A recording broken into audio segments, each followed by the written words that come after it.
for Arundel and South Downs from 1997 till 2005. My condolences with his family and friends.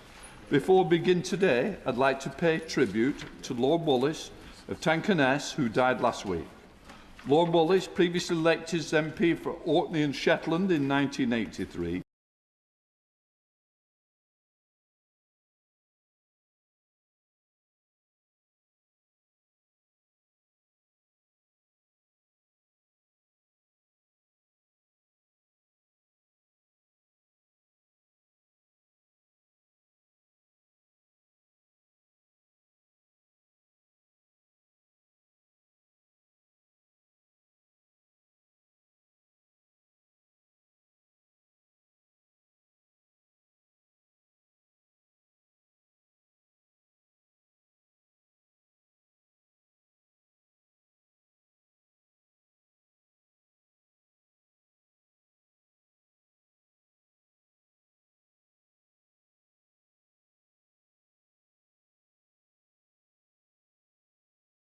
In 1983, he joined the Scottish Parliament in 1999, where he held the role of First Minister. Message to great British businesses of all sizes is that we want the UK to be the best place in the world to start and grow a defence business. That's why we set a target to spend an extra £2.5 billion with SMEs by 2028. That's an uplift of 50%. This is a Labour government delivering for defence and delivering for Britain. Simon. Thank you. Imcross, a company in my constituency of Stroud, is the sole supplier of flight-critical parts to the Typhoon aircraft and a key supplier for the Vanguard's submarine fleet. They are now on the verge of collapse, and HMRC are filing to wind them up after the owners were prohibited from selling their business on the grounds of national security and sovereign capability. So I asked the Minister, what support is he offering to critical suppliers that are struggling financially, and will he meet with me to discuss what steps we can take to support this company? So State. I'm grateful to my honourable friend for championing Imcross in his constituency. I think he will accept that it's right that when British companies that do deliver the sort of sovereign UK capabilities he mentions, that we scrutinise hard any sale to foreign firms. Imcross do indeed play an important role in the Typhoon supply chain and the F-35 supply chain, and my honourable friend, the Minister for Defence, Readiness and Industry, will be happy to meet.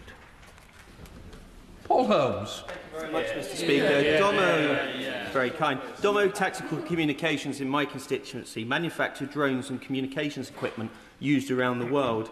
They are having some problems engaging with the MOD on sovereign capability, and the previous Minister of State for Defence Procurement was due to visit them in my constituency, but that meeting has since fallen through since the reshuffle. The Minister on the 25th of November confirmed that he would visit. Can I ask that the meeting is arranged as soon as possible, please?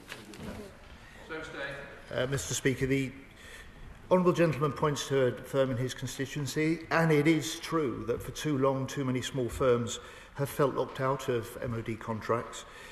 It is also true that the last government, his government, missed its own targets for SME defence support.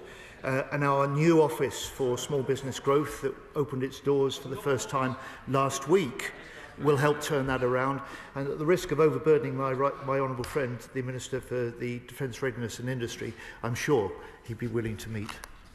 Chair of the Select Committee, Tamnan Singh Desi. Much, Mr. Speaker. UK defence SMEs remain essential to safeguarding our national security, and while drones remain an essential part of modern warfare, so are helicopters. Yet the Times has reported that our sovereign capability to produce military helicopters could now be under threat because of government indecision as to whether we actually need helicopters or not. Because apparently the Treasury has deemed that they may not be essential to operations going forward. So can the Secretary of State confirm, is it the Ministry of Defence or the Treasury which decides on defence procurement priorities? And also, can he clarify when the decision to award the medium-lift helicopter contract will actually be finally made?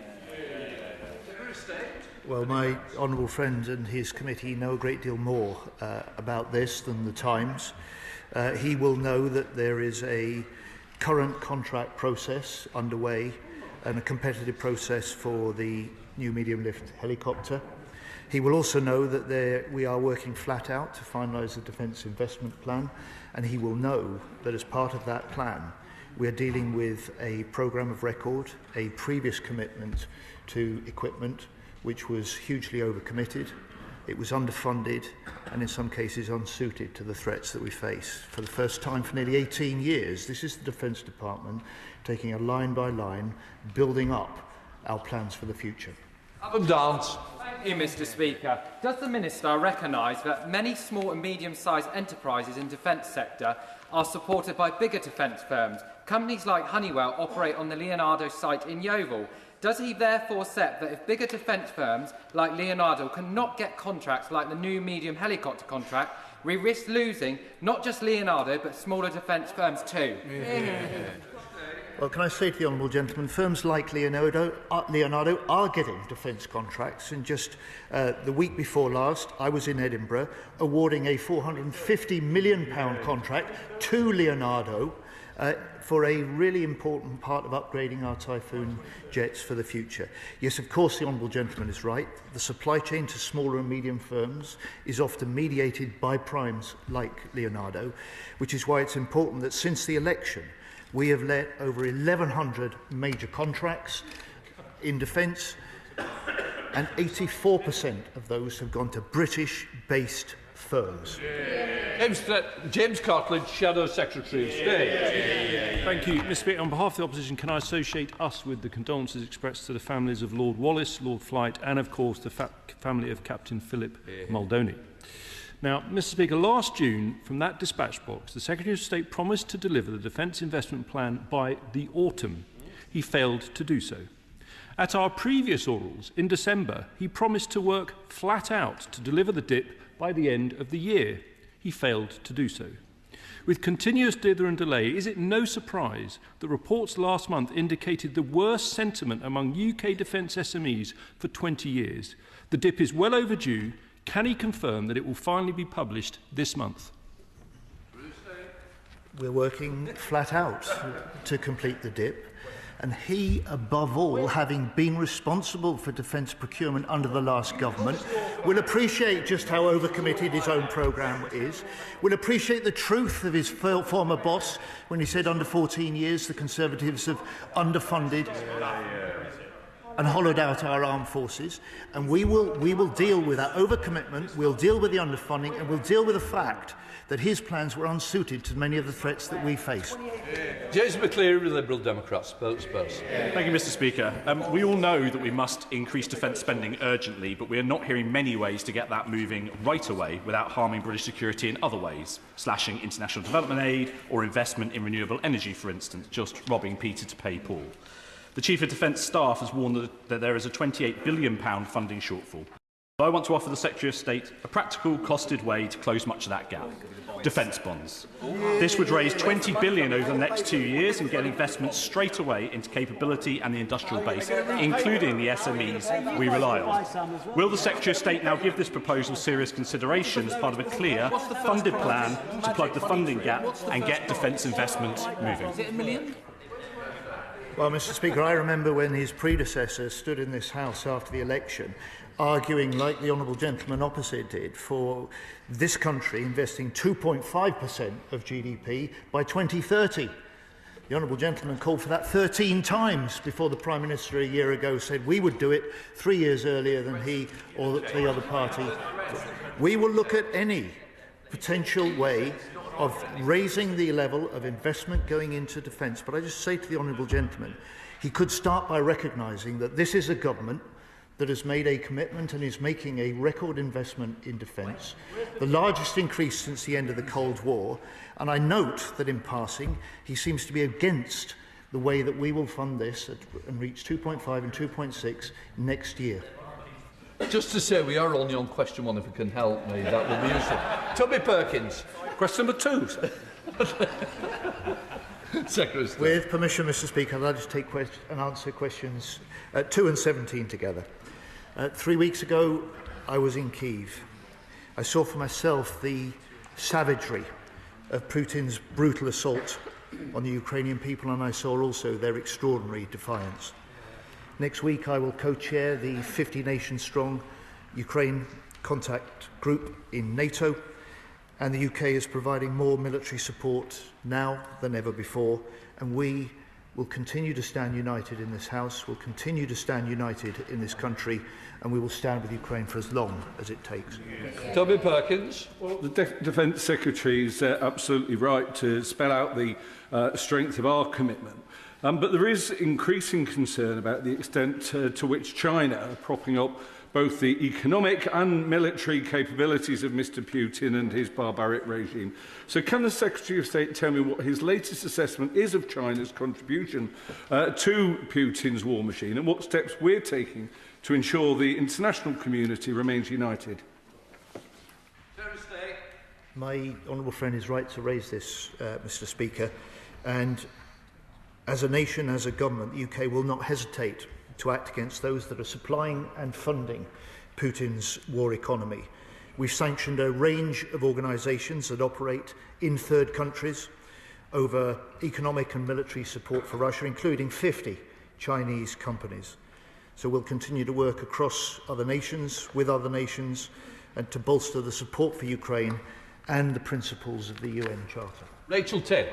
Thank you, Mr Speaker. In North Warwickshire and Bedworth, many, like Felicitas in Water Orton, have welcomed Ukrainian refugees into their homes, and they've stood by Ukraine, just as this Labour government has. Meanwhile, Reform-led Warwickshire County Council has removed the Ukrainian flag from County Hall, despite public protest. Given the ever-growing threats of Russian aggression, what steps is the UK taking to strengthen its anti-submarine warfare capabilities? Well, first of all, Mr Speaker, my honourable friend is right that as politicians of any party, we are judged on what we do, not just what we say, and the performance of reform-led councils will certainly come home to roost, I suggest, for his party. But my honourable friend is right, and in this new era of Russian threat, we must ensure that our Royal Navy has the innovation it needs to detect, to track and to deter threats beneath the waves.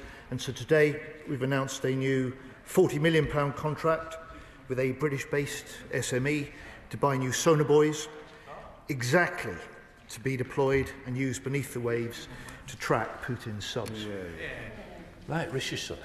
Thank you, Mr Speaker. Mr Speaker, our Ukrainian friends don't just want to physically rebuild after this devastating war, but recover with a modernised, reformed economy that can attract investment and support their entrepreneurial population. Now, this is something Britain can help with, given our strengths in defence, technology, and indeed as a global financial centre. So could I ask the government to fully lean into these efforts alongside our allies, the IMF, the World Bank, and the private sector, because an economically strong Ukraine is not just good for Ukraine's future security, but ours as well. The honourable gentleman is entirely right. A strong Ukraine is the key to a long-term secure Europe. He is also right that British defence, British innovation and British financial muscle can help Ukraine in the medium term. I think he'd also recognise that we can contribute to Ukraine in a unique way, having been, since the start of Putin's brutal invasion, the country that has been Ukraine's closest and most reliable ally under both governments. Graham Belden. Mr Speaker, as we approach the 4th anniversary of Russia's full-scale invasion of Ukraine this month, with reports that Russian troops have killed 12 people and injured 17 others after launching a drone strike on civilians just yesterday, the brutality of Putin's war shows no sign of abating. So can the Secretary of State confirm that the UK will not follow any US lead that undermines Ukraine's sovereignty or territorial integrity? And will he commit to maintaining Britain's military support at current levels or above, ensuring that decisions about Ukraine's future remain with Kyiv, not with Washington or Moscow? Mr Speaker, Ukraine's sovereignty, its territorial integrity is at the heart of our determination to stand with Ukraine. We are determined to step up our support for Ukraine, and this House will recognise the brutal attack on those mine workers going to work in order to mine the coal to keep their own Ukrainian citizens warm in this unprecedented cold period in Ukraine. Very tough. Number 3, Mr Speaker. Minister. Thank you, Mr Speaker. Pembrokeshire is at the heart of Britain's defence future. I'm excited about the opportunity for local people, and to help deliver that, I'm proud that it is this Labour government working with the Labour government in Wales that are progressing the defence growth deal for Wales that will help prove that defence is an engine for growth right across Wales. Thank you, Mr Speaker. I welcome the government's increased investment in the defence sector in Pembrokeshire. It represents a real opportunity for businesses and the local community. Good, well-paid jobs, strong local supply chains, all strengthening our national security. Can the Minister set out what engagements he's had with the local supply chain, as well as any discussions regarding the new munitions and energetics factory in Milford Haven? Can I thank him? Since I met the honourable gentleman, we've been discussing how we roll out faster the new munitions factories that as a government we're committed to deliver, but also how we can support the growth in skills. And as part of our £182 million for skills in the Defence Industrial Strategy, that includes skills funding for Wales, and the opportunity that the Defence Growth Deal provides is to uplift skills for defence right across Wales, and I'm happy continuing our conversations as to how that can benefit his constituents in Pembrokeshire. Others to come. Question 4, Mr Speaker. Secretary of State. Mr Speaker, as the Strategic Defence Review set out, the High North is becoming more important to the UK and to our NATO allies as it becomes more accessible through climate change. We have Royal Navy deployments in the High North, we have Royal Marines cold weather training in Norway, we have Ranger exercises in Sweden and in Finland. We will continue to step up on Arctic security alongside our NATO and alongside our GEF allies. Thank you, Mr Speaker. And can I thank you, Mr Speaker, for your words about the late Lord Wallace of Tankerness. Jim Wallace was not just my predecessor in this House, but he was a friend and, in fact, my London flatmate for many years. I'm sure that his family and all those who mourn his passing, especially in the Northern Isles, will appreciate your acknowledgement of his contribution. Through the years of the Cold War, the RAF's radar station at Saxiford in Unst was the front line of our nation's defences to the north. That was drawn down 20 years ago and is now home to the Shetland spaceport. We've seen the recent activities of the Russian tanker Yanta, the interception of the Bella 1, and with space being identified as a priority in the Strategic Defence Review, will the Government now be reassessing the significance of Shetland and its waters as we look to the developing situation in the far north? Mr Speaker, we deeply value that the role of Shetland and Scotland in general plays to reinforce the security of the United Kingdom. The fact that there are 9,500 full-time troops in Scotland, the fact there are around 3,000 civilian defence personnel based in Scotland, and the fact that as a government in the last year we put over £2 billion into the Scottish economy to support defence, and the role that Scotland plays in general, part of keeping this country safer, but also defence driving economic growth throughout the UK. Speaker, along with the Right Honourable Member for Falkland and Shetland, my constituency has an obvious interest in the High North and the defence of the western approaches, and I welcome this £40 million investment in sonar, anti-submarine sonar buoys and Operation Bastion to defend subsea cables across the Atlantic. But can the Minister give us a similar assurance about the integrity of cables and between cables and communications between our islands across the Pentland Firth, the Minch, the Irish Sea and even the Isle of Wight? Well, my honourable friend points quite rightly to a growing level of Russian activity in particular that monitors and potentially threatens our critical undersea infrastructure. He will see the way that we have demonstrated that we see, we understand and we track those Russian threats, that we're working particularly through GEF allies together to deal with those threats, and we will step up that further in the months ahead. Calm. Quiet, Mr Speaker. Mr. Speaker, the US remains the UK's principal defence and security partner, and our cooperation on defence, nuclear capability and intelligence remains as close and effective as anywhere in the world, keeping Britain safe in an increasingly dangerous environment. As close friends, we're not afraid to have difficult conversations when we need to. Friends turn up for each other, as we did for the US in Afghanistan, and friends also are honest with each other, as the Prime Minister has set out. Carl.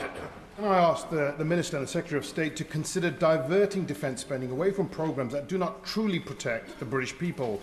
Our nuclear deterrent now consumes nearly a third of the defence budget through Trident, a system that cannot be launched without US approval. In pursuing nuclear deterrence and mutually assured destruction, we have drained funding from conventional forces and neglected diplomacy and development that actually prevents conflicts. So does he believe that prioritising nuclear defence over reducing tensions, ending conflicts and promoting peace genuinely delivers security for our people? And if so, can he explain why?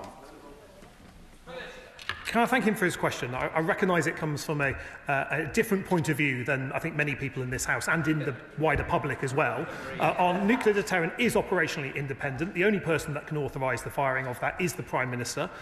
It is a part of our security apparatus that keeps us safe every single day and has done for decades. As a government, we're continuing to invest in our nuclear deterrent, as we're investing in jobs and skills right across the country that keep us safe every single day. Our relationship with the United States is a key part of that, but we'll also continue to invest with our relationship with our other allies, especially around Europe as well. Dr. Peter Prinsley. Thank you, Mr. Speaker. In Bury St Edmunds, we have many US servicemen living off base from Lakenheath.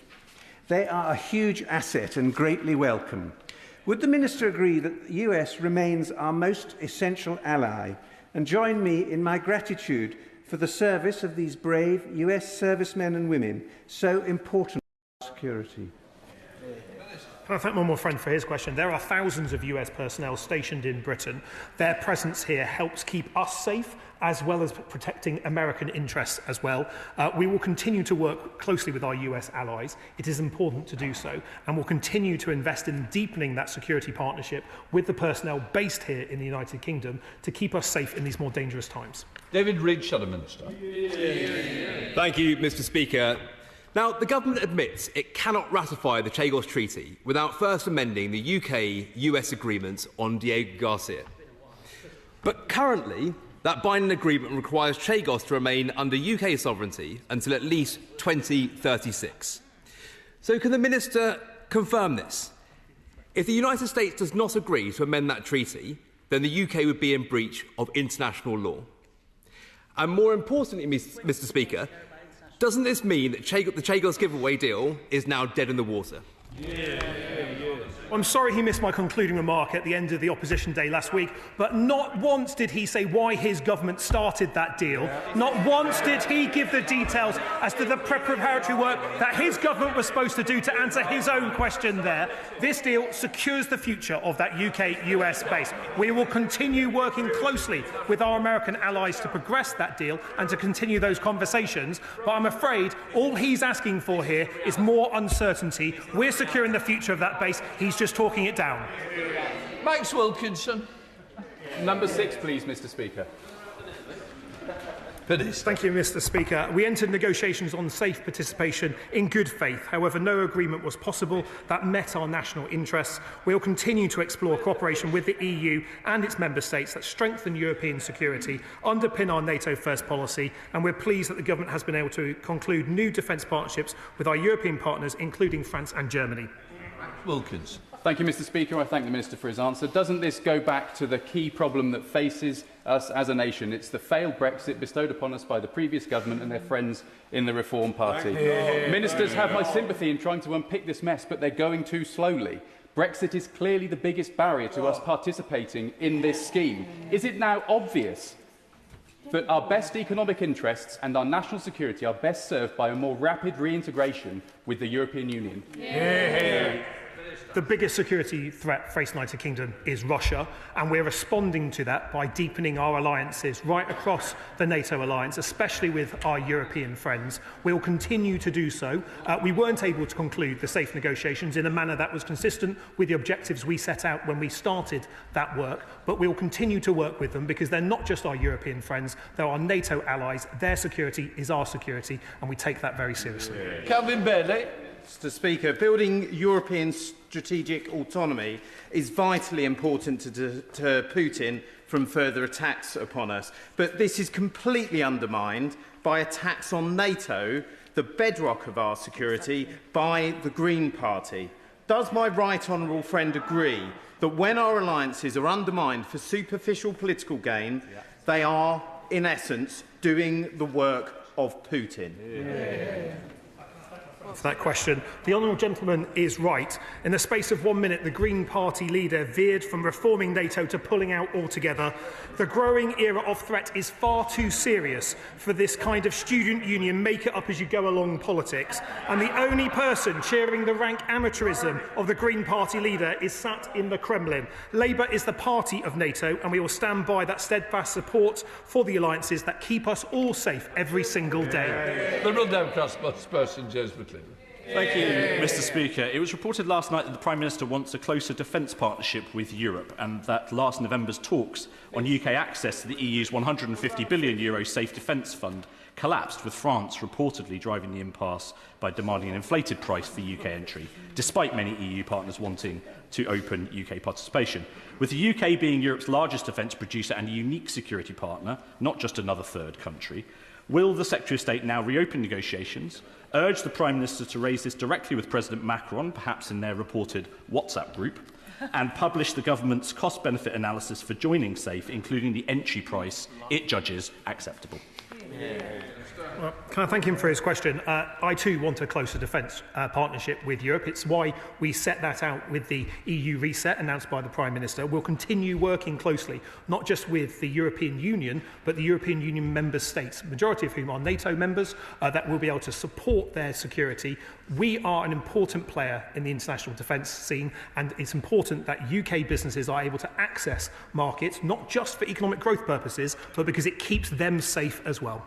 Glenn Vokes. Thank you, Mr. Speaker. Question number 7. Minister. With permission, Mr. Speaker, I should like to answer questions 7 and 16 together. I thank the honourable members for their questions.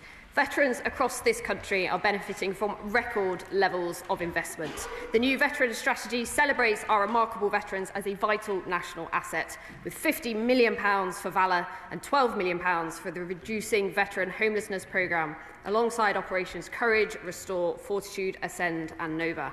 We are committed to ensuring our veterans can easily access support they deserve when and where they need it. Vokes. Veterans in my constituency benefit from the stellar Monmouthshire Veterans Support Hub in Abergavenny. Organisations like this and the volunteers that keep them running are invaluable to our communities. We also have excellent branches of the Royal British Legion and a veterans-informed GP service in Monmouth.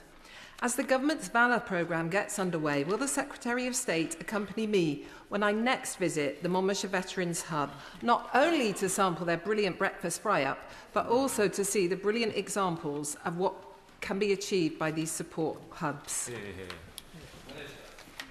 It's truly wonderful to hear the great work being done in her constituency to support veterans.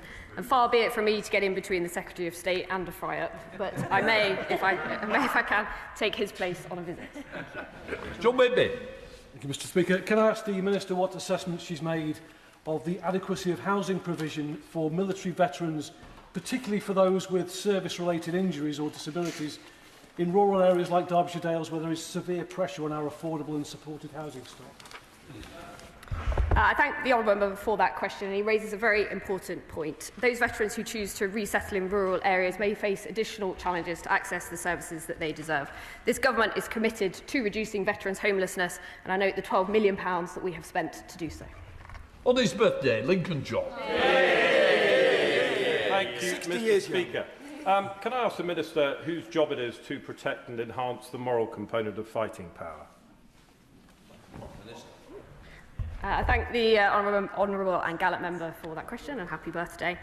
I think that to protect the moral component of fighting power is a duty that is, of course, on those of us who have the huge privilege of serving as ministers in this government. And indeed, I'm sure that every officer would also know that they have a role to play as well. Ms Summer Roberts.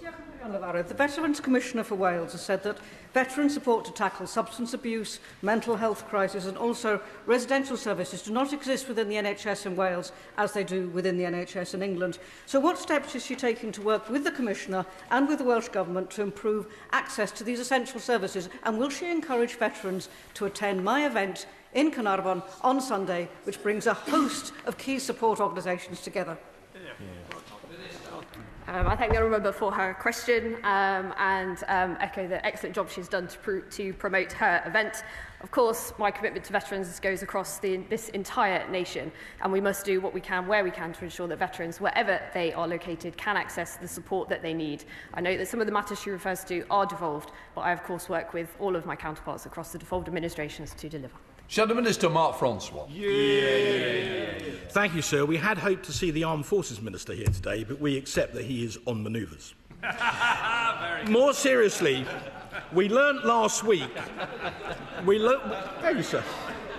We learnt last week that the Prime Minister's interest in British Army veterans once even stretched to working with disgraced lawyer Phil Shiner to help prosecute them. What's the Minister's reply to the subsequent comment from General Sir Peter Wall, former head of the British Army, who said of those actions, and I quote, "If that's the Prime Minister's moral stance, then one has to ask questions about how compatible that is with his job of making decisions about putting soldiers in harm's way in the national interest for the defence of the realm." What's the answer to the former Chief of the General Staff about that? I know that the honourable member who played such a who played such a pivotal role in the previous government's disastrous record on looking after these armed forces, whether it was overseeing horrendous decline in accommodation, real-term cuts to military pay, or indeed the hollowing out and underfunding of armed forces. So I know he is not a details man, but I would just gently remind him that the Prime Minister did not work with that individual or with any organisation, and his role was limited. His role was limited to working with the Law Society on points of law. He actually has a record of representing people who were wrongfully accused or killed on operations. Mark Francois. Try this for detail. Why should any British soldier, past or present, or those who commanded them, owe loyalty to a Labour government which contains an Attorney General who once willingly represented Gerry Adams, or a Prime Minister who once wrote a legal treatise on how best to prosecute them under the ECHR? Why, before he was elected to Parliament, did our Prime Minister agree to take formal legal instructions from Phil Shiner, a man hated throughout the British Army for his years of false claims against veterans, for which he was subsequently convicted as a fraudster and struck off? What kind of politicians support our soldiers by helping to sue them? I think it is well known in this House that the Prime Minister was a human rights lawyer, and so obviously wrote in connection with that. I think what really stands testament to the Prime Minister's support for veterans is the fact that this government is delivering record spending for veterans. We are rolling out the 50 million Valor hubs, and I think that speaks for itself. Question number 8, Mr. Speaker. Minister. Thank you, Mr. Speaker. I've paused IOC for Ajax until the investigations into the safety incidents have concluded. Let me be clear, I want the MOD and our forces to be bold, to innovate and challenge, but they must never compromise on safety. We're preparing a recommendation on next steps with Ajax, and I'll keep this House informed, as I have done since the Exercise Titan storm on the 22nd November last year. And the message. Mr. Speaker, the Minister knows I have a keen interest in this topic. Obviously, we know that there were 33 injuries sustained during Exercise Titan storm. Initial operating capability for Ajax was achieved by General Dynamics on the 23rd of July. And between the 23rd of July and Exercise Titan storm on the 22nd November, there were 3 other exercises: Exercise Scorpion Cyclone, Exercise Cyclone Storm and Exercise Tradewind. I wrote to the Minister last year in a written question and asked him how many injuries were sustained, and I'm yet to receive a response. Could he confirm how many instances of noise and vibration injuries were sustained on those 3 exercises, and whether there were any injuries that resulted prior to him signing off IOC on the 5th of November? As the Member of Parliament who PQs the MOD the most, it's good to know that he keeps track of all his questions. I'm certain I have replied to that, but I will check when I get back to the department to make sure he has it. We are looking at all the incidents storm and suggestions of incidents and potential injuries previously. The injuries under the last government are well documented, but to get to the bottom of what happened and why that information did not flow to ministers ahead of the IOC declaration, we've instigated a number of investigations. I'll continue to keep the House updated with the progress. Mohammed. Number 9, please, Mr. Speaker. Under plans set out in the Defence Housing Strategy, 90% of military homes will be upgraded, renewed or rebuilt. This strategy is backed by a record £9 billion investments over a decade, work which will be driven by the Defence Housing Service. We've also already rapidly improved military homes by delivering our charter commitments, including transforming 1,000 of the very worst homes. Ahmed Jackson. Mr. Speaker, I welcome the new publicly owned Defence Housing Service, which is already improving conditions for service families by bringing 4,688 of the 5,088 military homes in the eastern region back into public ownership for upgrade and renewal. Does the Minister agree that we must continue investing in our armed forces, the backbone of our national security, and that after years of neglect under the last government, Labour's £9 billion military housing strategy is finally delivering the homes and support our service families deserve? Well, my honourable friend is quite right to point out that under the previous government, forces families were severely let down in regards to housing. Under the plans set out under the Defence Housing Strategy, he rightly notes 90% of military homes will be upgraded, renewed or indeed rebuilt. Jim Shannon. Mr. Speaker, I thank the Minister very much for that answer. Minister, there's a massive improvement, of course, in forces housing, but there is one at Ballykinler. It's been lying vacant, I understand, Mr. Speaker, for 5 years. It's heated. There's new windows in. There's been lots of work done. I've written to the MOD asking this question: is it not possible with the properties that are not being used that they get used for another purpose? For instance, it could be used for youth camps, for youth groups. It could be social housing as well, because it's secure within Ballykinler. It's a specific question. Minister may not be able to answer, but I very much appreciate an answer back on that. Thank you so much. I thank him for his question. As he will be aware, I can't update on that specific instance, but I will get an answer for him. And we are exploring how we can make best use of the existing estate. Dave Chabot. Question number 10, please, Mr. Speaker. Secretary of State. Mr. Speaker, with permission, I'd like to answer questions 10 and 22 together. The government's already making the largest sustained increase in defence spending since the end of the Cold War, with plans to hit in April 2027 2.6% of GDP on defence and 3% in the next Parliament. Chabot.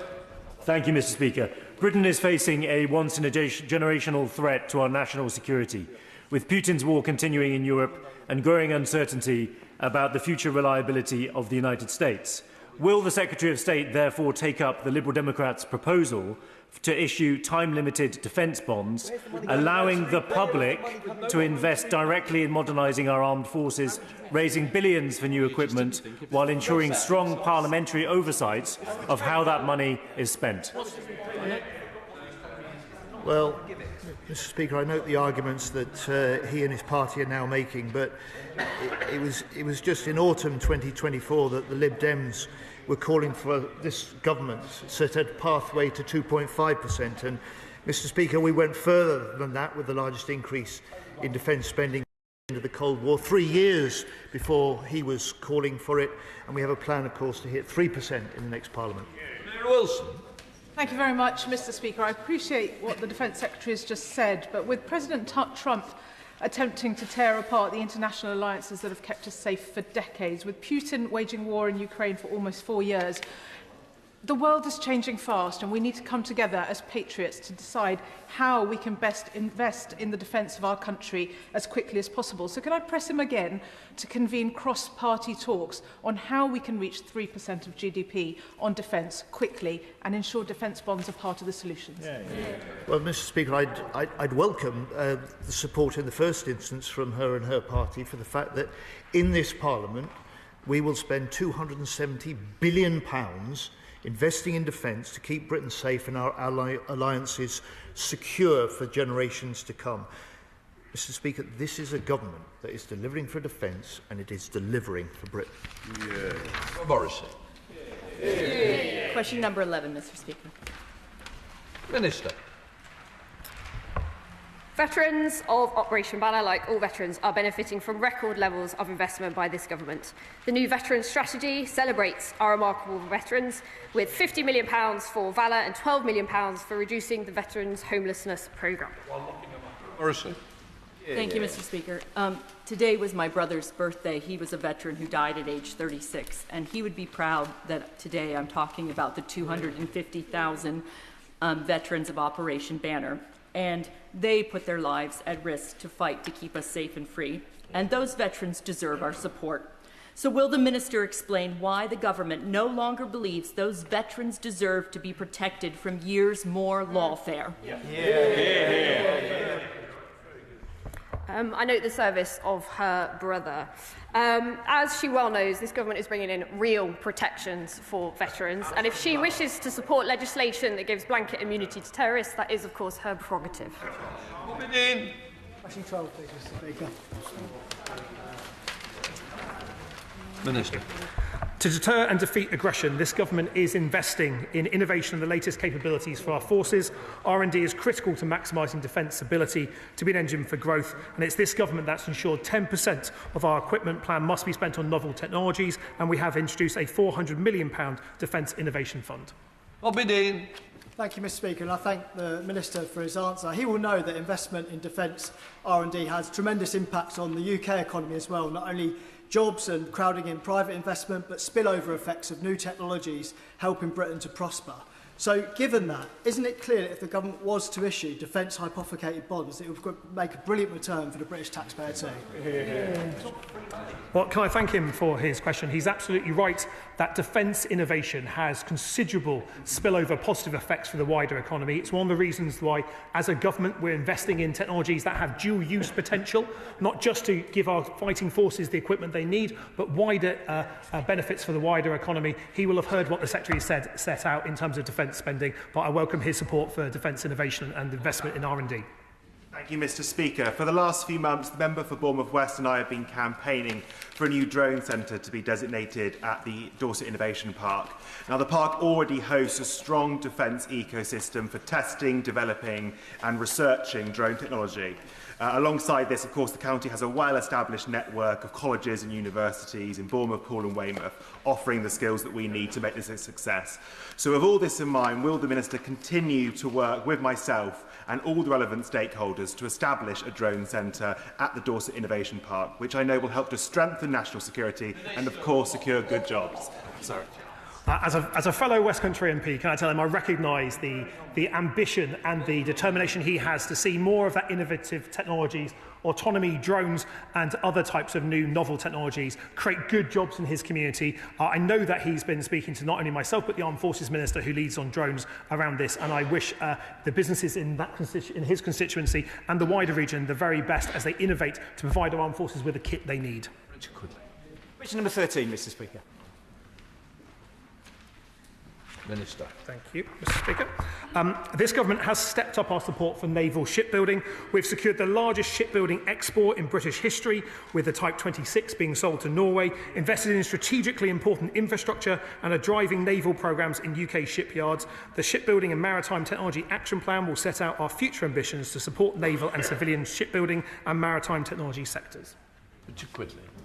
Thank you, Mr. Speaker. May I thank the Minister for his response. White Shipyard and Diverse Marine in my constituency do absolutely fantastic work, and they thoroughly welcome the launch of the new dedicated unit to help ensure small defence companies can access MOD contracts. However, given the recent news that a £200 million contract has been awarded to the Dutch firm Damon, what assurances can the Minister offer to companies like White Shipyard and Diverse Marine that it will have a fair and credible route into competing for these major programmes?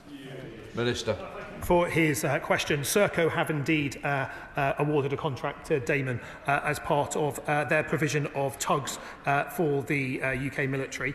We've set out very clearly, Mr. Speaker, our intention that more of our rising defence budget should be spent with British companies, supporting the construction of more naval assets in British shipyards. We'll continue to do so, not just supporting Type 26s and Type 31s being built in Scottish shipyards, but as we move to a hybrid navy, more platforms being built in shipyards right across the United Kingdom. In room. Speaker, we could better invest in naval shipbuilding if the government listens to a report that's been published by the National Audit Office, which estimates £1.5 billion a year of defence spending is lost to fraud, and that the Ministry of Defence recovers only 48p in every pound spent on counter-fraud work, less than other departments. What will the Minister do to ensure more of that funding can be recovered for our national defence? For raising this question, let's be absolutely clear. Any money lost to fraud is people taking money away from our national security and our national defences, and it is unacceptable. As a department, we're looking at how we improve and continuously improve our anti-fraud measures. We'll continue to do that, and as we roll out increased defence spending, it is even more important that we spend this wisely. Cameron Thomas. Mr. Speaker, question 14, please.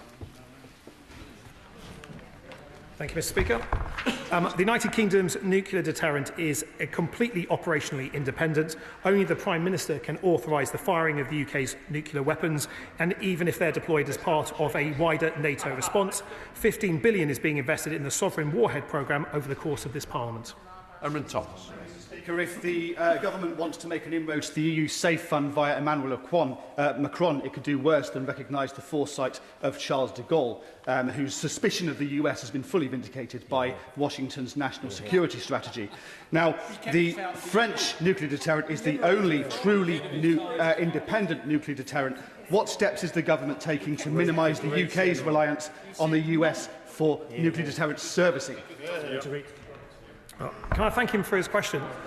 Our nuclear deterrent is operationally independent. It supports thousands of jobs up and down the country. We'll continue to invest in the skills required and the technologies required to keep our continuous at-sea nuclear deterrent at sea. We'll continue to invest in that sovereign capability, but we'll continue to participate across defence programmes with our partners, both in the United States and in Europe. Question 15, please, Mr. Speaker. Who's doing it? Minister.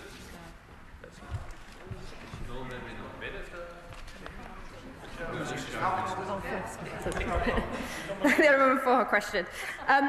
Armed Forces families absolutely do a vital role in supporting our members of our armed forces to do the role of defending our national security.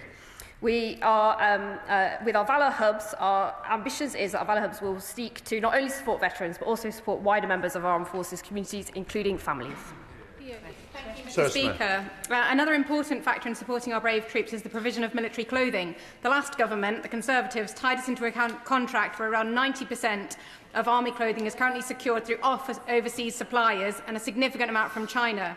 As the MP for Hyndburn, the home of textiles, I have many businesses eager to meet the needs of our British military troops.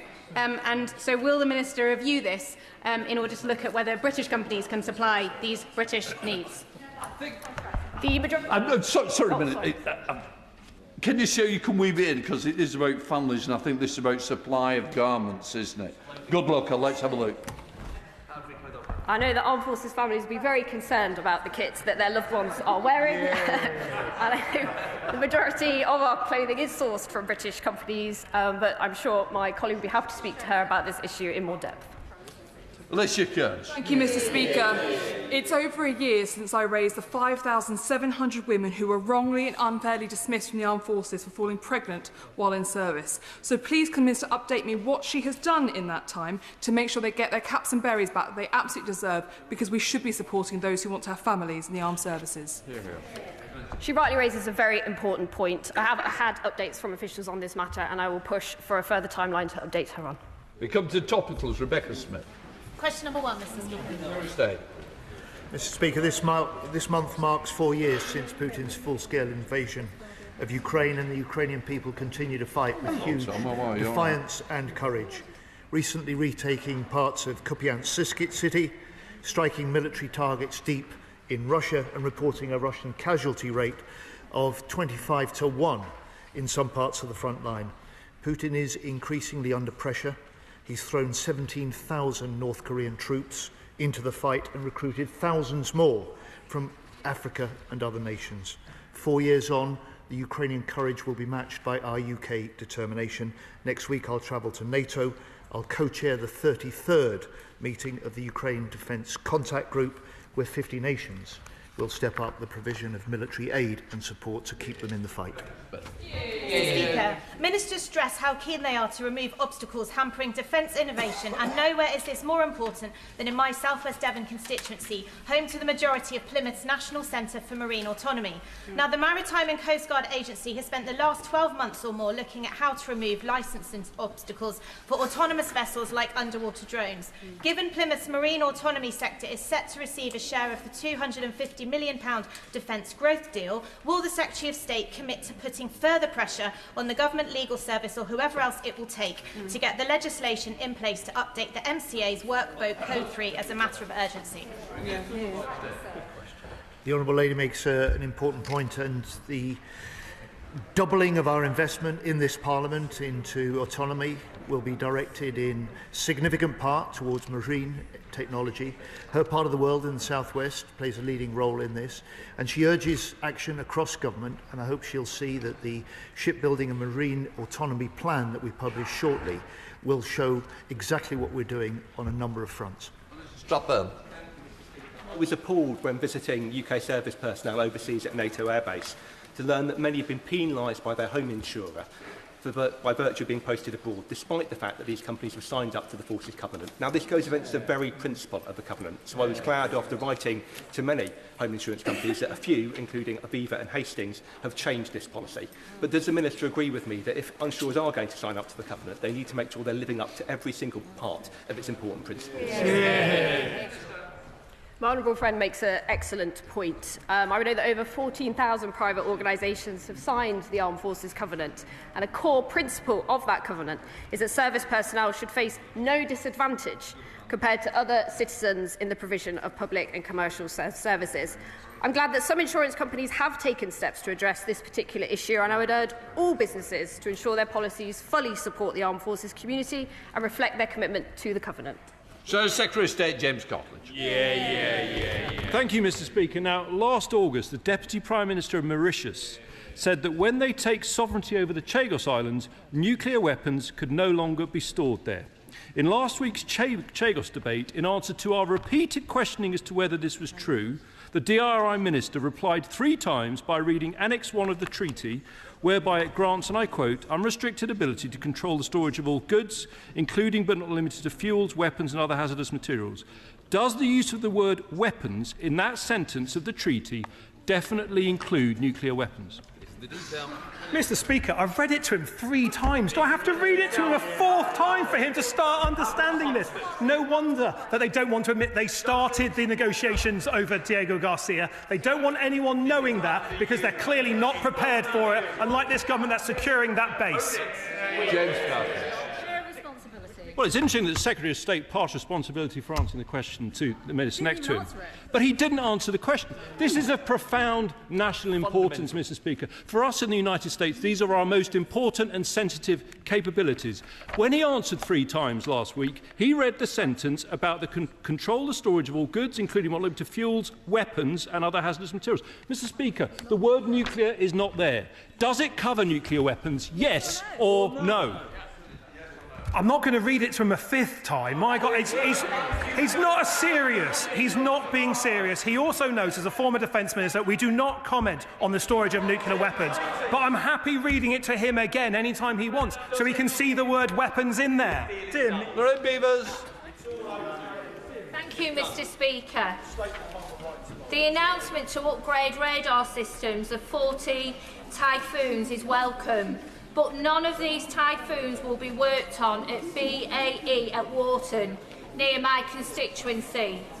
We cannot afford to leave our nation's air defences in the hands of the USA.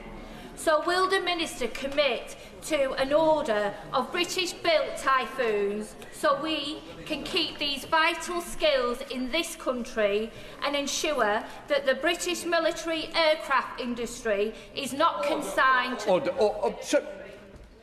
One of us sitting down. Just to say, it's topicals, and it's very important we get orders for Lancashire. I'm fully behind her. We'll do it quickly. Come on, Minister. Who's that? I'll do it. Mr. Speaker, you above all people will recognise the importance of the contract we let to Leonardo 10 days ago to £450 million to upgrade British Typhoon radars, and you will understand, and I say to my honourable friend, that those radars will be a big part of how we sell Typhoons, which will be made and assembled in Lancashire to other nations like Turkey.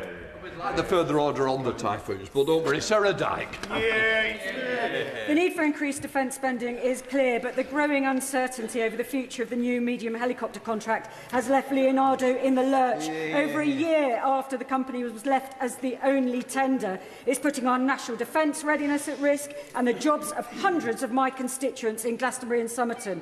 As the delay now extends well beyond reason, can the Minister provide an update on the defence investment plan? As the Secretary of State set out earlier, we're working flat out to deliver the Defence Investment Plan, and we're continuing to speak to our colleagues in Leonardo, not just about NMH, but how we're investing in Leonardo services nationwide. Sadiq Kumar. Thank you, Mr. Speaker. Many injured service personnel face prolonged recovery journeys where access to specialist rehabilitation is crucial. How is the Department expanding the role of allied health professionals within the Defence Medical Service to strengthen rehabilitation, provide joined-up care from injury through to recovery? Good question. My honourable friend makes a very important point, and all armed forces personnel are supported by dedicated and comprehensive rehabilitation services. Allied health professionals play a crucial role in supporting the treatment and rehabilitation of armed forces personnel in the UK and on operations. Thank you, Mr. Speaker. The Armed Forces Bill has provisions extending anti-drone permissions to the UK Armed Forces and UK bases. RAF Croughton is a US Air Force base in my constituency. So will these changes give US personnel the same updated authorities that are being extended to the UK Armed Forces? Good question.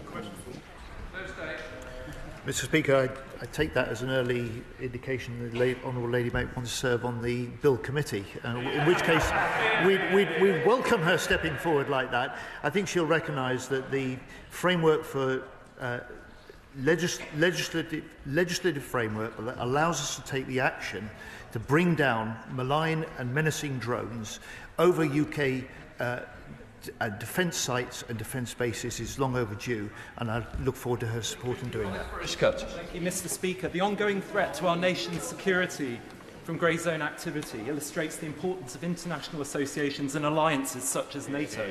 Does my right honourable friend therefore share my concern at what the leader of the Green Party said yesterday, when in the same sentence he said he would leave and reform NATO? And doesn't it just show how unserious he really is? We live in incredibly uncertain and difficult times, and it is because of that that the clarity and the strength of our commitment to NATO matters. Labour is the party of NATO. We helped found it, we'll continue to support it, and we'll support NATO allies because the strength of NATO is UK strength as well, and we're going to continue to have a NATO-first approach. Joe Roberts. Thank you, Mr. Speaker. Last year, the government sold off our fishing rights in return for access to the EU's Safe Defence Fund, but he didn't get a penny in return. Now the Prime Minister, who's in the chamber, says he wants to renegotiate. Will the Secretary of State please explain what lessons he's learned from the failures in negotiations last year? Mr. Speaker, the honourable gentleman recognised that for the first time we've got in place a security and defence partnership agreement with the European Union. This is part of us stepping up our willingness to work with the European Union. He knows the safe negotiations did not come to a successful conclusion, and that was quite simply because it was not in the interests of the British taxpayer, the interests of British defence industry, and we'll do a great deal more to support the wider security of the European Union and the European nations through NATO. Thank you very much, Mr. Speaker. Intensifying security competition in the Arctic necessitates enhanced cooperation with our regional allies. So can my right honourable friends see if the government intends to invite Canada to join the GEF? Mr. Speaker, the 10 GEF nations led by the UK, established by the previous government, stepped up in terms of leadership now, support from both sides of the House, is an important part of NATO. It allows us to act ahead of unanimity in NATO, and a number of times, from critical infrastructure to exercising in the High North, GEF has led the way and will continue to do so. Morgan. Thank you very much, Mr. Speaker. In my constituency of North Shropshire, complaints about water supply to single living accommodation doubled from 116 in 2018 to 232 in 2024, with 16 separate losses of water for more than 24 hours last year. Will the Minister meet with me to discuss how we can bring single living accommodation up to the standard that our servicemen and women deserve? I thank the honourable member for her question. Just last week, we launched the Single Living Accommodation Review, which is designed to get after exactly these sorts of issues to ensure that we have the accommodation that our serving personnel deserve. Lawrence Eshelome. Thank you, Mr. Speaker. Mr. Speaker, following President Trump's insulting remarks about our hard-working British personnel, my constituent contacted me. He was very happy to hear the Prime Minister condemn that. His eldest son is retired from the Army following injuries, and his youngest son is a medic in the Army. Mr. Speaker, my constituent is here today in the public gallery. Would the Secretary of State join me in paying tribute to our hard-working servicemen and women and all our veterans and recommit this government's commitment to serving and protecting our hard-working servicemen? I can indeed, Mr. Speaker, and I welcome my honourable friend's constituent in the gallery today. This is a government that is on the side of those who serve and on the side of those families who support those who serve. Rachel Gilmore. Thank you, Mr. Speaker. Members of the Armed Forces are the only uniformed service without a professional body to represent and support them. Will the Secretary of State give assurances that the Armed Forces Bill will include provisions to establish such a body, ensuring serving personnel and veterans have access to legal and welfare support when faced with vexatious, unmerited or unsubstantiated allegations from within the system or from external litigants working on behalf of other service personnel or third parties? Thank you for your interest. It is precisely for those reasons that we established the Armed Forces Commissioner, an independent champion for our armed forces and their families. That legislation has now become law, and the recruitment process will conclude shortly. Thank you, Mr. Speaker. Our servicewomen are currently not as well protected by in-service body armour, which is designed around male body types, providing inadequate ballistic protection. With testing of female body armour now underway, will the Secretary of State commend the work of MP Aerospace in improving women's safety and commit that the MOD will continue to cultivate vital UK sovereign capability like this? Can I pay tribute to one more friend who's been leading the charge for female body armour? MP Aerospace are doing a superb job on this. I know she's bringing female body armour to Parliament so we can all see that this is something that can be delivered. We have a strong commitment to investigate and support our female serving personnel through better body armour. I look forward to working with her to deliver that. Bradley Thomas. Mr. Speaker, the government has said that we should be bolstering our preparedness for war. Can the Minister tell us when the Defence Readiness Bill will be ready and when he expects it to gain royal assent? The Defence Readiness Bill was set out in the Strategic Defence Review. We're looking across government as to how we can bolster readiness measures, not just legislative ones, but in policy changes, removing stupid rules, spending more. The Defence Readiness Bill will be something that we're looking to implement later on in this Parliament. The Armed Forces Bill is before this House now, and that's where our immediate focus lies. Mr. Speaker, Task Force Kindred has been a fantastic success of this government. Can the Secretary of State outline if there are plans to extend the programme and how defence SMEs can get on board with it? I can indeed, Mr. Speaker. Task Force Kindred has been at the heart of the UK's rapid response and our reliability as Ukraine's closest ally since Putin first invaded Ukraine nearly 4 years back. It will continue to play a central role in the future, and it has lessons for the way that we need to procure and provide our own kit and own systems for our forces too. Final question, Greg Smith. Thank you, Mr. Speaker. Instead of constantly pushing back the closure date for RAF Halton in an era where we need to increase defence capability, will the Secretary of State actually commit to keeping RAF Halton open for the long term? The honourable gentleman will know we inherited a base closure programme from the party opposite when they are in government, with announcing closures right across the country. We're looking carefully at what bases we have, how we can use them for military need, and where we can dispose of them, making sure that we can build houses for our armed forces and veterans on that land.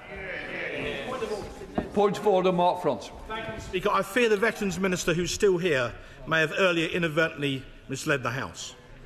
According to House of Lords legal records, from the 29th to the 31st of October 2007, in the Al Jeddah case held before the Lords of Appeal in Ordinary, a case against British soldiers, the applicants were represented by several QCs, including the then Prime Minister, who were instructed, it's in the records, by public interest lawyers Phil Shiner's law firm.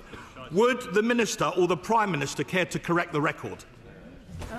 Right, honourable gentleman, I will set the record straight, including his remarks before the House this afternoon.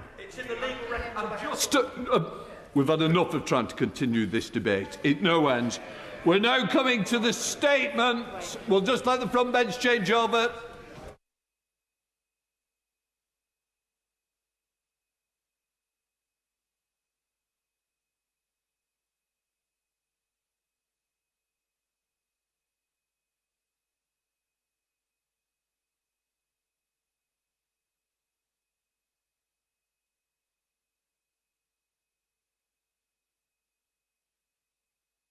Prime Minister. Thank you, Mr. Speaker. With permission, I'll update the House on my visit last week to China and Japan, where we delivered for the British people. Mr. Speaker, with events overseas directly impacting on our security and the cost of living, I made it a founding principle of this government that after years of isolationism, Britain would face outwards once again. This was an 18-month strategy to rebuild our standing, and we have delivered, strengthening our US relationship with our world-first trade deal, resetting our relationship with the EU, striking a groundbreaking FTA with India, and now thawing our ties with China to put this relationship on a more stable footing for the long term. Mr. Speaker, China is the second biggest economy in the world, including Hong Kong. It's our third biggest trading partner, supporting 370,000 British jobs, and it is an undeniable presence in global affairs. It will be impossible to safeguard our national interests without engaging with this geopolitical reality. Yet we inherited a policy from the previous government, not of engagement with China, but hiding away and sticking their heads in the sand. While our allies developed a more sophisticated approach, they let the UK fall behind. We became an outlier. Of my three predecessors, none held a single meeting with President Xi. For 8 years, no British Prime Minister visited China. 8 years of missed opportunities. Meanwhile, Mr. Speaker, over that period, President Macron visited China 3 times, German leaders 4 times, the Canadian Prime Minister was there a few weeks ago, Chancellor Merz and President Trump are both due to visit shortly. In this context, refusing to engage would be a derelict... Order! Mr. Klugendart, you will be withdrawing that remark. You'll withdraw it. Thank you. Can we calm it down, because I'm sure you'll be wanting to catch my eye. And I would like to hear what you're going to say, so let's not ruin the opportunity. Prime Minister. Mr. Speaker, in this context, refusing to engage would be a dereliction of duty, leaving British interests on the sideline. And incredibly, some in this House still advocate that approach.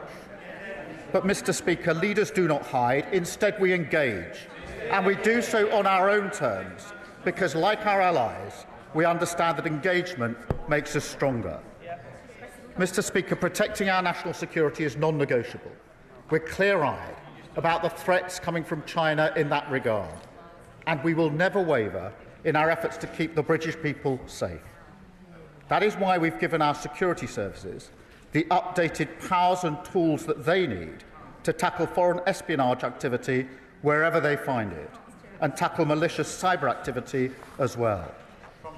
But the fact is, Mr. Speaker, we can do two things at once. We can protect ourselves whilst also finding ways to cooperate. And it was in that spirit that we made this visit. I had extensive discussions over many hours with President Xi, Premier Li and other senior leaders. The discussions were positive and constructive. We covered the full range of issues, from strategic stability to trade and investment, opening a direct channel of communication to deliver in the national interest, enabling us to raise frank concerns about activities that impact our national security at the most senior levels of the Chinese system. We agreed to intensify dialogue on cyber issues, and we agreed a new partnership on climate and nature, providing much-needed global leadership on this vital issue. And, Mr. Speaker, I raised a number of areas of difference which matter deeply to this country. I raised the case of Jimmy Lai and called for his release, making clear the strength of feeling in this House. Those discussions will continue.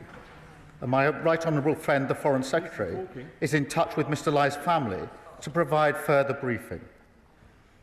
I raised our human rights concerns in Xinjiang and Tibet.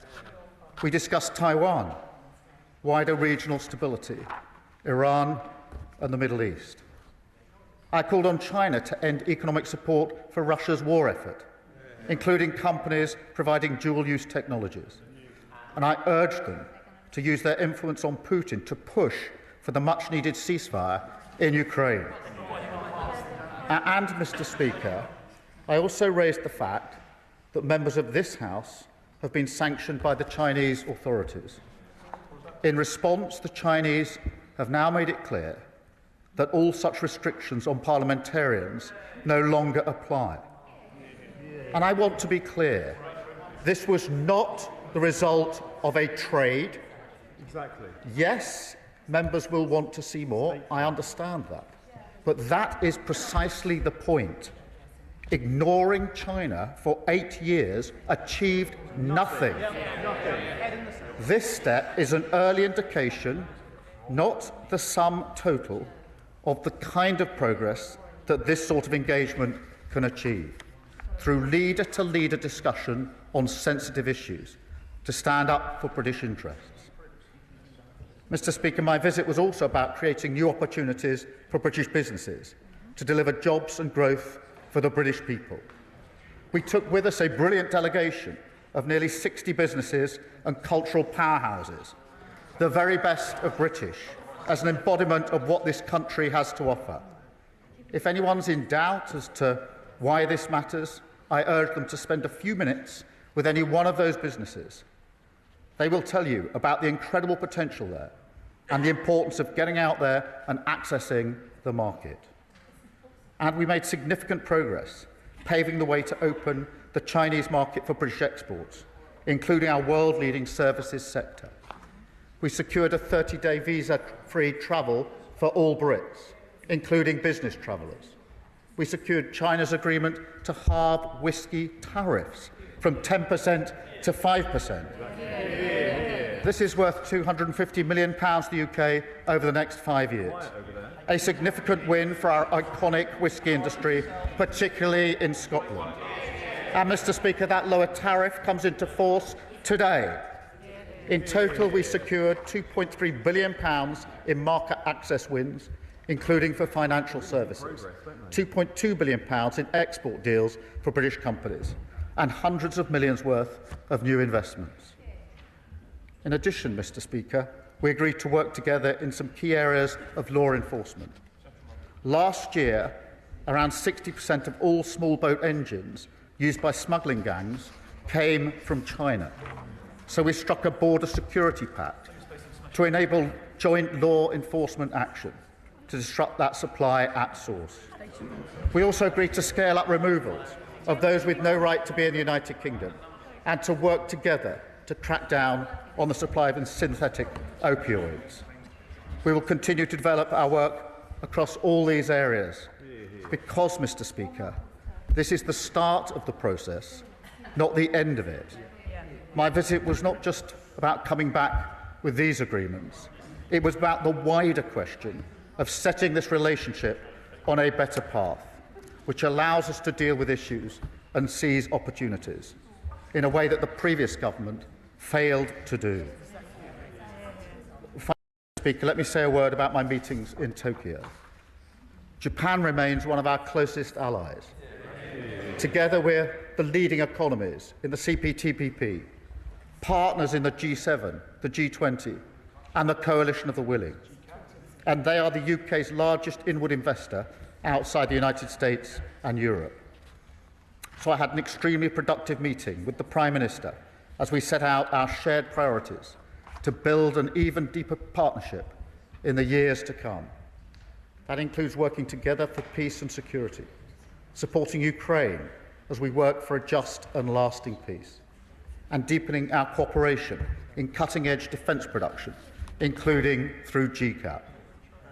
We discussed how we can boost growth and economic resilience by developing our cooperation, first in tech and innovation, where we are both leaders, second in energy, where Japan is a major investor in the UK, and third in trade, where we're working together to maintain the openness and stability that our businesses depend on.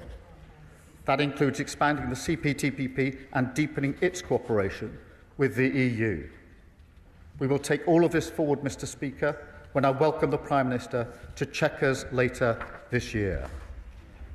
So, Mr. Speaker, this is Britain back at the top table at last, facing outward, replacing incoherence and isolationism with pragmatic engagement, replacing naive posturing with the national interest. In dangerous times, we're using our full strength and reach on the world stage to deliver growth and security for the British people, and I commend this statement to the House.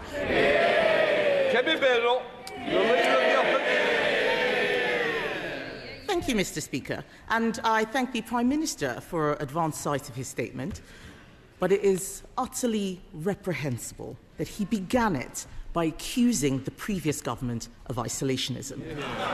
The same Conservative government, the Business Secretary is laughing, just that, we'll tell him, the same Conservative government that led the world in our response to the invasion of Ukraine, that signed a vital strategic alliance in AUKUS. The Business Secretary is asking how many FTAs. We signed Britain's biggest post-Brexit trade deal, the CPTPP, bringing us closer to the 11 Indo-Pacific nations, including Japan. He asks, I know about that deal because I signed it myself. And so I welcome the Prime Minister's efforts to collaborate more with our long-standing ally, Japan. But let's turn to China. Of course Britain should engage with China, even though the Chancellor wasn't allowed to go, even though they are an authoritarian state who seek to undermine our interests, even though they spy on us, sometimes within the walls of this building, even though they fund regimes around the world hostile to our country, are a fact of life, a global power and an economic reality. So let me be clear. It is not the Prime Minister engaging with China that we take issue with. What we are criticising is his supine and short-termist approach. I'm sure the Prime Minister means well, but his negotiating tactic has always been to give everything away in the hope that people will be nice to him in return. Before the Prime Minister even got on the plane, he'd already shown that he would do anything to demonstrate his good relationship with China.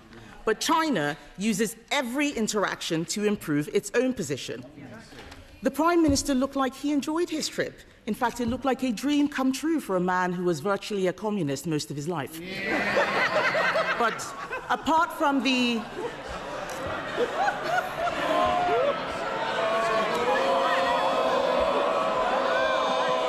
Mr. Speaker, apart from the Labubu doll in his suitcase, and I hope he's checked it for bugs, he has come back with next to nothing.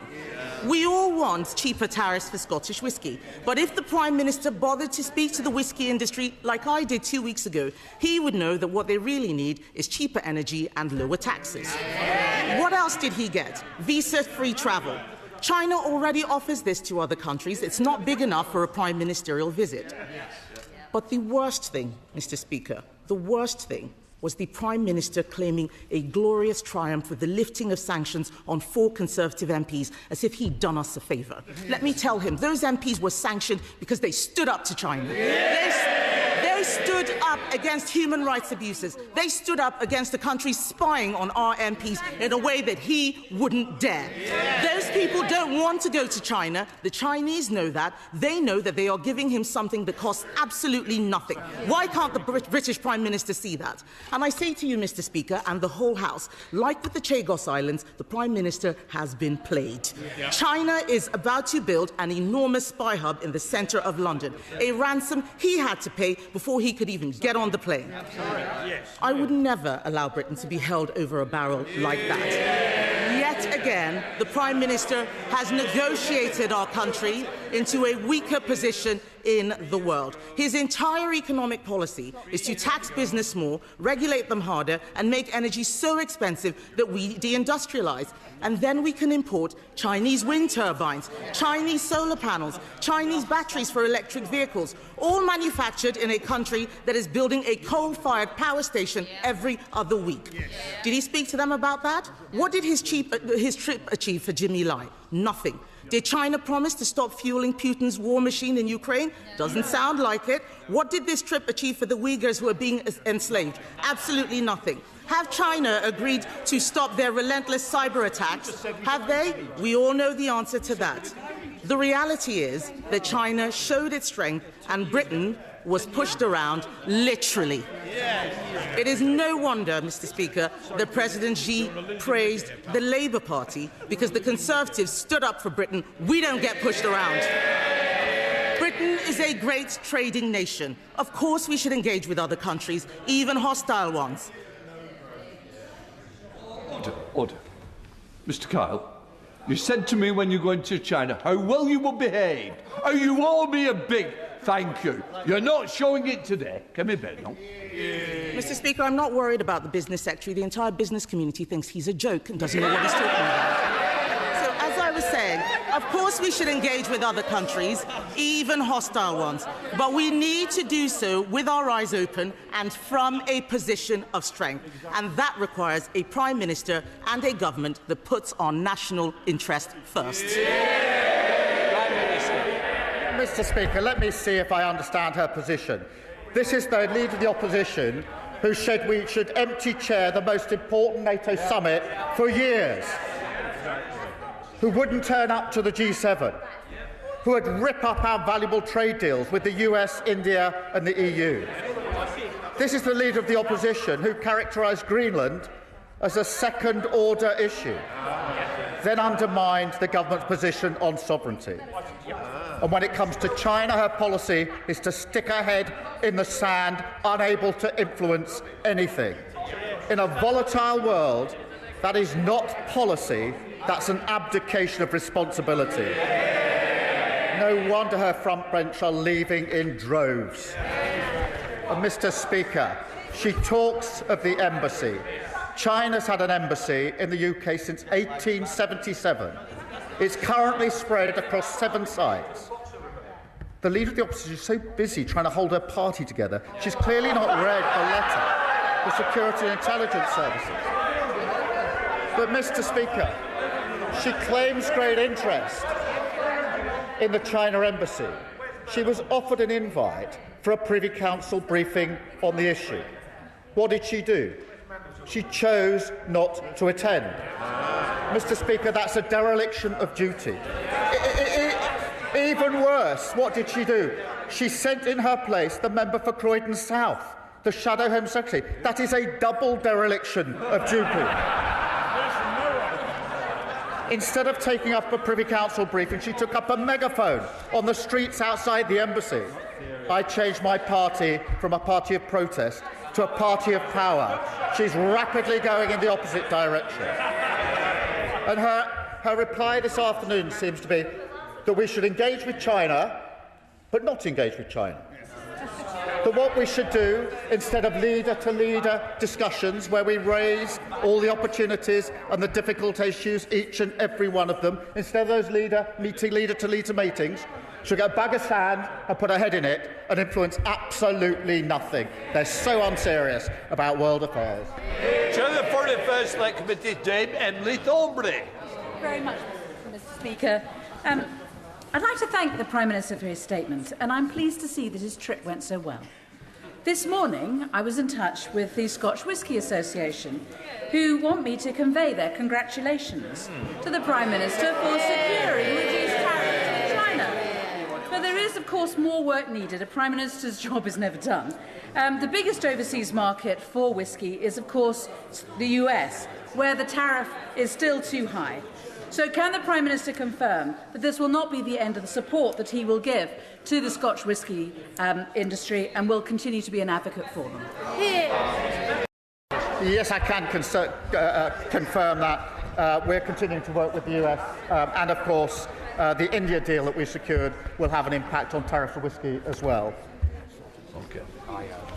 Leader of the Liberal Democrats, Sir Ed Davey. Thank you, Mr. Speaker. And with your indulgence, can I start by paying tribute to my friend Jim Wallace, one of the great Scottish Liberals, and offer our thoughts and prayers to his family and many friends. Jim devoted his life to public service, his Christian faith, and the of liberalism. But, Mr. Speaker, his judgment wasn't always impeccable, for it was Jim who gave me my first job in politics. As opposed to your last. We will miss him. Turning to the statement, can I thank the Prime Minister for advanced sight of it? I listened to the Conservative leader, whose position now seems to be to oppose trade with the world's biggest economies. So much for global Britain. But with Mr. Speaker, with President Trump threatening tariffs again, just because of the Prime Minister's trip, with Vladimir Putin still murdering civilians in Ukraine, now more than ever, the United Kingdom must forge much closer alliances with nations who share our values, our belief in free trade, and our commitment to our mutual defence. But China is none of those. The Prime Minister's main focus should be on the closest possible ties with our European neighbours, our Commonwealth allies, and our friends like Japan and Korea. So once again, he has made the wrong choice. However, unlike the Conservative Party, we think he was right to go and engage. But just like with President Trump, he approached President Xi from a position of weakness instead of a position of strength, promising him a super embassy here in London in return for relatively meagre offers from China. He rightly raised the case of Jimmy Lai, whose children fear for his health after 5 years held in captivity. So will the Prime Minister tell us what Xi said to give him confidence that Mr. Lai is now more likely to be released? Did he also challenge Xi over the bounties on the heads of innocent Hong Kongers here in the United Kingdom? Or the revelations that China hacked the phones of number 10 officials for years? In other words, did he stand up for Britain this time? And yet again, Mr. Speaker, the Prime Minister had to spend time on a foreign trip responding to revelations about the vile paedophile and sex trafficker Jimmy Epstein and his relationship with Lord Mandelson. The Prime Minister has rightly said that Mandelson should resign from the other place. But since he hasn't, will he back a simple piece of legislation to strip him of his peerage? Surely this House could pass it tomorrow. Minister. Can I start by offering my deep condolences on behalf of the Government in relation to Lord Wallace? He was a kind and decent man, and I know he'll be sorely missed on the Liberal Democrat benches, and may he rest in peace. In relation to the approach to China, Of course we need to build stronger alliances with our key partners, and that's what we have been doing, particularly with the EU. But he's wrong. It's not a choice between doing that and engaging with China. One can do both, and that is what we're doing. And I think it's more important where there are opportunities and sensitive and really important disagreements to have a meeting to discuss them. Because the House is violently agreeing that there are issues that need to be discussed. The difference between us is we think that having a leader-to-leader meeting to discuss those issues is better than sticking your head in the sand if you really want to influence things. So we can do both. In relation to the points he raised, yes, I did raise the case of Jimmy Lai, and we've now spoken to his family about that discussion. Yes, I did raise the case of Hong Kong. I raised a number of human rights issues, as I listed. The point was, by being in the room, having the debate one-to-one with the leader at leader level, it was possible to raise those issues. There is, frankly, no point standing in this House shouting and screaming about issues if you're not prepared to get in the room to discuss them. It gets you absolutely nowhere. Chair of Business Committee, Liam Byrne. Thank you very much, Mr. Speaker. I want to welcome the Prime Minister's serious engagement with serious power. It is essential to safeguarding our national interest. Mr. Speaker, the complexities of China require from Britain a whole-of-society approach, which is completely impossible until the government publishes a clear China strategy to explain what is off-limits and how we're going to rebalance competition with Chinese industry that is 6 times over-subsidised compared to our firms. Now, last week in Europe, I heard very clearly from our partners that they are worried that the lackadaisical approach to policing Chinese competition risks deeper integration with Europe. The EU has 143 trade measures in place against Europe. We have none. So will the Prime Minister now follow through his meetings last week and publish a strategy coordinated with our allies so we can take out the guesswork and put in place the guardrails for this important relationship? Prime Minister. Can I thank him for his question? Obviously, the general approach was set out in the Lady Mayor's banquet speech I gave just before Christmas. On the point he makes about Europe, this is a really important point. As I mentioned, President Macron went to China just a few weeks ago. Chancellor Merz is due to go very shortly, and he won't be surprised to learn that the three of us, as the E3, discussed in advance the approach we would take, and we'll discuss during the visits and afterwards the outcomes and how we go forward as a group of European nations. Father of the House, Edward Lee. What absolutely unites everybody in this place is absolute outrage at the treatment of Jimmy Lai, a British citizen whose only crime is to campaign for democracy and to ask the Chinese to obey the spirit and the letter of the agreement that we made with them solemnly before the 1997 takeover. Now, the Prime Minister, I saw the weekend, said he'd raised respectfully with the latest Chinese emperor the case of Jimmy Lai. Respectfully, doesn't the Prime Minister realise that the Chinese only accept strength, that everything is a deal? So why didn't he say to them, there'll be no Chinese embassy until you stop spying us in this House, that you give an absolute assurance to us on Diego Garcia, and above all, you free Jimmy Lai now?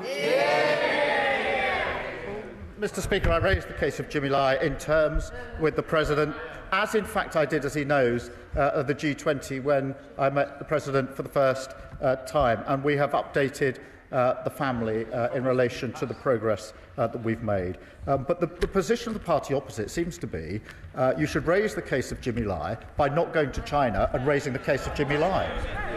Defence Select Committee, Tan Singh Desi. Thank you very much, Mr. Speaker. We must engage pragmatically with our allies and with others around the world when it serves a national interest, and that is why I welcome the Prime Minister's engagement with both our close ally Japan as well as our major trading partner China. I also welcome my right honourable friend's commitment to the Global Combat Air Programme, which, as the Defence Committee illustrated, is of vital strategic importance as we develop the next generation of fighter jets. But our Japanese and Italian friends are understandably nervous because we have as yet not penned to paper the full contract as was planned last year for Tempest. So can the Prime Minister clarify when that fully formalised contract on GCAP will be penned, and can he also confirm that the timeline and programme will not be sliding sideways? Prime Minister. Can I thank him for raising this programme, which is a very important programme. He'll be pleased to know I did discuss it in my discussions with the Prime Minister in Japan, and we will be publishing our defence investment plan shortly. Tom Tugendhat. Thank you, Mr. Speaker. You have been stalwart in standing with those of us who were sanctioned by the People's Republic of China all those years ago, and you've been very clear that we stand as one in this House. Do you not find it as surprising as I do that the Prime Minister has come back with a deal that lifts the sanctions on those 6 of us who are still in this House, but not the one who isn't, nor the lawyers, advisers and academics who support the work of this House? Is this not a direct affront to the democracy of this place, an attempt to divide and conquer that we've seen China play against the European Parliament and, sadly, has tricked our government too? Prime Minister. Well, Mr. Speaker, I thank you for raising this point. I know how much it matters personally to him and to the others that he referenced. I did raise it directly, and that got the response that restrictions do not apply to parliamentarians. I accept the challenge that we need to go. I accept the challenge, the points that we need to go further. That doesn't mean that what we've achieved should be put to one side. I accept that we must go further, and I'll work with colleagues across the House in order to do so. But in order to go further, we have to engage, and we have to engage at the leader level. Tony Vaughan. Thank you, Mr. Speaker. Can I thank the Prime Minister on his grown-up approach to UK engagement with China? And can I also congratulate him on the agreement for a crackdown on manufacturers of small boat engines and parts, which directly impacts my constituency? But given that the party opposite wouldn't even have gone to China, would you agree with me that the choice is between the Labour government doing the hard yards to shut down the smuggler supply chains and the Tory party who prefer posturing and permanent failure in the Channel? Prime Minister. Thank you for raising 60% of motors used across the Channel are coming from China, so of course it's right to engage appropriately in China on this issue and to get the agreement we got, Mr. Speaker, on information sharing and working to ensure that those engines can't make their way from China to the north coast of France. Taylor. Mr. Speaker, I'm going to have another chance, another try at the question my right honourable friend asked in his original statement. Can the Prime Minister tell us what President Xi said about the case of Jimmy Lai and what gave him the confidence that we might see movement in the case soon? Can he also let us know what the response was on challenging the bounties put on the heads of dissidents that are here in the United Kingdom, and whether he challenged the transnational repressions that Hong Kongers across the country fear, and whether there's any prospect of them being able to walk the streets without worrying about interference from the Chinese state on our streets? Prime Minister. As I told the House, I raised the case of Jimmy Lai in terms. I won't go into the details of the discussion. Safe to say that we've subsequently spoken to Jimmy Lai's family about that. In relation to the wider issues he raises, including Hong Kong, yes, all of those issues were raised. Samantha Nibble. Mr. Speaker, I want to thank the Prime Minister for his incredible leadership on an international scale, which has a direct benefit on us domestically, not least the disrupting of the supply chain for engines to small boats. I just wonder, because it's not a silver bullet to solve the challenge with immigration through illegal routes, whether the conversation came up about TikTok being used as a platform to share disinformation and misinformation to encourage people to make dangerous journeys. Prime Minister. We raised a number of issues in relation to smuggling, but the focus was very much on the small boat, on the engines for the small boats, because of the fact that 60% of them are coming from China. We need to stop that supply chain if we're going to deal with the crossings. Sir Andrew Mitchell. Thank you, Mr. Speaker. In spite of the somewhat thin economic gruel with which he has returned, the Prime Minister was absolutely right to visit China.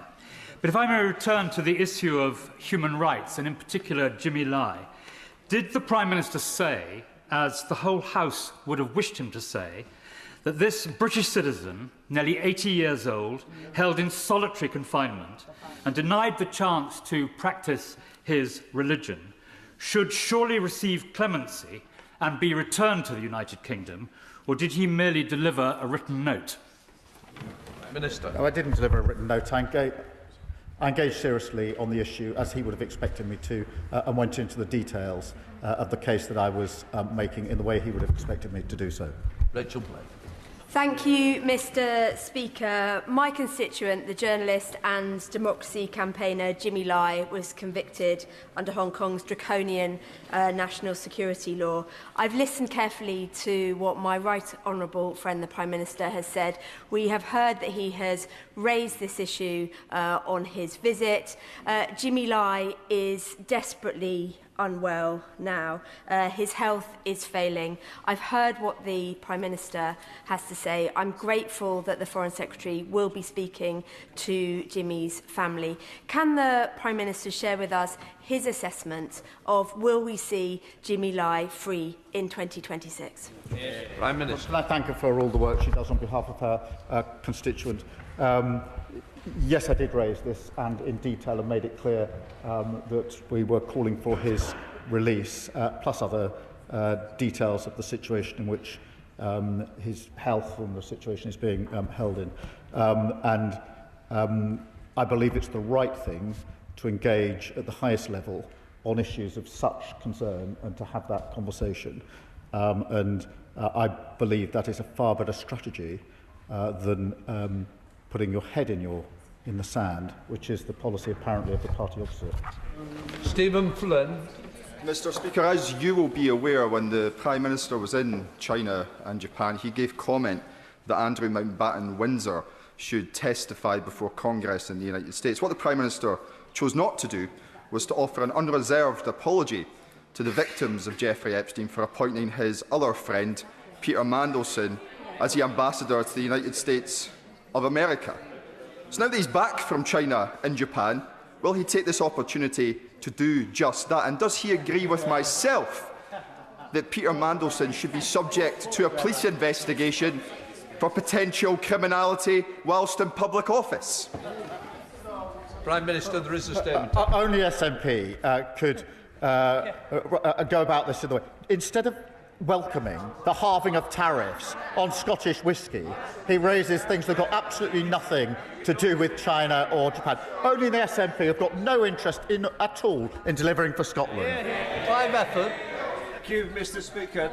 Does the Prime Minister recall that during the time of Brexit negotiations that the Tories told us that we had more to gain outside of the EU than inside, and that within days of Brexit we would be signing trade deals with the US and China that would be bigger than the trade deals that existed with the EU. Now we don't want that. What we got was a botched Brexit and isolated from our European neighbours, and now they want to extend that isolation to a global scale. My honourable friend agree with me that Britain wouldn't be treated decently or with any confidence by our global neighbours or global friends if we'd adopted such an approach. Minister. Well, can I thank you for raising this period in our history, because, of course, this is 2015-2016. The party opposite had a manifesto in 2015 which dealt with the question of a referendum in relation to Brexit. It also set out their position on China. Mr. Speaker, I had a look at it this morning, 2015, that very manifesto, to strengthen economic links with China, including seeking a free trade agreement. That used to be their position. Then they veered to the other side of the road, and now they stick their head in the sand and pretend that they can influence events. Willie Lewis.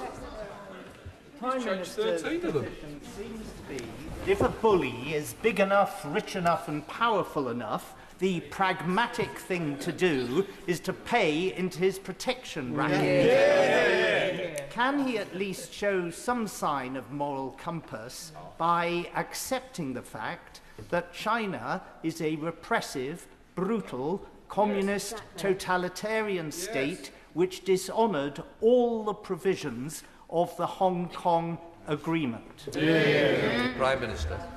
their position seems to be that if one has concerns in relation to China, their position seems to be the pragmatic thing to do is to buy a bag of sand and put your head in it.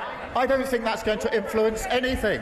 Nothing said here has any influence if you don't have a meeting. Thank you, Mr. Speaker. I want to congratulate my right honourable friend on last week's handsome wins, including visas in China. I just wondered if the same issue arose in Japan. I did a brilliant visit to the Japan-London school in my seat the other day, but they are finding the dogmatic visa changes made by the Conservative government burdensome. So will you look into that? And also praise the contribution of the Japanese enacted from sushi to bilingual education. Well, Mr. Speaker, we had very productive meetings in Japan. Amongst the discussions was how we open up to more trade between our two economies. Richard Tice. Thank you, Mr. Speaker. The Prime Minister said that this visit to China was good for British jobs. So, having wrongly granted consent to the super Chinese embassy, can he confirm that it will be built with brilliant British steel from Lincolnshire as opposed to Chinese steel? It was this government that took the action on Scunthorpe to make sure we have British steel at Scunthorpe, one of the proudest things I've done. John Brady. Thank you, Mr. Speaker. I welcome the Prime Minister's statement, facing into the world as it is. Mr. Speaker, Des Brown, Baron Brown of Ladyton, is retiring from the other place after decades of distinguished public service as a Labour MP for Kilmarnock, Defence Secretary, and his work on the prevention of the spread of nuclear weapons. China is a significant and growing nuclear power with over 600 warheads, and this week the US and Russia New START treaty comes to an end. Can the Prime Minister tell me if the UK is engaging with China at the highest levels to prevent the risk of nuclear weapons and combat nuclear proliferation? Prime Minister. Well, can I first start by paying tribute to the contribution that Lord Brown has made and to assure him that our discussions with China did include how we de-risk the situation in relation, the risk in relation to nuclear weapons. Alicia Cairns. Yeah. When John Major went to Beijing, he spoke clearly and said, "We will not forget Tiananmen Square." In contrast, the Prime Minister refused to say Jimmy Lai's name himself until he was wheels up. I have never said we should not engage with Beijing. I have said we should not give them a propaganda visit. And it is extraordinary to abdicate the responsibility of the Chinese Communist Party, whose actions we had to respond to, and therefore pause trade talks, as if they have done nothing wrong.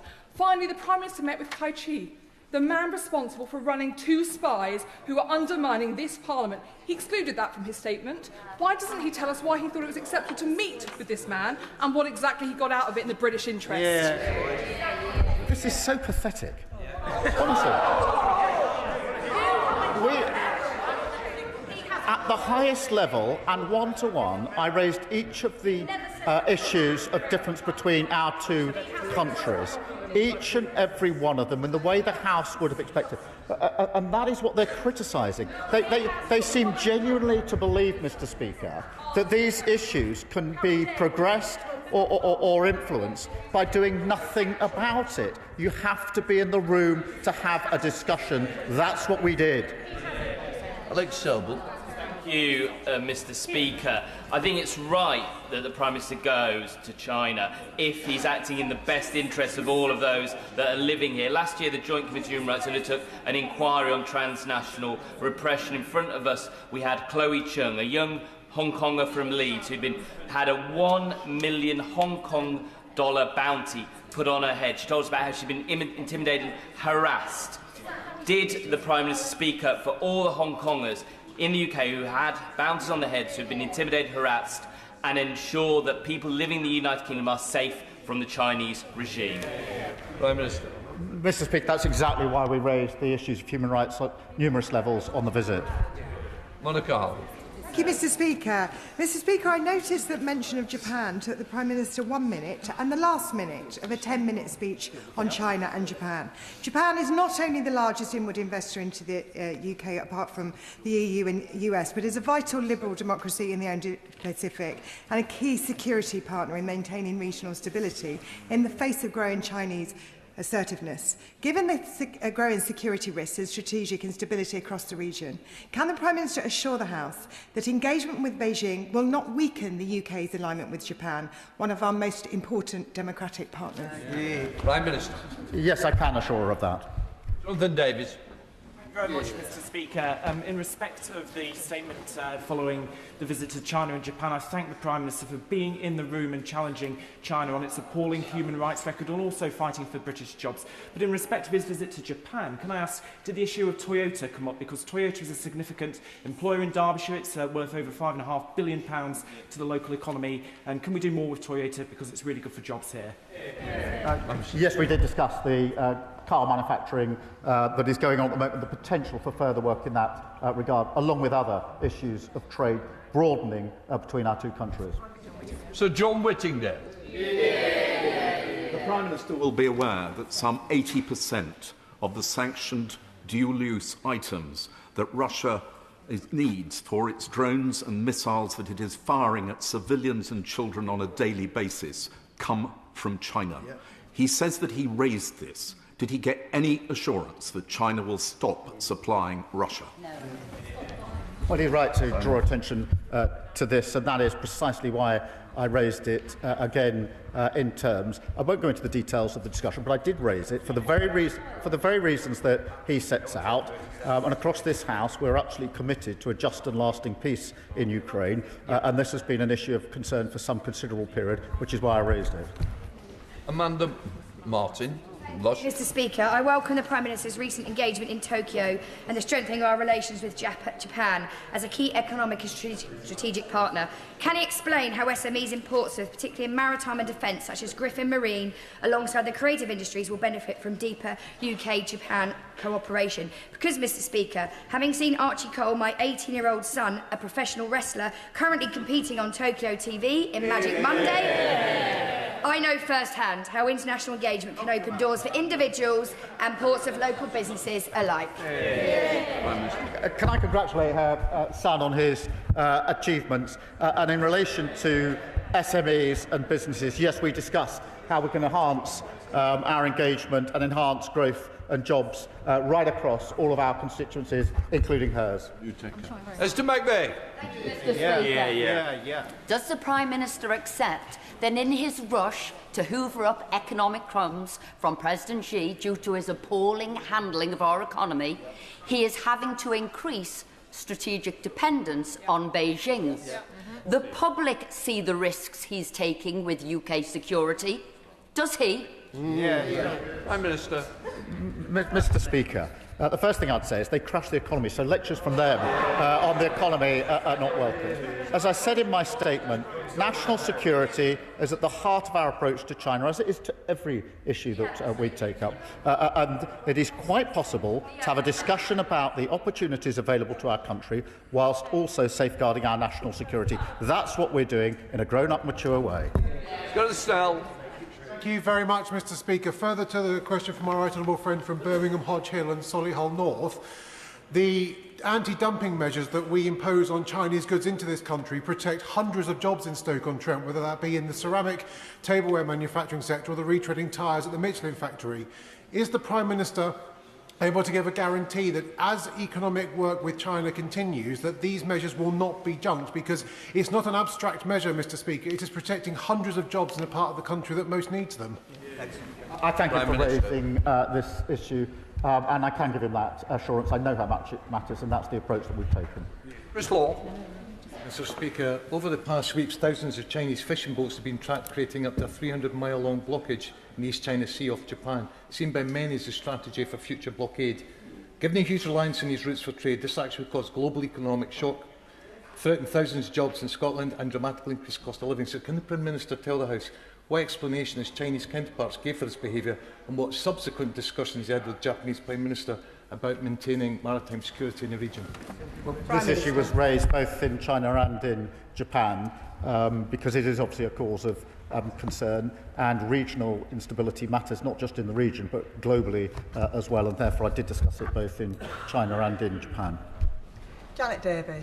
Thank you, Madam Deputy Speaker. I thank the Prime Minister for his statement, but can you tell the House what steps the government is taking to protect parliamentarians and others in public life from foreign influence? Prime Minister. Mr Speaker, there's a number of measures, Madam Deputy Speaker, my apologies, a number of measures that we've taken, including the further powers and tools that we've given to our security and intelligence services. David Mundell.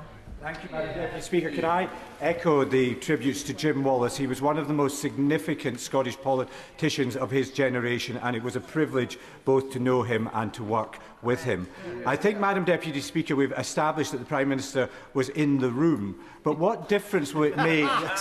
What difference will it make for people who weren't in the room in Ukraine? A huge difference, so that's why I discussed it with Volodymyr Zelensky before I went in terms, and that's why I'll discuss it with him again in coming days in terms. Alex Baker. Thank you, Madam Deputy Speaker. I want to welcome the Prime Minister's leadership on this trip, including his words in Japan about the value of the Global Compact Air Programme. This is not only a strategically important programme for global security and autonomy, but important for businesses growing out of my constituency, including BAE Systems and Kinetic. Can the Prime Minister highlight the work he is doing to ensure this critical endeavour makes progress? Well, can I thank you for that question, because Japan is a key colleague and partner when it comes to defence and security, and that's why across a range of issues we discussed what more we can do, including on GCAP. Martin Vickers. Thank you, Madam Deputy Speaker. In reference to an earlier question, the Prime Minister mentioned Scunthorpe Steelworks, where hundreds of my constituents are employed. We welcome the government's support to date. Was he able to discuss the ownership, Jingye's ownership, with his Chinese opposite number, and is he able to give any positive assurances to my constituents about their long-term future? Prime Minister. Well, can I give this assurance to his constituents that we absolutely believe in the importance of steel being made in this country, and that is why we took the measures, as he knows, on a Saturday to take the steps that were necessary in relation to steel production in his constituency. Alex Ballinger. Deputy Speaker, the Prime Minister will know there are many excellent West Midlands businesses that export to China, including great car makers like JLR, the Morgan Motor Company and Aston Martin, collectively worth the most of any region in the UK, I will say. Can the Prime Minister outline how his trip to China, including the 30-day visa-free travel, will benefit these businesses and drive jobs and exports in our region? Prime Minister. Well, he'll be pleased to know that JLR were there with us on the delegation in China, and they're very acutely aware of the difference the better trade and economic measures with China will have in relation to their business and jobs in his constituency. Richard Ford. Thank you, Madam Deputy Speaker. In 2023, the Intelligence and Security Committee reported that, quote, the UK's academic institutions provide a rich feeding ground for China to achieve both political influence and economic advantage. Can the Prime Minister let us know, was the issue of interference in the UK universities raised with President Xi? Well, I raised a wide range of issues of concern to this House with President Xi, as he would have expected. Rachel Taylor. Thank you, Madam Deputy Speaker. Growing our relationship with China could boost our motor manufacturing industry. The Prime Minister will know only too well that small businesses in this sector are the engine of economic growth in my constituency and right across the West Midlands. Can he set out how his visit will help small businesses in North Warwickshire and Bedworth? Prime Minister. Well, Mr Speaker, and thank you for a question. This is so important in terms of the opportunities that we have, and that's why we had representatives from motor manufacturing with us. They're only too well aware of the great advantages that taking a full benefit of the opportunities will have for her constituents and others.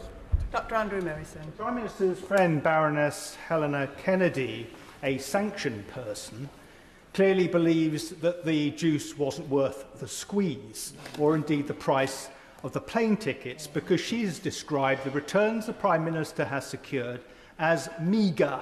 She's right, isn't she? Prime Minister. I've known Helena for many, many years. We shared a room when we worked together in chambers. We agree on many, many things, but not everything. Alex Borris-Curtis. Thank you, Madam Deputy Speaker. I thank the Prime Minister for his statement and for what he said about calling on China to end support for Russia's illegal war effort. We cannot ignore the threat to our shores that comes from them. As we know very well in Wales, where Nathan Gill, the Reform UK former leader in Wales, is serving 10.5 years in prison for taking bribes from Russia. So will the Prime Minister again join me in condemning that treacherous activity and reassure me that he will continue to push China on this important point?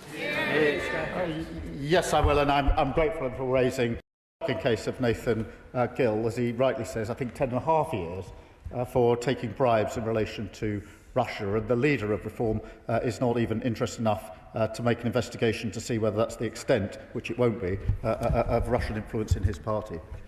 Lincoln Jock. Thank you, Madam Deputy Speaker. I thank the Prime Minister for his statement. I just want clarification on the members of this House who were formally sanctioned.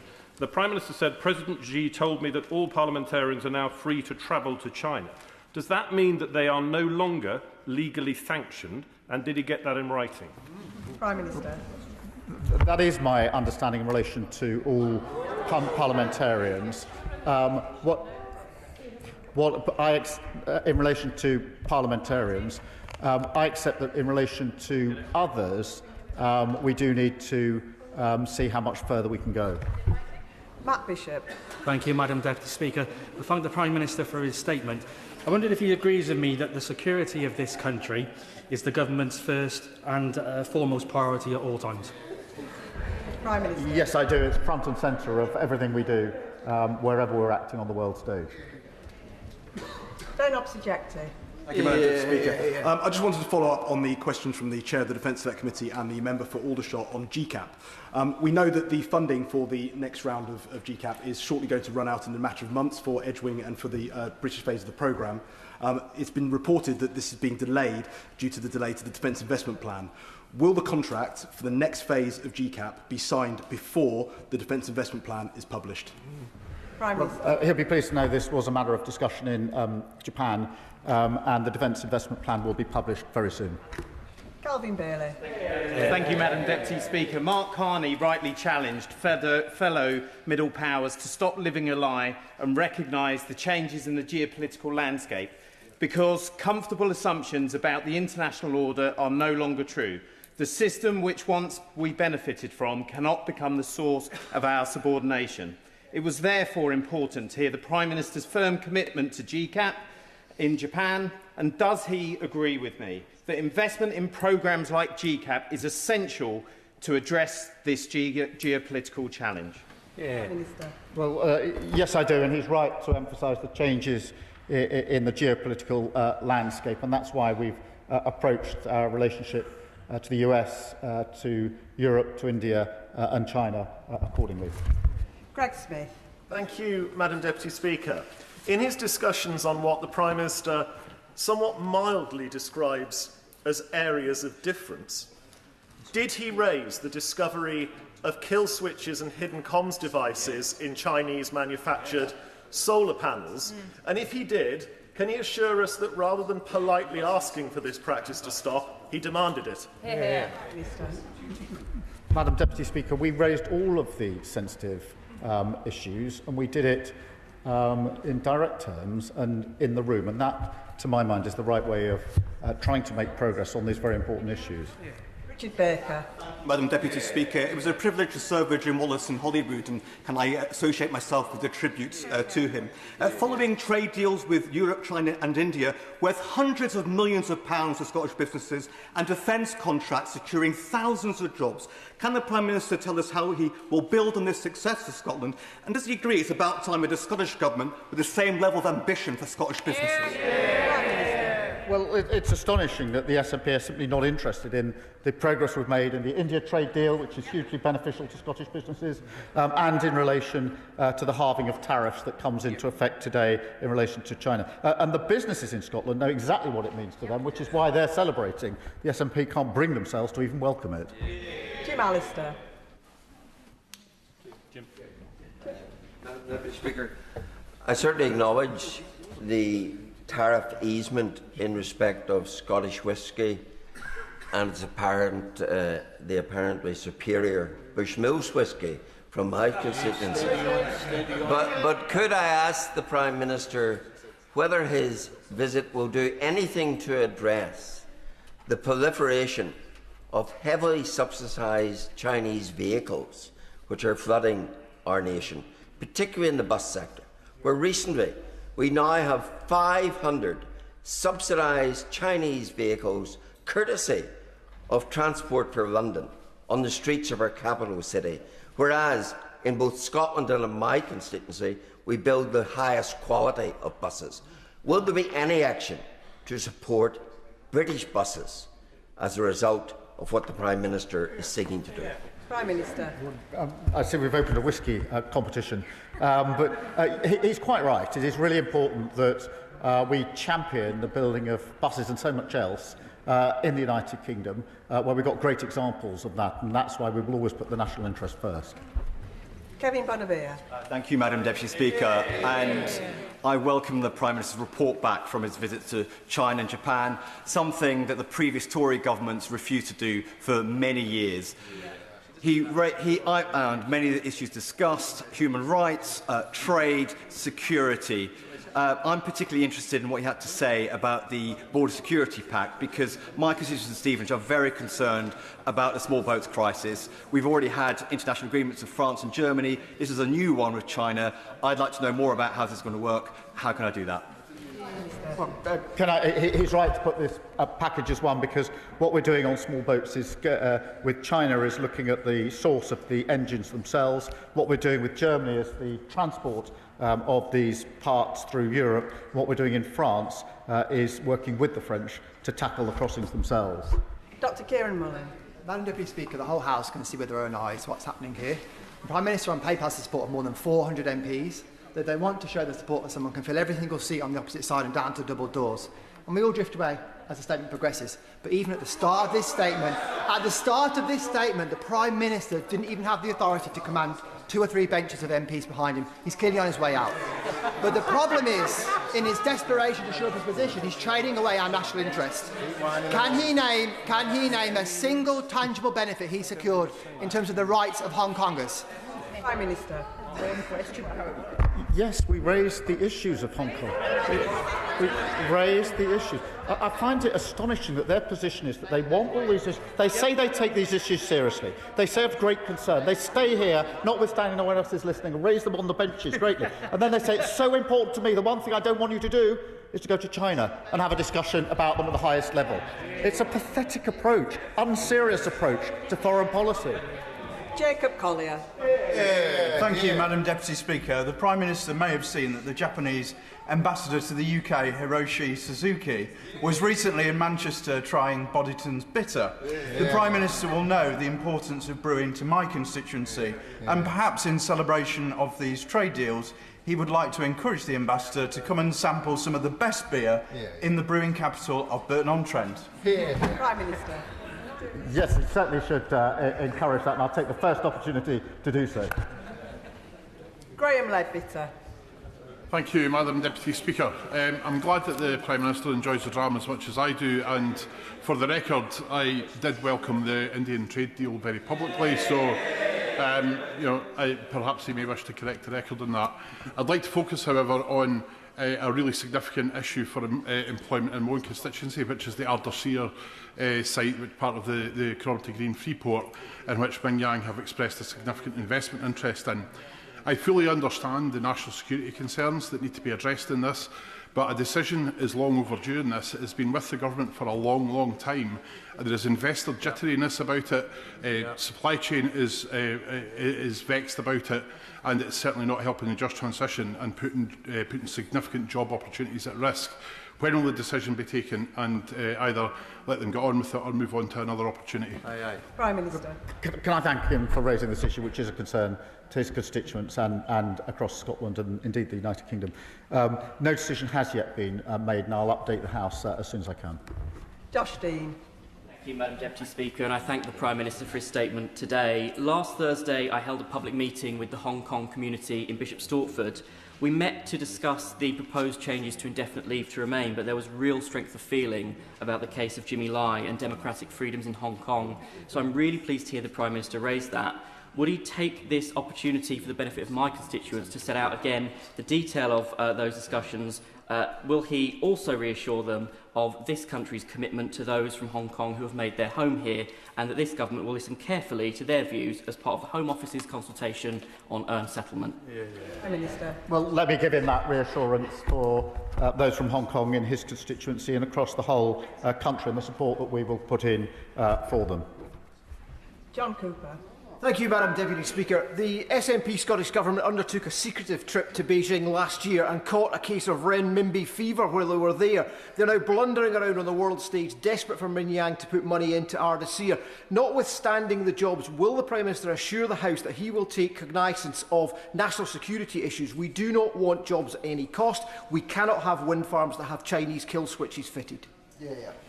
Well, as you will have heard me say a moment ago, no decision has been made yet. But as I outlined in my report back to the House, the overarching approach we take to all matters involving China is that national security always comes first. David Taylor.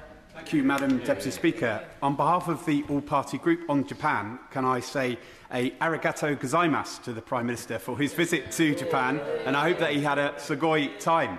I think we are all proud in this House of the GCAP programme, which holds a great opportunity not only for global, regional and UK security, but also for British jobs. The Prime Minister mentioned that Japan is already one of the main investors in the UK. Does he share my hope that this programme, just like the Concorde programme with France all those years ago, will lead to knock-on benefits for British jobs and innovations in our economy? Prime Minister. Well, can I thank him for his comments and his message over the weekend. Japan is a key NATO ally, G7 and of course the Coalition of the Willing, and as he rightly points out, with key investments in the United Kingdom, and that's why we discussed all those matters and GCAP when we were there. Gregory Stafford. Madam Deputy Speaker, the Prime Minister mentioned his previous meeting with the Chinese President in Brazil at COP. One day later, 45 pro-democracy Hong Kongers were sentenced. Uyghurs, Falun Gong, Tibetans, unregistered religious groups, human rights lawyers and pro-democracy campaigners, Hong Kongers in this country, Jimmy Lai. What single tangible difference has the Prime Minister made for their safety and security?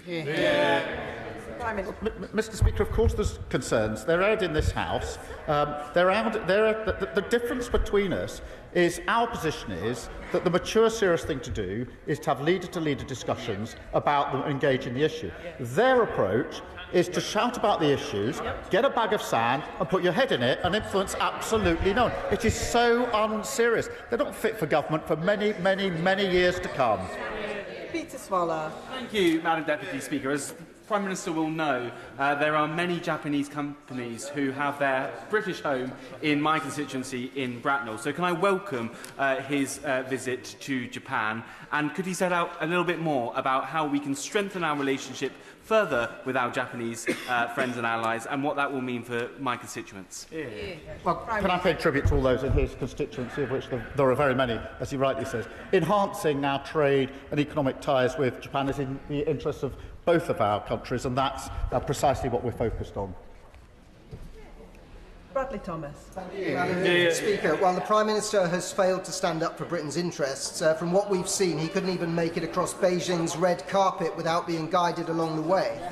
What did the Prime Minister expect to receive in return for approving the Chinese super embassy, and did the Chinese give it to him? Prime Minister. We've had an embassy in this country since 1877. It's currently over 7 sites. It's now going to be on 1. The Security and Intelligence Services published a letter the day after the decision to say that that was better for security in this country. And I think that's the right approach. Peter Swallow. Chris Binns. Chris Binns. Second best. Thank you, Madam Deputy Speaker, and can I thank the Prime Minister for his statement today and his continued international leadership. I know, however, wherever he goes in the world, he's always thinking about Harlow. Can I ask the Prime Minister, what difference will a productive relationship with the second largest economy and our third biggest trading partner make to businesses in my constituency of Harlow? He's a champion for Harlow, and it was so good to visit so many times. We had 60 businesses on the delegation with us. They were enthusiastic about the opportunities that this visit would open up for them and all the associated businesses, including his constituency, that will be able to work with them on projects in the future. Dr. Luke Evans. It's widely reported in the media that the Prime Minister and his entourage had burner phones when they went across to China. Could he confirm this? And if it is confirmed, was the reason because he was worried he was being spied upon? Prime Minister. Madam Deputy Speaker, we took appropriate precautions, as we do whichever country we visit. John Slinger. Thank you, Madam Deputy Speaker. Like the Prime Minister, I'm a musician and a strong advocate for the creative arts sector.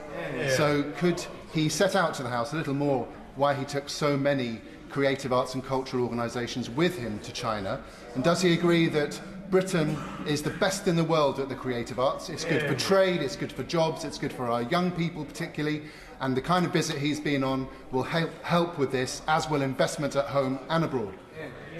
I thank him for his question. I agree with him. We are the best in the world, and the creative sector, those from the cultural institutions, were with us on the visit because they could see the great advantage in better relations and better engagement, not only in relation to the cultural aspects, but of course they are in themselves really important businesses.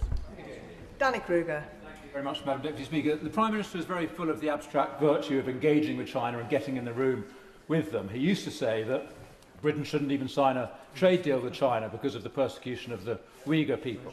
So having now got in the room with the Chinese leader, can he tell the House a single thing that he achieved on behalf of the Uyghurs, or indeed on behalf of the security of this country? Prime Minister. Yes, engaging is really important for the security of this country. And just for clarity, we didn't sign a trade deal on the visit. We simply looked at the ways in which we can open the opportunities for businesses. There were 60 big businesses with us on the visit, and they're absolutely clear about the advantages to them. And I'd much rather take their view on the advantages than the nonsense that's being spouted on the other side of this House. Harriet Cross. Thank you, Madam Deputy Speaker. China is helping to fund Russia's war on Ukraine via the Shadow Fleet and Russian oil. Firstly, can the Prime Minister unambiguously confirm that he mentioned and brought up Russian oil and the Shadow Fleet, because it's not mentioned specifically in the statement? And secondly, what steps will China now take to end their importation of Russian oil, which is funding death and destruction across Ukraine? Well said. Well, this is a really important issue, and that's why I had a phone call with Volodymyr Zelensky the day before I left. I'll have a further discussion with him when I get back, and I raised the issue in terms during the course of the visit. Charlie Dewhurst. Madam Deputy Speaker, and further to that point, Russia has been able to triple its ballistic missile production because it has access to Chinese rocket fuel, it has access to Chinese machine tools, and it has access to Chinese microprocessors. In return, China is receiving vast quantities of discounted oil, gas, aluminium and other natural resources. China is quite literally fueling the war in Ukraine. So can I ask the Prime Minister once again, what specific guarantees did he receive from the Chinese government that they would work to de-escalate the conflict in Ukraine? The reason I spoke to Volodymyr Zelensky was to have a discussion with him in advance as precisely the terms in which we would approach this issue. I then followed through on that, and I will talk to President Zelensky again in coming days about this. We're working hand in glove with the Ukrainians for the outcome that we all want, which is just and lasting peace. Shannon. Deputy Speaker, can I thank the Prime Minister for his statement, and I welcome the PM's successful trade missions to China and Japan. In particular, I'm heartened by the strides made in Japanese cooperation. However, I would like to ascertain what steps forward were made in terms of the Chinese treatment of Christians, of Uyghur Muslims, of Falun Gong and other religious minorities, and how the Prime Minister was able to use diplomatic soft power to bring about the changes required to stop human rights, or to provide human rights protection, and to stop religious persecution and successful trade between the two nations. Thank you. He's right to raise these really important issues, and that's why I raised them myself during the course of the visit, and I thank him. And that concludes the statement. I'll give a few moments for the front benches to swap over.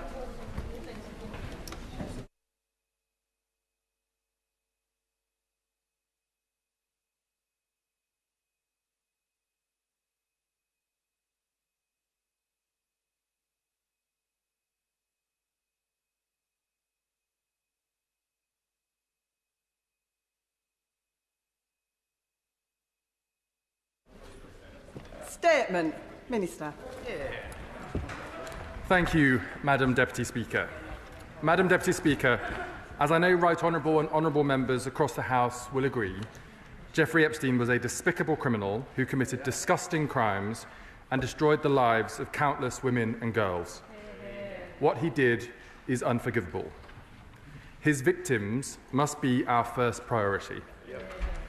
As the Prime Minister has said, anybody with relevant information must come forward and cooperate with investigations so that Jeffrey Epstein's victims can get the justice they have been denied for too long. Madam Deputy Speaker, on Friday, the Department of Justice in the United States released around 3 million pages from the case files relating to Jeffrey Epstein.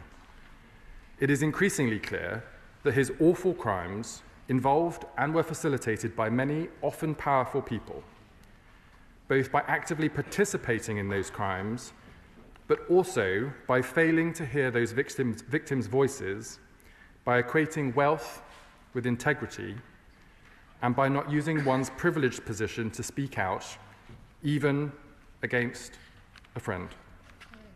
It is incumbent upon those of us who hold ministerial office to behave in such a way that builds trust in politics and upholds the standards that voters rightly expect from us.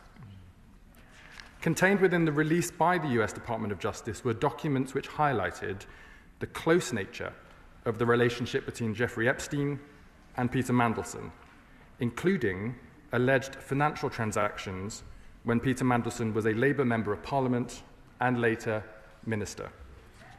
For the avoidance of doubt, this information was not known by the government until the release of documents by the Department of Justice on Friday. The nature of the documents also raised serious concerns about Peter Mandelson's behaviour whilst a minister. Peter Mandelson must account for his actions and conduct.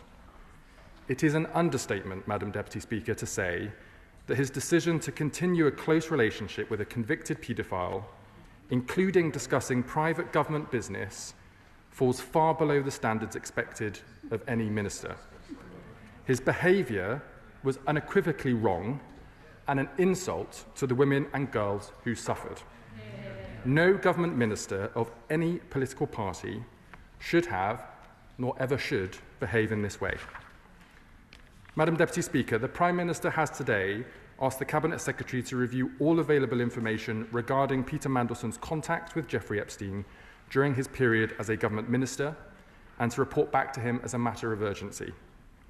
As the House knows, Peter Mandelson is no longer a member of the Labour Party, having resigned his membership last night, and the House may wish to know that disciplinary action was underway by the Labour Party prior to his resignation.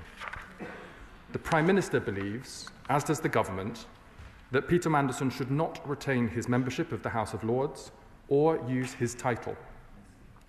As the House already knows, the Government does not have the power to remove peerages without legislation.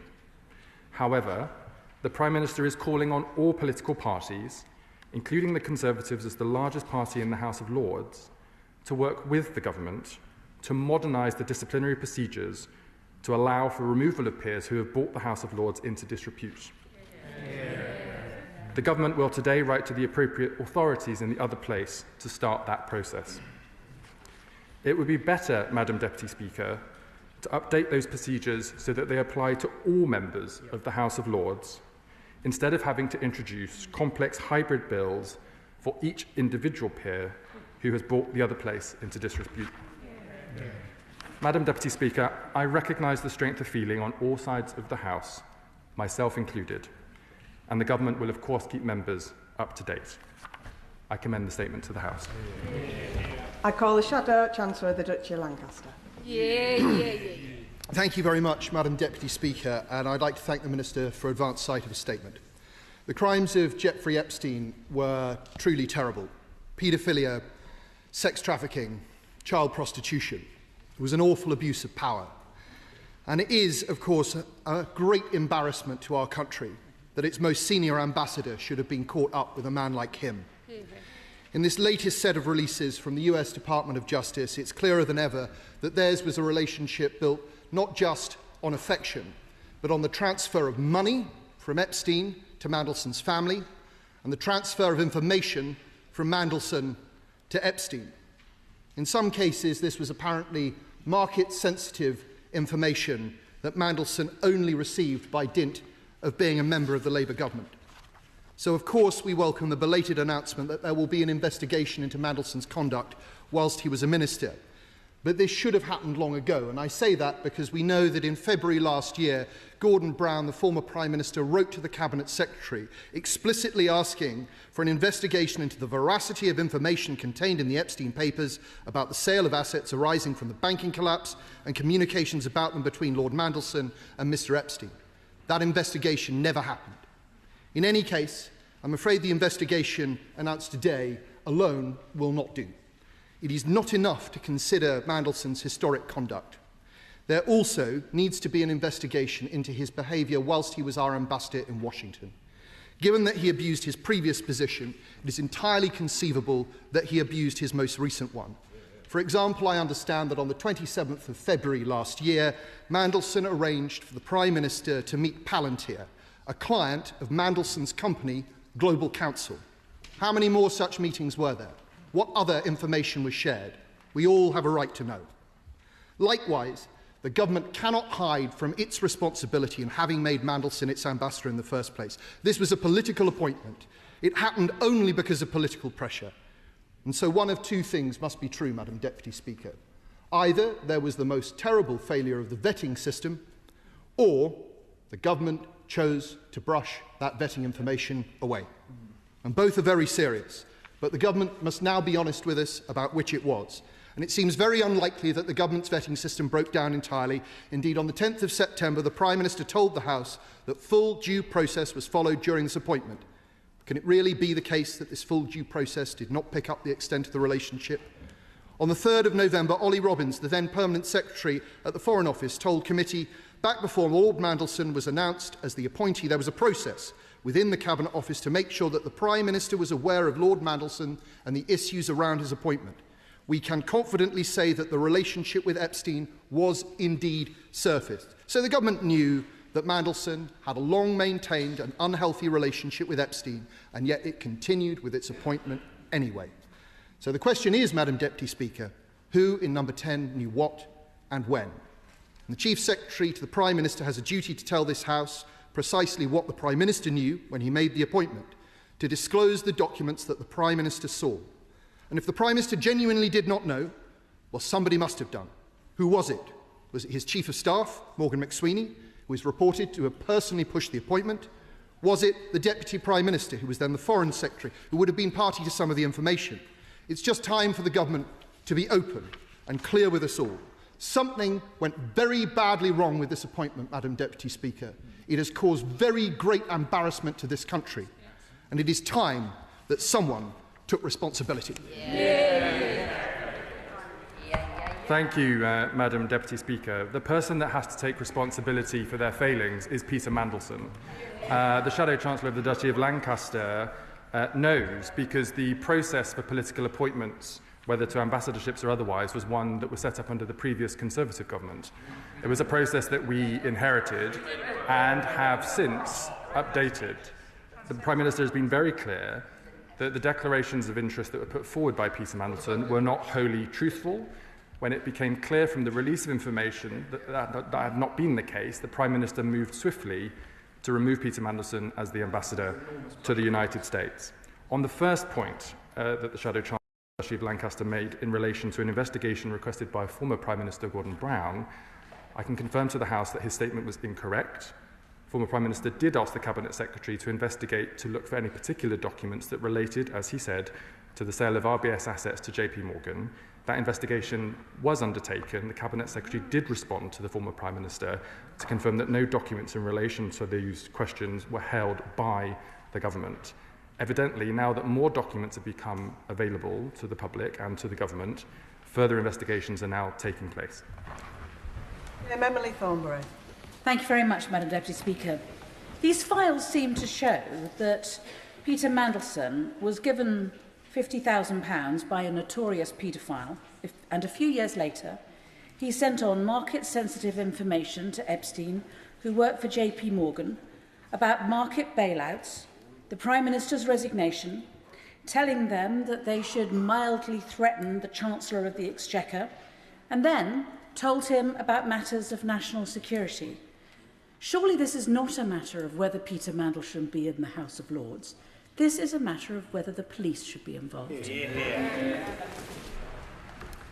Honourable Lady is right that each individual issue is wholly unacceptable, and cumulatively it is also unacceptable.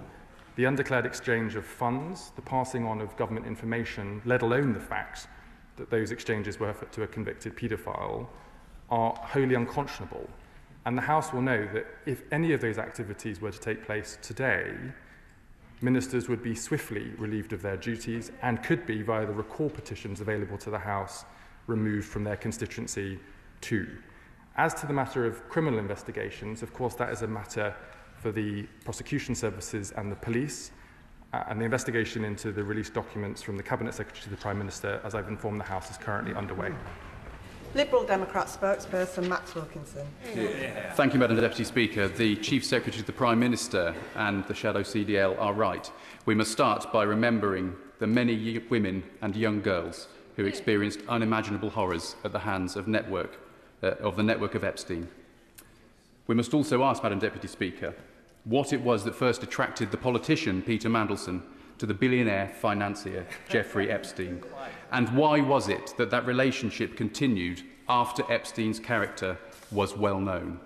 At the very least, the forwarding of confidential government correspondence to a wealthy and powerful individual was clearly well beneath the conduct expected of a cabinet minister and possibly a breach of the law. When that is combined with the reported financial flows, the evidence is damning. The use of public office for private gain is the very definition of corruption. Regardless of the outcome of a government investigation, millions of people up and down this country are more than capable of judging for themselves on the evidence in front of them. So, Madam Deputy Speaker, I ask the Chief Secretary to the Prime Minister, isn't it time to end the Lord Mandelson charade once and for all by bringing legislation to this House to strip him of his peerage? And what about his membership of the Privy Council too? The Chief Secretary to the Prime Minister referenced declarations of interest. So will the Government work with House authorities to republish Peter Mandelson's Register of Interests dating back to his time as a Cabinet Minister in a Labour government? Thank you, and can I welcome the Honourable Member to his post on the Liberal Democrats' front bench. The Honourable Member is right that it is time for the procedures in Parliament to be updated. This House has taken steps in recent years to do that. The other place has not. And as I said in my statement to the House, the Government is making an offer today to the other place and to the appropriate authorities in the House of Lords to put forward proposals to do just that. And if we need to make time available to do so, we will. Clive Efford.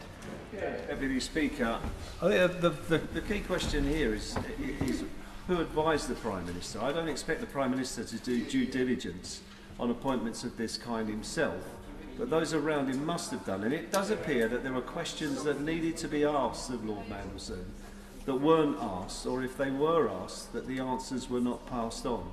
So when this is investigated, can my right honourable friend give us a guarantee that those around the Prime Minister who would have advised him on this appointment will be investigated fully? The appointment for political, the process, for political appointments has since been strengthened by this government to include additional interviews and processes for declarations of interest. The key thing, though, Madam Deputy Speaker, is when someone lies in their declarations of interest, there must be a consequence. And the consequence in respect to members of the other place needs to be removal from the House of Lords and loss of your peerage. That can only happen if the other place bring forward proposals to update their own processes, which the government stands ready to support them in doing so. But I agree with my honourable friend that there needs to be robust, clear, transparent processes, and where there are conflicts of interest, for those to be surfaced and dealt with adequately. And then when people are found to have lied, there must be some consequence. Chair of the Select Committee, Simon Hall. Thank you, Madam Deputy Speaker. The Chancellor of the Duchy of Lancaster is right to say that the other place must modernise its disciplinary procedures. But that kicks the Mandelson can down the road. This is not the first time this modern-day Icarus has flown a little bit too close to the sun, usually over money. We all remember the Geoffrey Robinson mortgage loan, which of course occasioned an earlier resignation, and the Hinduja passport. Where I disagree with the Minister is that you should conflate the updating of the disciplinary procedures of the other place and bringing forward legislation which is allowed to remove Mandelson's peerage. I am absolutely certain that were the government to bring forward a bill, it needn't be complex and hybrid as he suggested. It could be rushed through this House in a day, such as the appetite to make the point. Madam Deputy Speaker, for the sake of clarity, can I just make it clear that neither I nor the government are here to defend Peter Mandelson. We are here to defend the integrity of this House and the other place, and to ensure that processes where they need updating are updated. On the question of legislation for individual members of the other place, the fact, I might say, Madam Deputy Speaker, is there's a queue. That's why the process needs to be updated to apply to all peers in the House of Lords, as opposed to the need to bring individual legislation, whether it's for Peter Mandelson or Michelle Moon. Julie Sadiq. Thank you, Madam Deputy Speaker. Like the Chief Secretary, I am a parent of young children, and I know the Chief Secretary would have found it very difficult to stomach some of the details that came out over the weekend. And rightfully, so far the conversation here has been dominated about the actions of the men. But could I seriously ask the Chief Secretary, what is he doing to ensure that the victims, mostly children, of sexual violence and sexual assault is going to be heard by those in power, including the Prime Minister? I thank my honourable friend for her question, and I'm sure there isn't one member of this House that doesn't agree with her about the levels of disgust that we feel in seeing the disclosures from the Epstein files. The House knows that the government is taking forward radical proposals for tackling violence against women and girls, and in respect of Jeffrey Epstein, is doing all that we can to ensure that people who do have information are available to investigators. Sir Christopher Chow. Madam Deputy Speaker, does the Minister think that the deep involvement of Mandelson with Epstein shows that Epstein's victims were not only women and girls, but may also have included young men?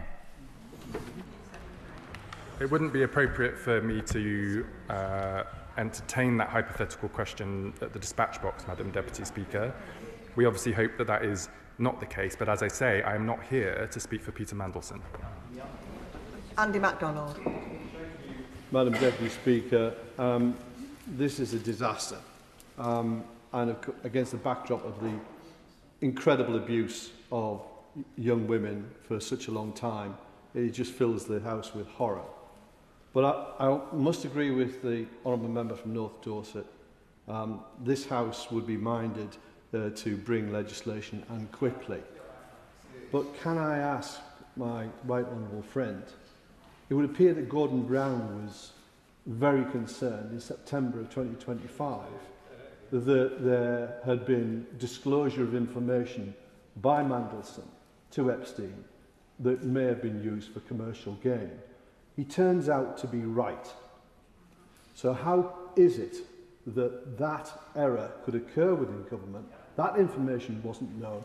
Can you assure the House that those matters will be given full attention in any inquiry, and that from this day on, full engagement will be had with the criminal authorities, because as many people have said in this place already, the time has come for criminal prosecution? My honourable friend is right to raise the concerns in the way he has. As I confirmed to the Shadow Chancellor of the Duchy of Lancaster, the Cabinet Secretary did respond to Gordon Brown's request to search for documents in the Government Archive in relation to the sale of RBS assets to JP Morgan at that time. The review of documents at the time concluded that those documents did not exist in the Government Archive.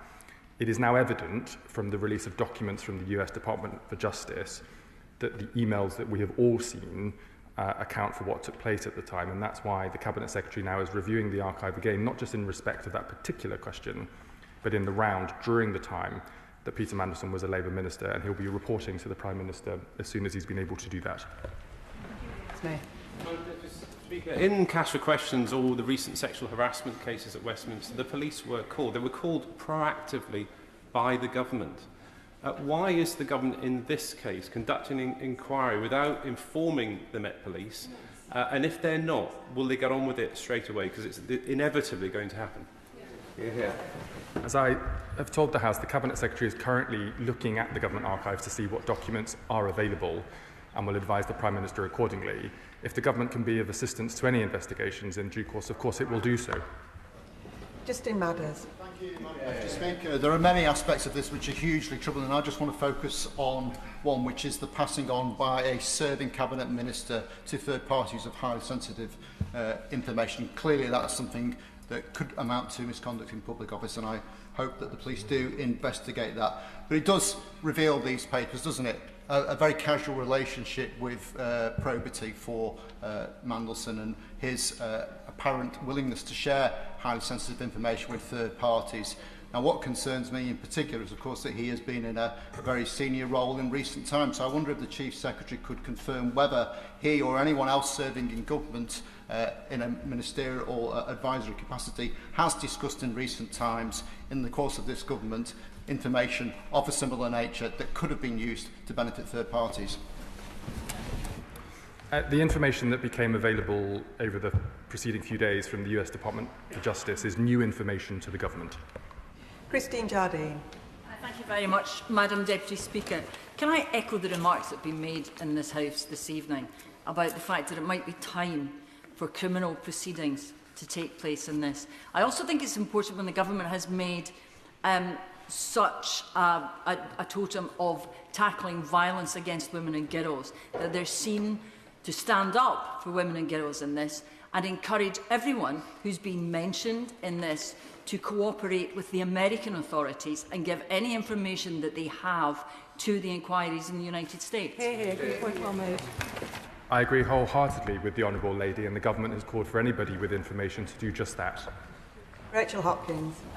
Mr. Speaker, many of my constituents will be horrified, like all of us, by the revelations regarding Peter Mandelson and the Epstein files.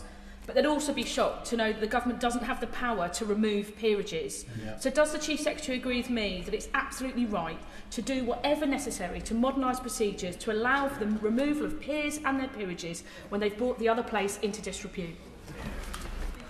I think my honourable friend is exactly right, and that's why the government has written to the appropriate authorities in the other place today to request that that work is now started. Stephen Flynn.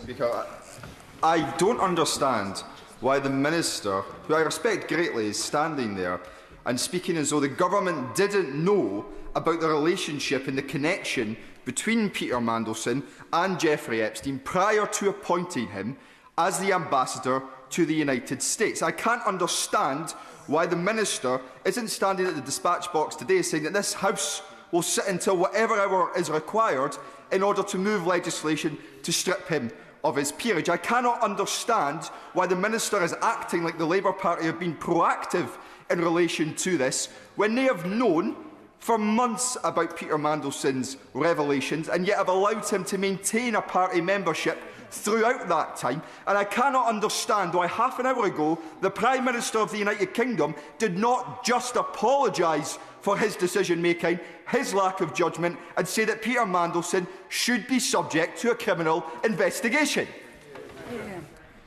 Neither the Labour Party nor the government, or indeed this House or the honourable member, knew about the information that was made available by the US Department for Justice only a matter of days ago. As soon as that information became available, the government has acted accordingly. And in respect of the previous decision of the Prime Minister to sack Peter Mandelson as the ambassador to the United States, the Prime Minister was very clear with this House and indeed the public that he did so quickly as soon as the extent and depth of the relationship became clear from the disclosure that took place. The Prime Minister relied on the information provided by Peter Mandelson at the time of his appointment. As soon as that information changed, the Prime Minister acted quickly and removed him from office. Richard Bergen. Madam Deputy Speaker, the public is asking how on earth Peter Mandelson ever got to be appointed ambassador to the United States, given what was known. One would presume Peter Mandelson passed some sort of security check or vetting. But as well as an inquiry into Peter Mandelson's appointment, can the Chief Secretary to the Prime Minister reassure this House and the public, on behalf of the Prime Minister, that everyone in number 10 who advocated for or had influence in securing Peter Mandelson's appointment, in spite of what was known about his relationship with Epstein, had security clearance, a key protection to guard against improper influence and exposure for our country. All due process was followed. As the Prime Minister's made clear, for political appointments, it was clear that additional measures needed to be put into place, which have now been put into place. And I remind the Honourable Member in the House that the information that became available both at the time the Prime Minister sacked the former ambassador to the United States and in the last few days only became available to the Prime Minister and the government at the same time as everybody else. Sir Julian Lewis. Can the Minister not see that it's in the Labour Party's interest as much as it is in the national interest that this issue of stripping Mandelson of his peerage should be resolved as soon as possible, bring in the wider legislation subsequently? Yes. Now, he may be a little young to remember when the late John Prescott compared Mandelson to a scorpion in a jam jar that he was holding. But can the Minister explain to this House the fatal fascination of Labour leader after Labour leader in appointing this man to post after post with his checkered record of corruption and multiple resignations? Julian. I say to the Right Honourable Gentleman and to the House that whether it's about Peter Mandelson or Michelle Mone or other peers who have brought the other place into disrepute, that there needs to be a process for the removal of members of the other place and their peerage. The government is making it very clear today that that should be conducted on a cross-party basis to ensure the integrity of the other place and our democracy in the future as it relates to all peers. And I would encourage members across the House and in the other place to make sure that those proposals are brought forward swiftly. Kim Johnson. Thank you, Madam Deputy Speaker. Mandelson's behaviour fell well below expected standards for a long time, but sadly, he was disgracefully allowed to resign very quietly. Even though he was sacked as the US ambassador last year, more action should have been taken last year. So I will ask the Chief Secretary to do everything that he can do to expedite legislation to remove all of the privileges from this awful man as soon as possible. I thank my honourable friend for her question. The government stands ready to work with authorities in the House of Lords to update their procedures. As I've informed the House, we've written to the appropriate authorities in the other place today to start that process, and we hope to move as quickly as possible. Manuela Pertigala. Madam Deputy Speaker, and I want to focus on the victims, the children and the young girls who were trafficked. Will the government confirm that any UK-linked offences will be fully investigated, that all evidence will be acted upon, and that anyone implicated, whatever their status, will be pursued with the full force of the law, ensuring that victims and survivors will receive the justice and support that they deserve? I thank the Honourable Lady, and she's right that the victims of Jeffrey Epstein need to be at the centre of all of our attentions. The government will, of course, cooperate with any investigations that take place, and as we have said repeatedly, anybody with any information should make themselves available to investigators, whether here or overseas. Alex McIntyre. Thank you, Madam Deputy Speaker. And can I thank the Chief Secretary for his statement this afternoon. Gloucester residents will rightly be angry and incredibly disgusted by the revelations that were revealed by the papers released by the American government over the weekend. And I think it's in the interest of this whole House that we get this place in order so that those who commit heinous acts, who align themselves with people like Jeffrey Epstein, are no longer in this place, so the public can have the trust that we are acting in their best interest. So can my right honourable friend confirm that he and the government will act at pace to ensure that that man is removed from the House of Lords, and can he update the House on the steps they've taken to improve the direct appointments process since he was removed as ambassador? I thank my honourable friend for his question and share in his disgust at what has taken place. As I've said to the House of Lords must update its procedures to ensure that there are consequences for the behaviours of members in the other place. that bring their house into disrepute. The House of Commons, this House, has in recent years been able to do that, and there is no reason why the other place should not, and the government stands ready to support the House of Lords in whichever way is necessary to make sure that's put into effect. Robert Jenrick. Appointing Peter Mandelson to our Premier Ambassadorship was always a grotesque error of judgment by the Prime Minister, given everything that we knew about this man.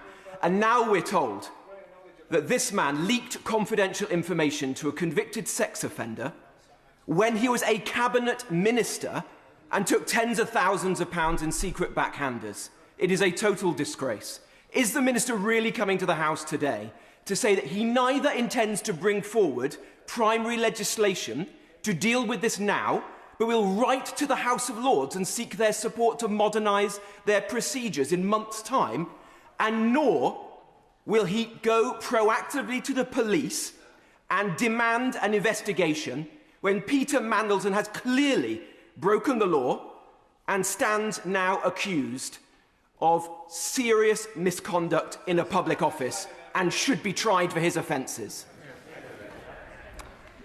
As I've said repeatedly, Madam Deputy Speaker, the government will of course cooperate with any investigation that takes place and encourages everybody to do so.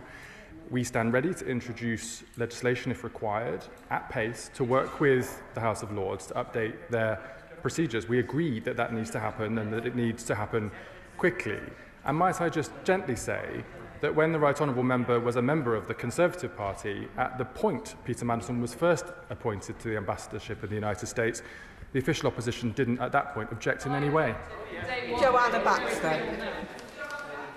Thank you, Madam Deputy Speaker. I thank my right honourable friend for his statement this afternoon. Jeffrey Epstein's crimes were utterly abhorrent.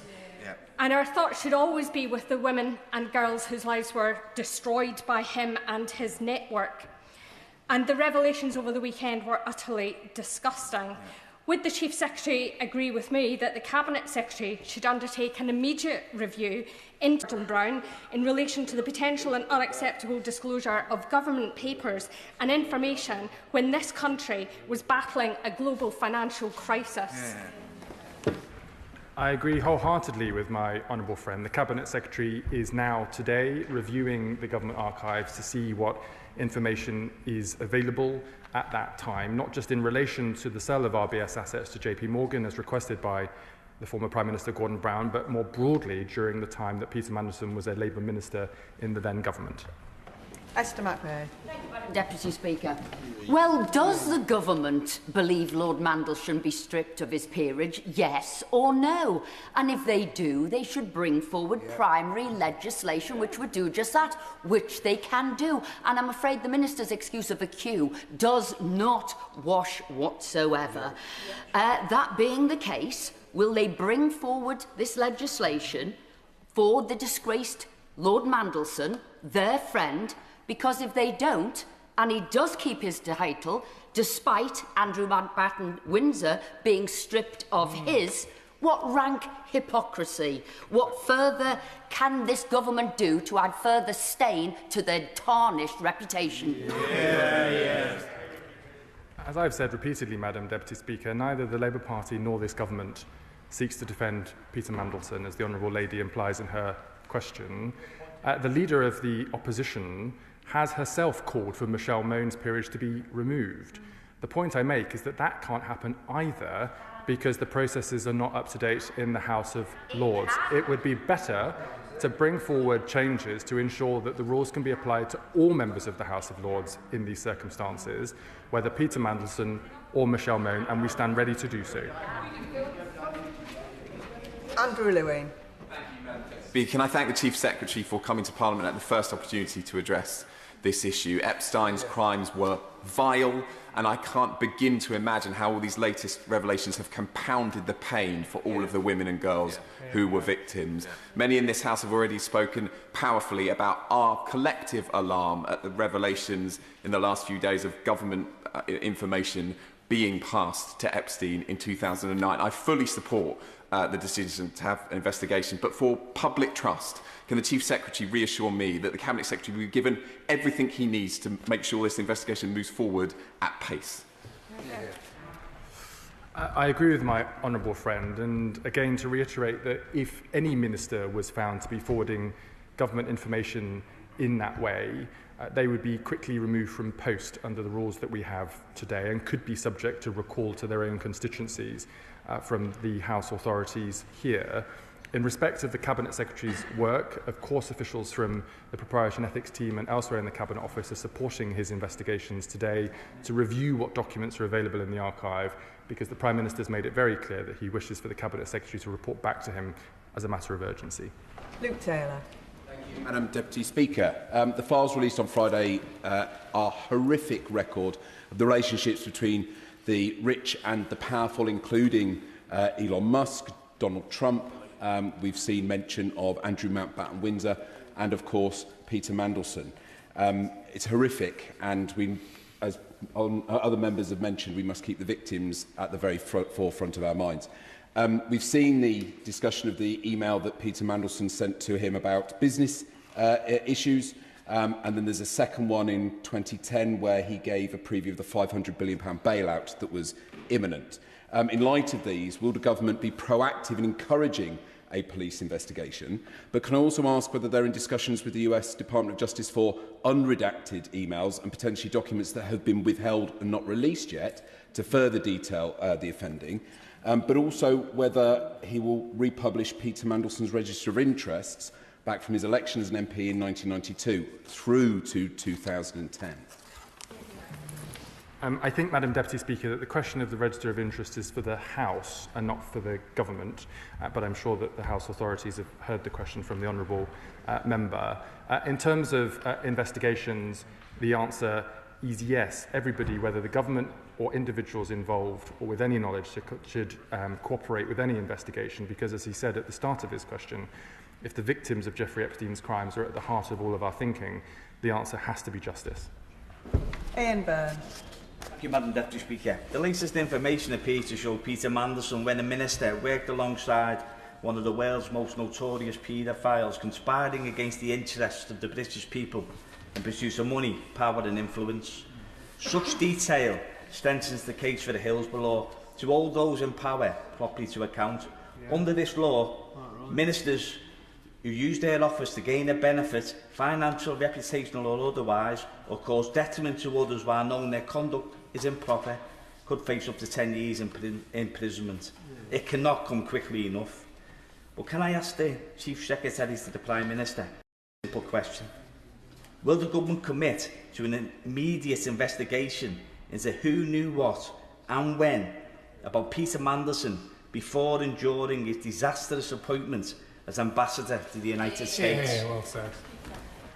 Can I congratulate my honourable friend for all of his tireless campaigning on the Hillsborough law and reaffirm the government's commitment to bringing that legislation back to the House as soon as possible.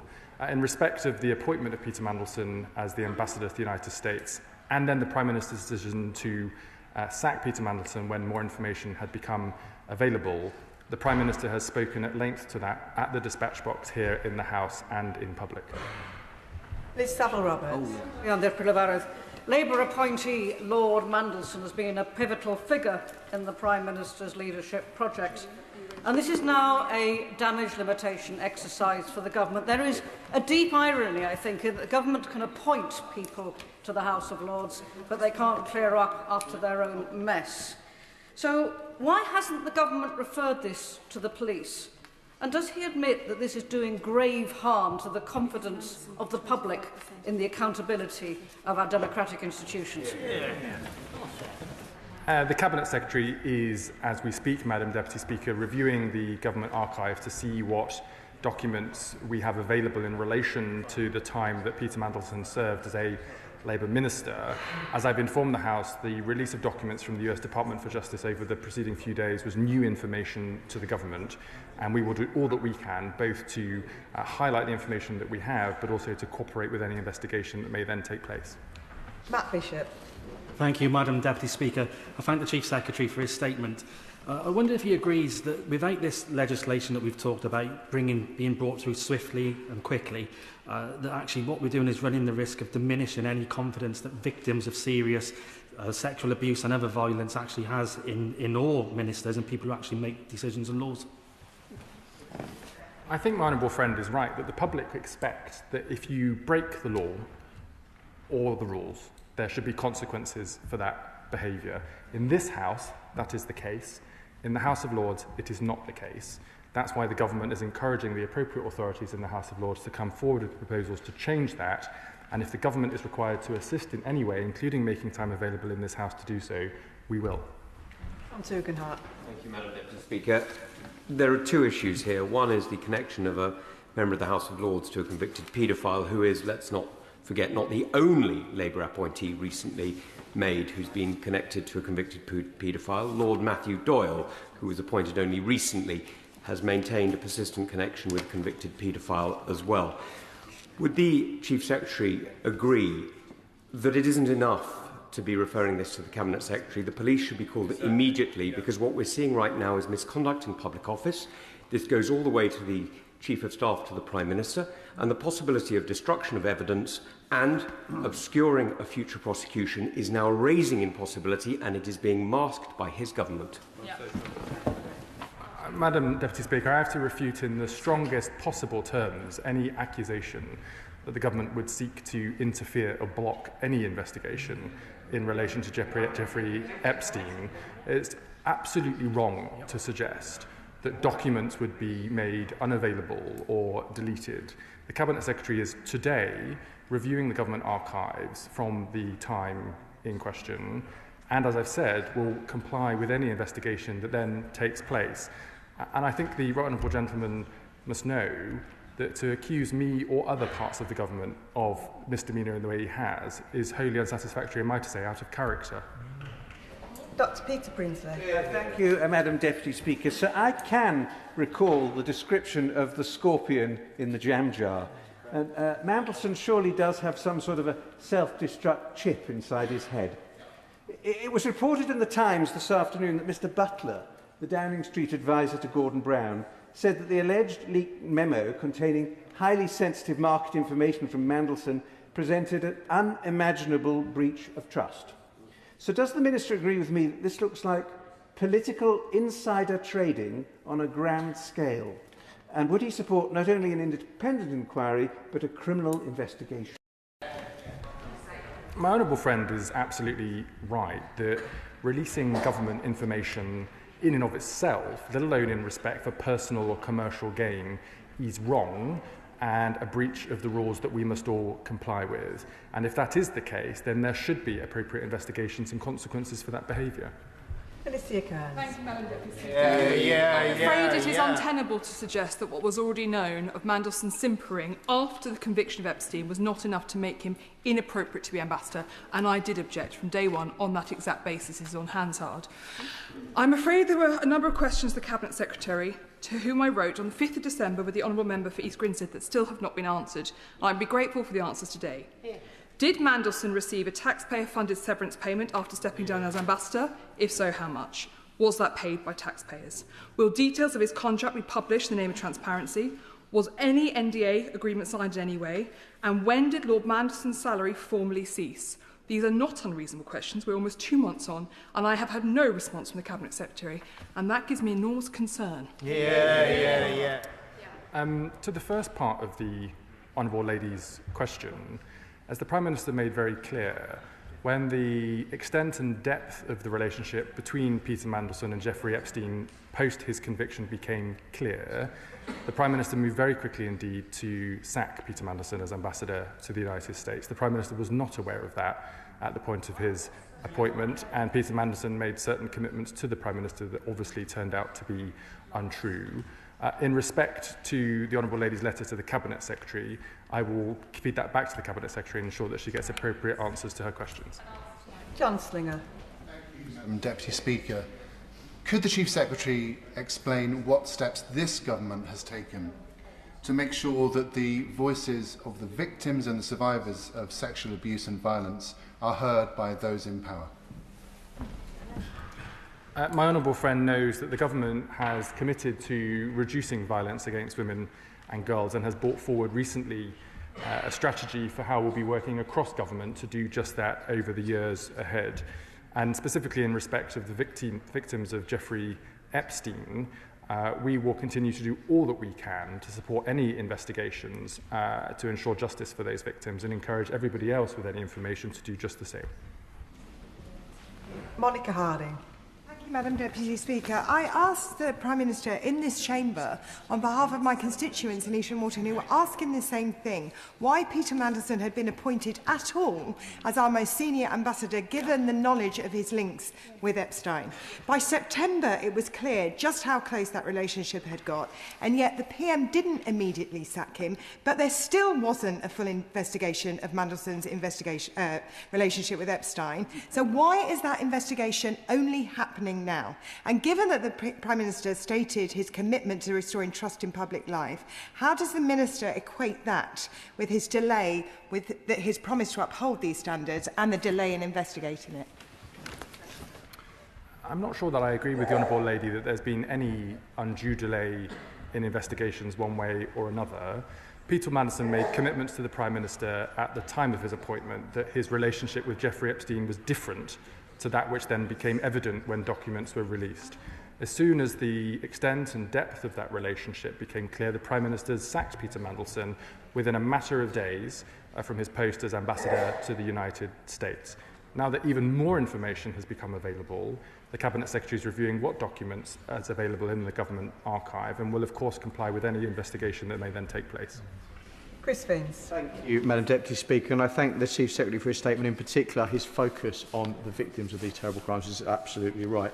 I think, Madam Deputy Speaker, whatever cover rosette you wear, the majority of us who come to this House come here to represent our constituencies, and I hope that I show that I represent my constituency of Harlow as well as I can every single day. So when we hear of an MP, and in this case a government minister, representing the interests of outside bodies, in this case a vile paedophile, it is absolutely disgraceful and very upsetting for us who come here for the right reasons. Can I ask the Chief Secretary what he will do, working with the PM, to ensure that we have a strengthened ministerial code so this can never happen again? My honourable friend is absolutely right. The government, and specifically the Prime Minister, has already strengthened the ministerial code that we are all subject to in this House today, and made the ethics advisor independent, giving him the authority to investigate ministers freely without requiring permission from the Prime Minister, as was the case under the previous administration. That has already shown to be effective where ministers have had to stand down as a consequence of breaches of the ministerial code. It is right and proper that we have robust rules in this House for ministers and for members, and it is about time that we have similar processes in the House of Lords as well. Brendan O'Hara. Thank you, Madam Deputy Speaker.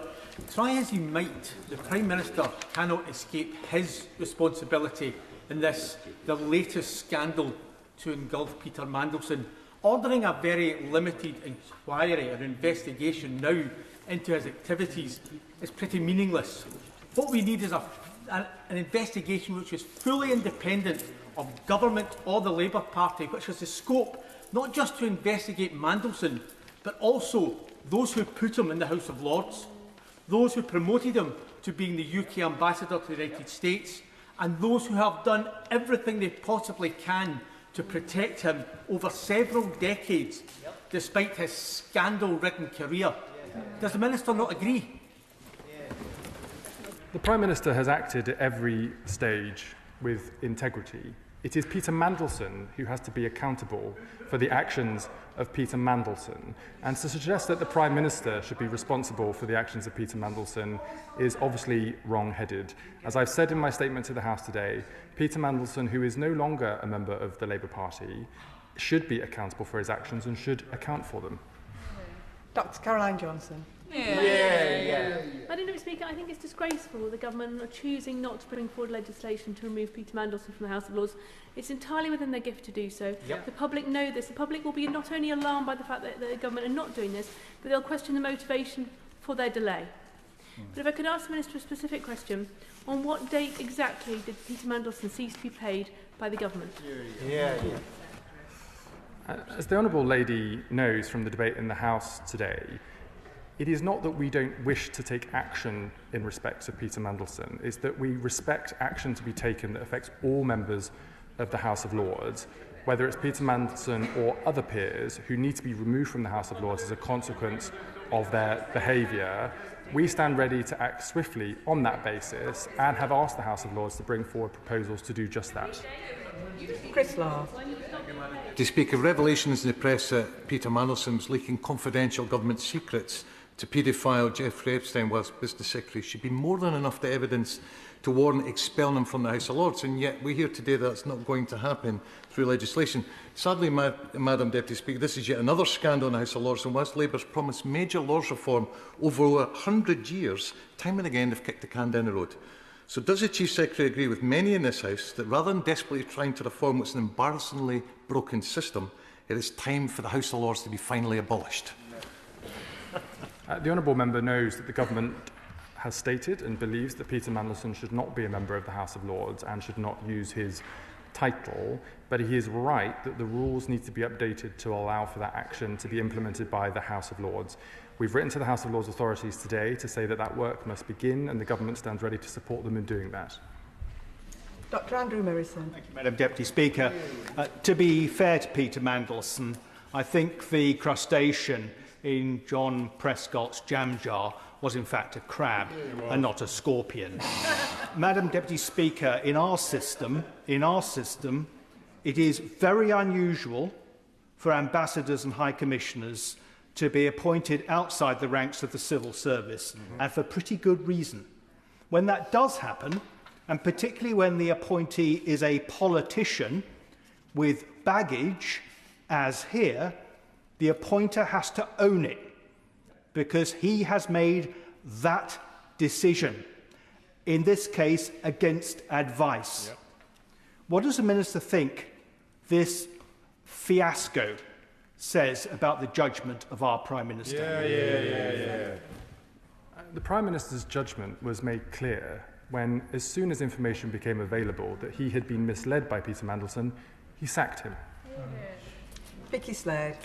Thank you, Madam Deputy Speaker. The actions of Peter Mandelson are a disgrace, and I support proposals to remove him without delay.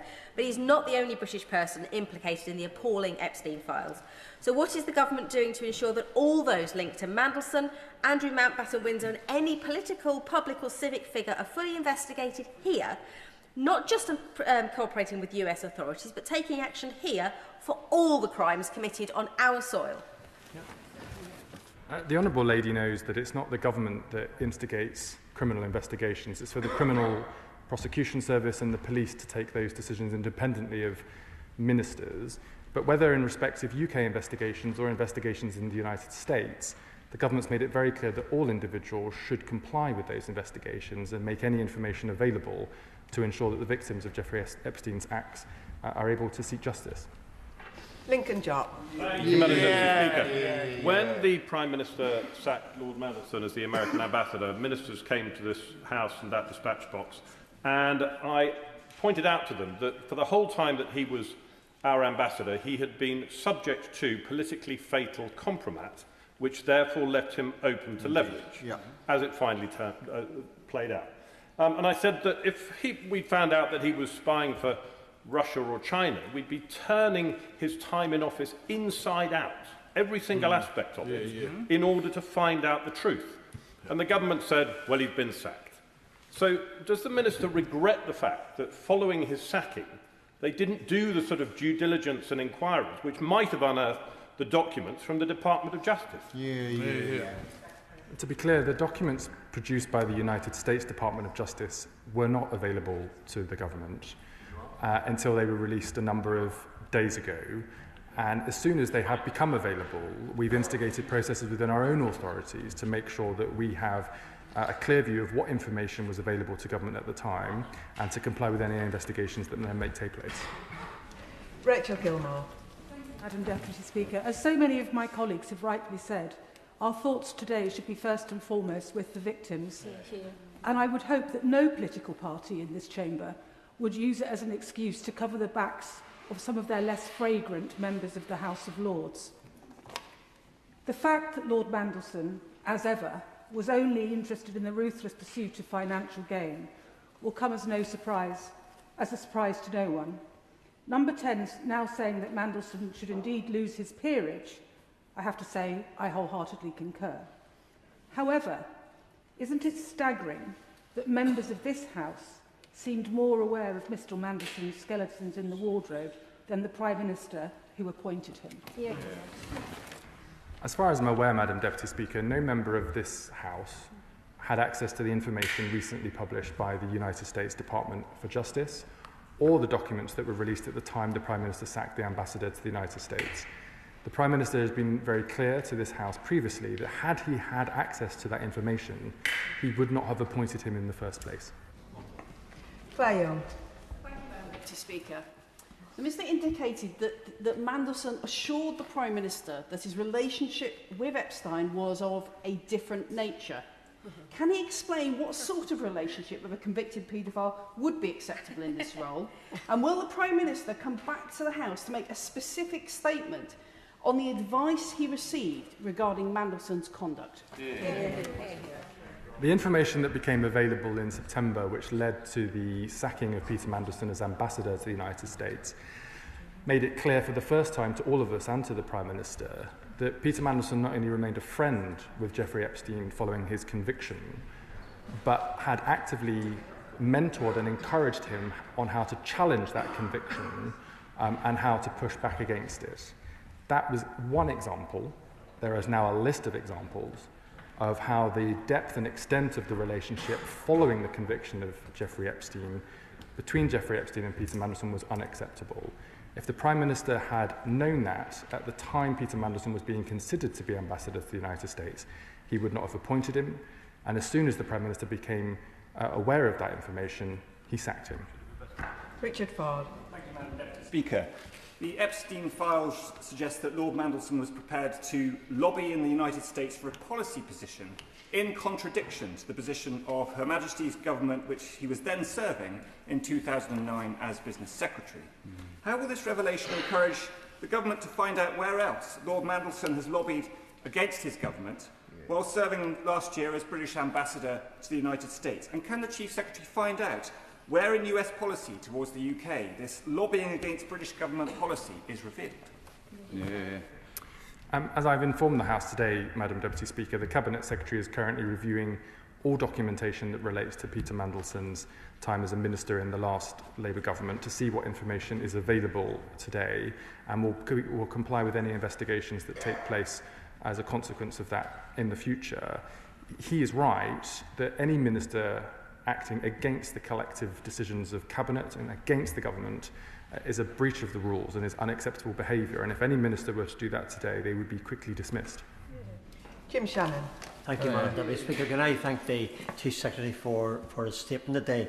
It is indeed very disturbing to read of the role of Peter Mandelson when holding high office in government. Just to remind the Chief Secretary, he was also the EU Trade Commission for 5 years. I believe that needs investigating as well, because how far does this go? I can also ask, it's my understanding that the latest releases may have made public victims' names that weren't previously released. So can the Chief Secretary please assure this House that any British victims who have been made public will have support and help to make their way through what could be a re-traumatising experience with this time press invasion and interference? Thank you. I was not aware of that issue, so I thank the Honourable Gentleman for bringing it to my attention. And of course, if there are any British victims affected by the crimes of Jeffrey Epstein, whether in relation to the latest publication of documents or otherwise, government services stand ready to be of support to those victims and to ensure that they can seek justice. And that concludes the statement. Point of order, Sir David Davies. Thank you, Madam Deputy Speaker. On Wednesday, 21st of January, before my contribution to the debate on the Northern Ireland remedial order, I omitted to refer to my entry in the Register of Members' Interests. Now, that was an oversight, as it includes a declaration of a major contribution from Sir Michael Gooley in support of the campaign to protect military veterans from lawfare, for which I am the custodian. That was a mistake on my part, for which I obviously apologise to the House. I thank the Right Honourable Member for giving notice of his point of order. On the first point, he has now drawn the House's attention to his relevant declaration in the Register. Point of order, Sean Woodcock. Thank you very much, Madam Speaker. Last month, the Leader of the Opposition and the Shadow Chancellor paid a visit to my constituency without giving notice to myself as the local member. I'd be very grateful if the Deputy Speaker could provide me with advice to prevent such discourtesy and disrespect taking place in the future. I thank the honourable gentleman for giving notice of that point of order, as the leaflet on courtesies makes clear. Members should inform colleagues in advance if they intend to visit another member's constituency. It is deeply discourteous to fail to do so. Point of order, Dr Caroline Johnson. Thank you, Madam Deputy Speaker. I've listened to the last debate very carefully, and I wondered if you could help me with a procedural question. Would it be orderly for the government, if it wished, to bring forward legislation as soon as it wished to do so, to remove Peter Mandelson of his peerage? I thank the honourable member for her point of order. However, introduction of legislation is a matter for the government. We now move to the programme motion. Programme motion to be moved formally. I beg to move. The question is as on the order paper. As many as are of that opinion say aye. Aye. Of the contrary, no. I think the ayes have it. The ayes have it. The clerk will now proceed to read the orders of the day. Biodiversity Beyond National Jurisdiction Bill, consideration of Lord's amendments. No. I can inform the House that nothing in the Lord's amendments engages Commons financial privilege. We will begin with the government motion to agree the Lord's Amendment 1, with which it will be convenient to consider all other Lord's amendments as on the selection paper. I call the Minister to move the motion. Minister. Thank you, Madam Deputy Speaker. I am delighted that the Biodiversity Beyond National Jurisdiction Bill has returned to this House for consideration of Lord's amendments. I thank members of both Houses for their careful scrutiny and for the constructive and collaborative approach that has taken place throughout the bill's passage. I also place on record my thanks to Baroness Chapman of Darlington for leading the bill expertly through the other place. In today's debate, we will seek to address the amendments that were made by the government there, and I also thank all of those in the other place who have been involved in debates on this bill. Before I speak to the amendments, I want to remind the House that the passage of this bill is a vital part of delivering the UK's international obligations under the BBNJ agreement. It will strengthen the global framework for protecting biodiversity in areas of the ocean beyond national jurisdiction, improve how we manage environmental impacts in these areas, and help ensure that the benefits arising from marine genetic resources are shared fairly. I am pleased to inform the House that as of the 17th of January, the BBNJ agreement has now entered into force. Following royal assent of this bill and subsequent secondary legislation, which will be passed in the coming months, the UK will ratify the agreement and intends to play a leading role at the first conference of the parties, which will take place at some point before the 16th of January 2027. Turning to the amendments from the other place. Today the House is asked to consider a package of 12 amendments, all of which were put forward by the government.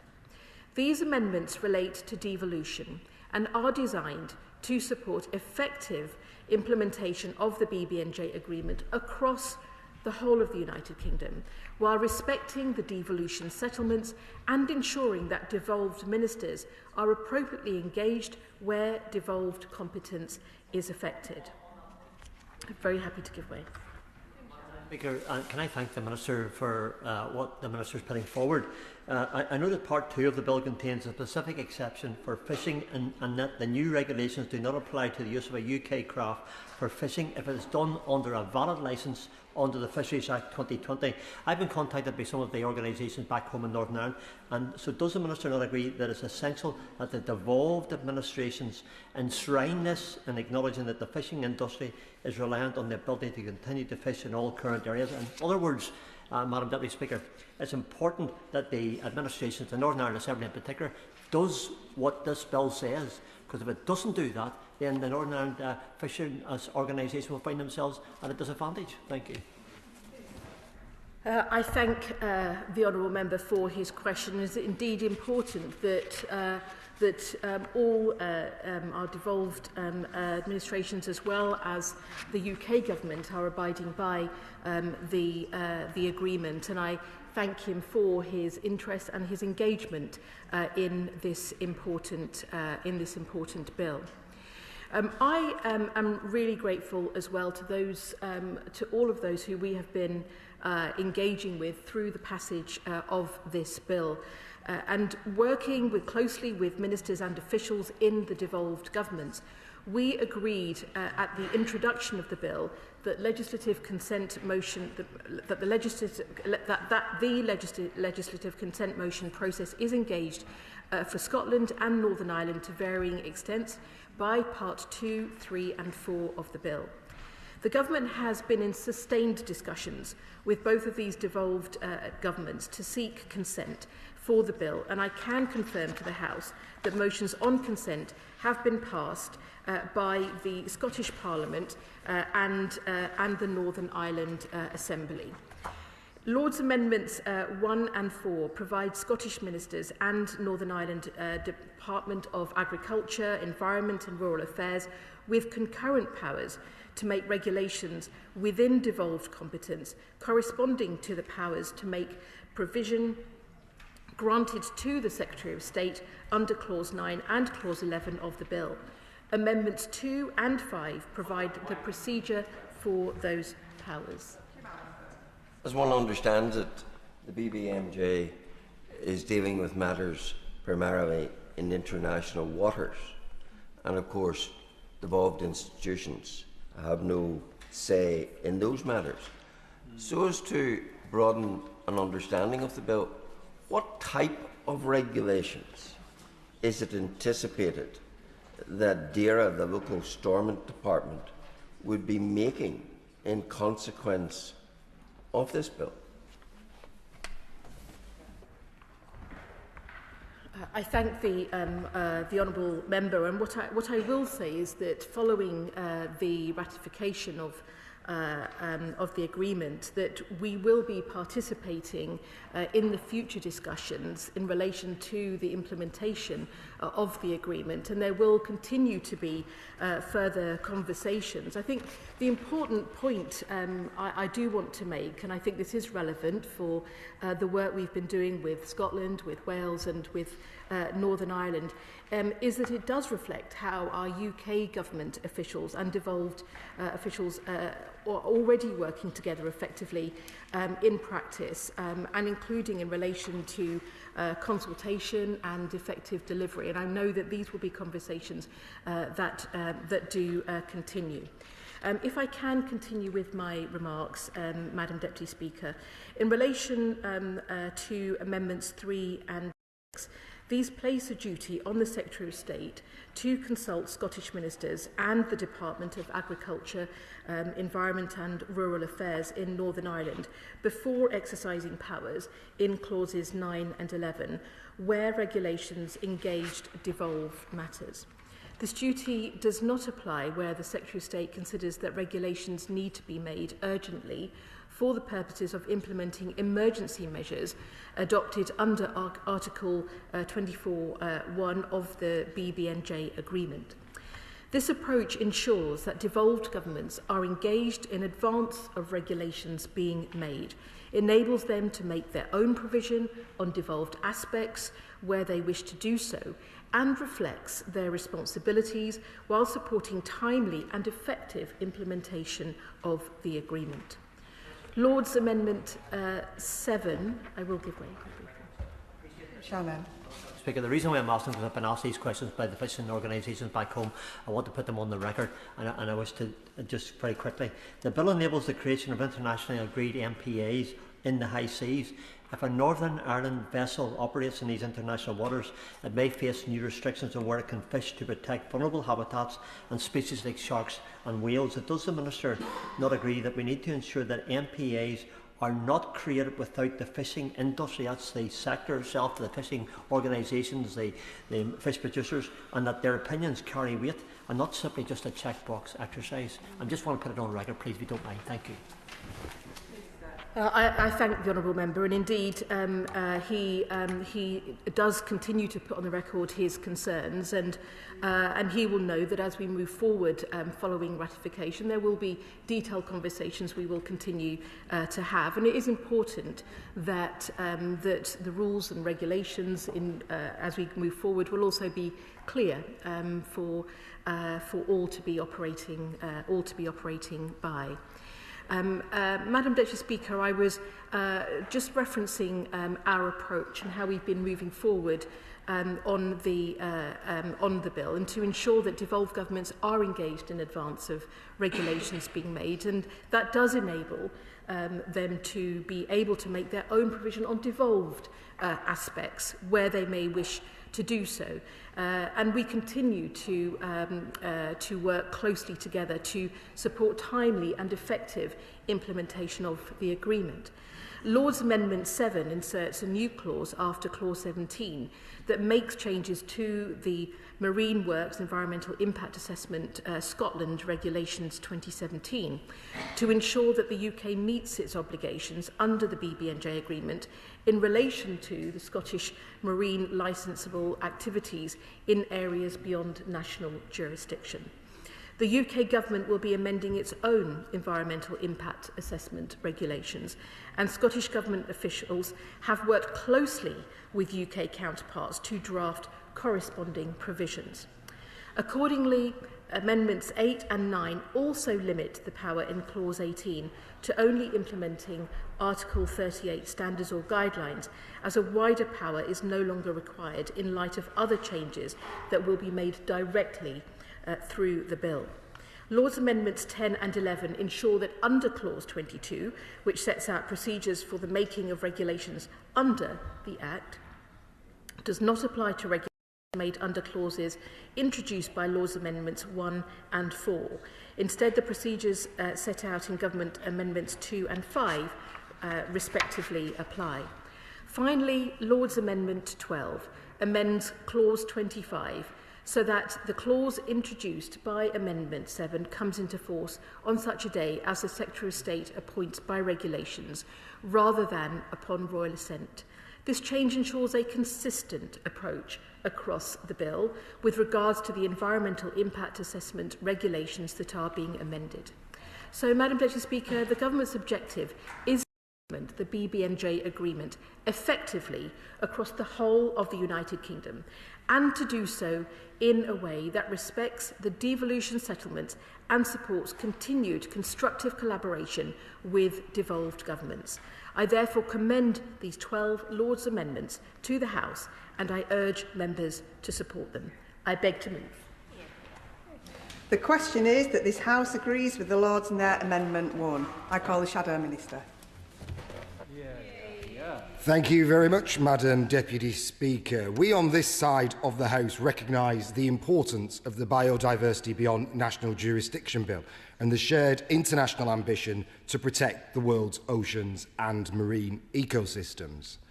The opposition supports the principle of effective global cooperation in this area, and we want this legislation to succeed. However, it is precisely because of the bill's significance, its reach across devolved administrations and its potential financial and regulatory consequences that it demands the highest standards of scrutiny and clarity. It is in that constructive spirit that I wish to raise a number of questions for the Minister today. I hope in the same constructive spirit she seeks to answer them fully. We know that the Government tabled quite a number of amendments to the bill at report stage in the House of Lords. Those amendments are before us today. I must say it is rather disappointing that the Government needed to do this at such a late stage in the bill's passage, and as my noble friend Lord Callanan said in the other place, tabling amendments at such a late stage was not conducive to the best Lord's scrutiny. Does the Minister accept that the work with the devolved administrations, which led to the tabling of these amendments, should have taken place earlier? And are lessons going to be learned for future legislation? On the new clauses, on the clauses consultation with Scotland and Northern Ireland to be inserted after clauses 9 and 12, can the Minister confirm that this definitely does not stray into legislative consent territory? Can the Minister also set out what would happen if Scottish or Northern Irish ministers do not approve of measures during the consultation process? Regarding the new clause to be inserted after clause 12 relating to the new regulation-making power, what would happen if, say, the Scottish Government decided to take a divergent path or set up a system that puts itself at odds with the UK Government position? Is there a risk to the operability of the system here? Madam Deputy Speaker, the Government's own impact assessment found that this bill will generate compliance costs for those involved in the collection and utilisation of marine genetic resources and related digital sequence information. What steps are the Government taking to ensure that these costs aren't prohibitive to the very research we are hoping to promote through the bill? While there are still many unanswered questions about enforcement, it is hard to see how the compliance, licensing and enforcement will be cheap. What level of resource is going to be put in to enforcing the regime? A Ways and Means resolution is required for this bill precisely because it will lead to costs to the public purse. So what assessment has the Government made of the value for money in this respect, and what is the cost-benefit ratio? The final stage impact assessment also makes reference to potential future costs if emergency legislation is needed to respond to any further decisions by the Convention of Biological Diversity. Can the Minister clarify the parameters here? What it is they are anticipating, how much money do they assess might be involved, and are they planning to ensure the risk of unintended consequences is mitigated? Finally, it would be impossible not to mention the tension between the Government's ambitions with this bill and its surrender of the Chagos Islands, which may well see the dismantling of an exemplar marine protected area. Can she tell us exactly what undertaking Mauritius has given to the MPA? Any red lines the Government has clearly set out, and precisely what continuing role Britain will play in MPA management per terms of the treaty. For example, has the Government had any discussions about preventing damaging Chinese trawler boats from accessing the MPA? Madam Deputy Speaker, we all share the objective of protecting our oceans and safeguarding biodiversity beyond national jurisdiction. Indeed, that is why it was a Conservative government that first signed up to the Biodiversity Beyond National Jurisdiction Agreement. But good intentions on their own are not enough. This House is entitled to clear answers on scrutiny, devolution, operability, cost, enforcement and value for money, as well as honesty about how this bill sits alongside the Government's wider actions on marine protection in the British Overseas Territories. Until ministers can provide that clarity and reassurance, there remains a real risk that a bill designed to lead internationally will instead create uncertainty at home. I urge the Minister to fully respond to the questions raised today so that the House can be confident that this legislation is workable, proportionate and worthy of the ambitions the Government has for it. Chair of the Select Committee, Toby Perkins. Thank you very much indeed, Madam Deputy Speaker. I warmly welcome this bill, the introduction of which had the happy coincidence of fulfilling one of the Government's commitments and satisfying one of the Environmental Audit Committee recommendations at the same time. This landmark legislation will lay the groundwork for protecting the marine environment and the wildlife that inhabit it. which lie beyond the control of individual nations. As the government's National Security Assessment on Global Biodiversity Loss, published last week, set out in stark terms natural ecosystems such as the ocean and the Amazon rainforest are at risk of collapsing. The resulting crop failures, intensified natural disasters and conflict and political instability are highly likely, the report said, to threaten UK national security and prosperity. It is vital that the UK take leadership on the international stage to tackle global biodiversity loss and climate change. I welcome this government's commitment to multilateral cooperation on ocean governance, and I look forward to this bill receiving royal assent, enabling the UK to ratify the BBNJ agreement. It's absolutely true to say that the initial indication of the government supporting this agreement was made by the previous government, and I think it was disappointing that over the 18 months or so after that commitment was made, that we never actually got the legislation back here. And so I welcome the fact that this government has taken forward this important measure. The UK also makes an important contribution to global efforts to halt environmental decline through its international funding for climate finance, 1/3 of which is earmarked for nature-based solutions to climate change. However, to date, there has been limited indication of the government's next steps regarding the next 5-year ICF budget due to commence in April. And the government has also failed so far to invest in the Tropical Forests Forever facility and leverage further private finance into that innovative fund, protecting forests in perpetuity.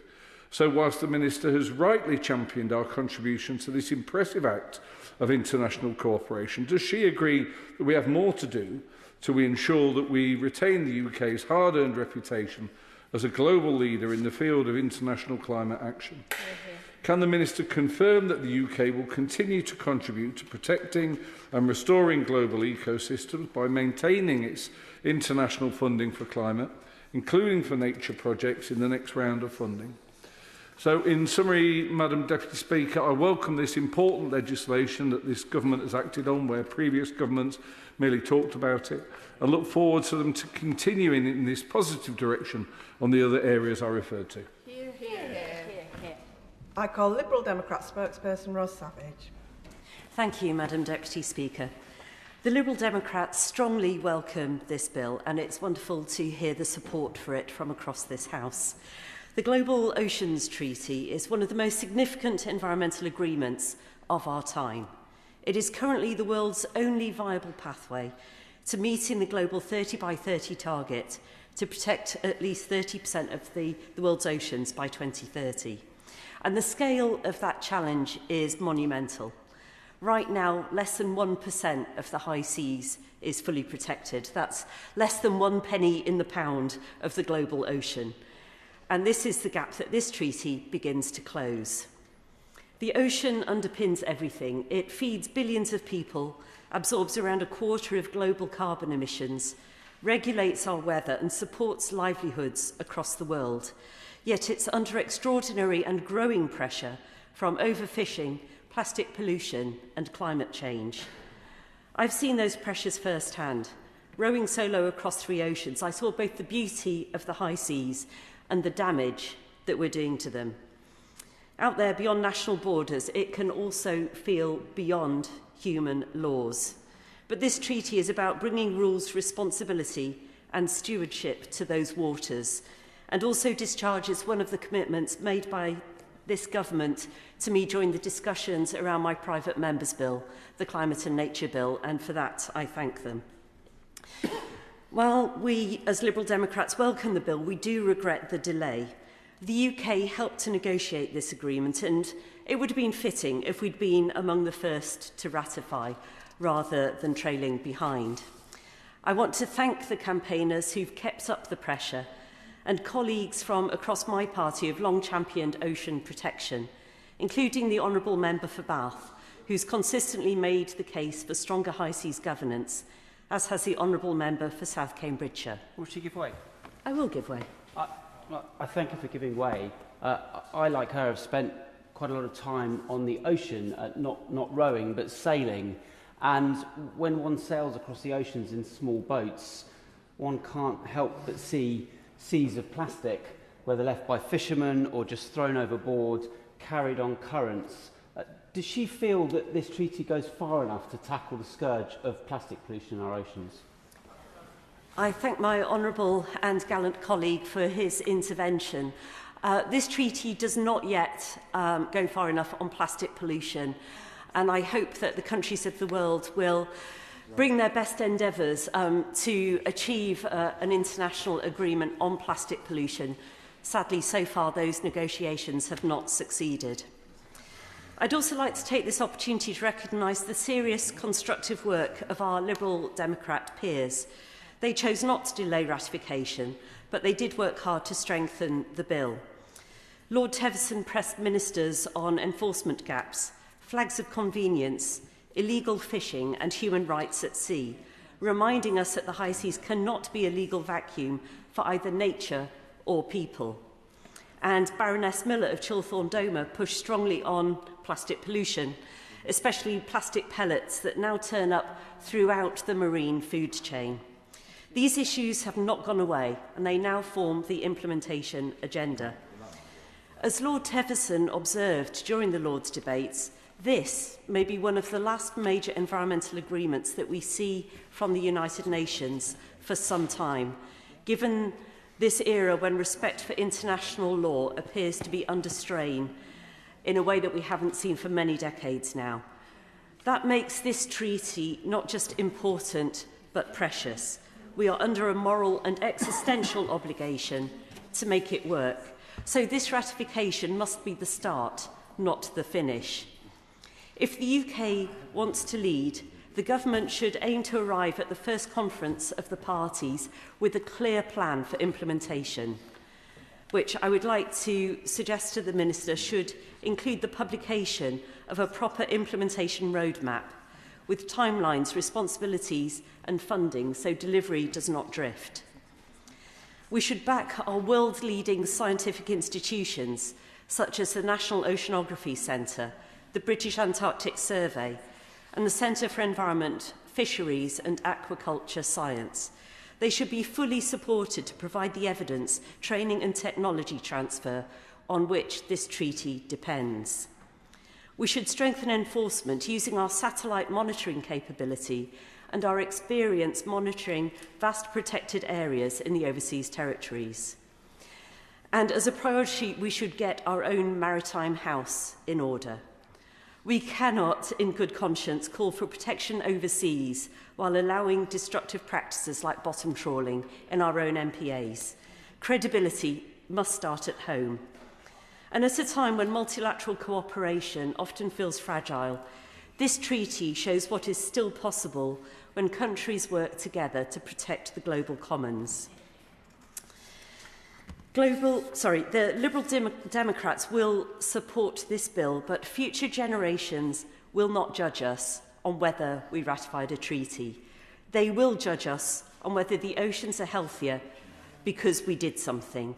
So let's match warm words with hard action and show that Britain still leads when it matters, not just signing agreements, but protecting the blue parts of our planet, which give us food to eat and oxygen to breathe. To quote Sir David Attenborough, who turns 100 this coming May, if we save our sea, we save our world. Thank you. Sarah Champion. Thank you, Madam Deputy Speaker. As Chair of APPGs for the Ocean, I am delighted to see the bill's swift passage through Parliament, and I look forward to its full ratification. But I've got some specific points from the Minister. Can the Minister outline the timeline for the next steps to ensure ratification? Specifically, will it happen ahead of the first Ocean COP expected later this year? If the Minister is unable to detail today, would she be willing to meet with the APPG for the Ocean to discuss the timeline, particularly given that we are now 5 years away from our 30 by 30 commitment? Turning to the amendments laid in the other place, I note that the noble Baroness Lady Boycott put forward an amendment that would have ensured that the polluter pays and precautionary principles, alongside other principles in the Environment Act 2021, must be applied by UK authorities when they exercise powers or duties relating to the high seas under this bill. As the amendment did not pass, there are concerns across the ocean sector that there is no statutory requirement in the bill itself to extend these environmental principles beyond the UK's territorial or domestic jurisdiction. I wonder if the Minister is able to comment on that. Can the Minister offer assurances that when representatives of the government or public authorities act under this bill in relation to the high seas, they will apply the UK's existing environmental principles so that we do have that coverage? Thank you, Madam Deputy Speaker. Minister. Thank you. Thank you, Madam Deputy Speaker, and may I also thank honourable members for their contributions. If I could make a couple of comments in relation to the matters raised about the timing of the amendments in the other place.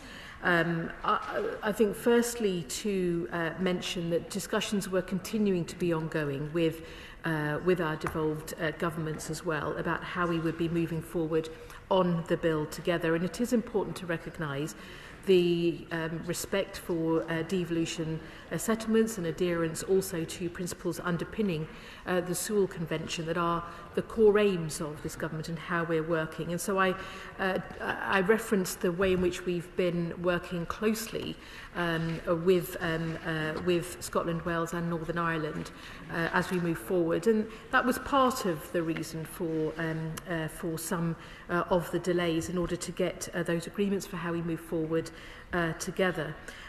If I may also make reference, or I'll just make another reference, if I may also make reference to the importance of needing to move ahead quickly with this bill to ensure that we have a seat at the table for discussions with other parties to the agreement, including on MPAs. And we also wanted to ensure the bill's provisions in devolved areas were watertight. And that's why we had those constructive conversations with devolved governments. If I could just make a reference as well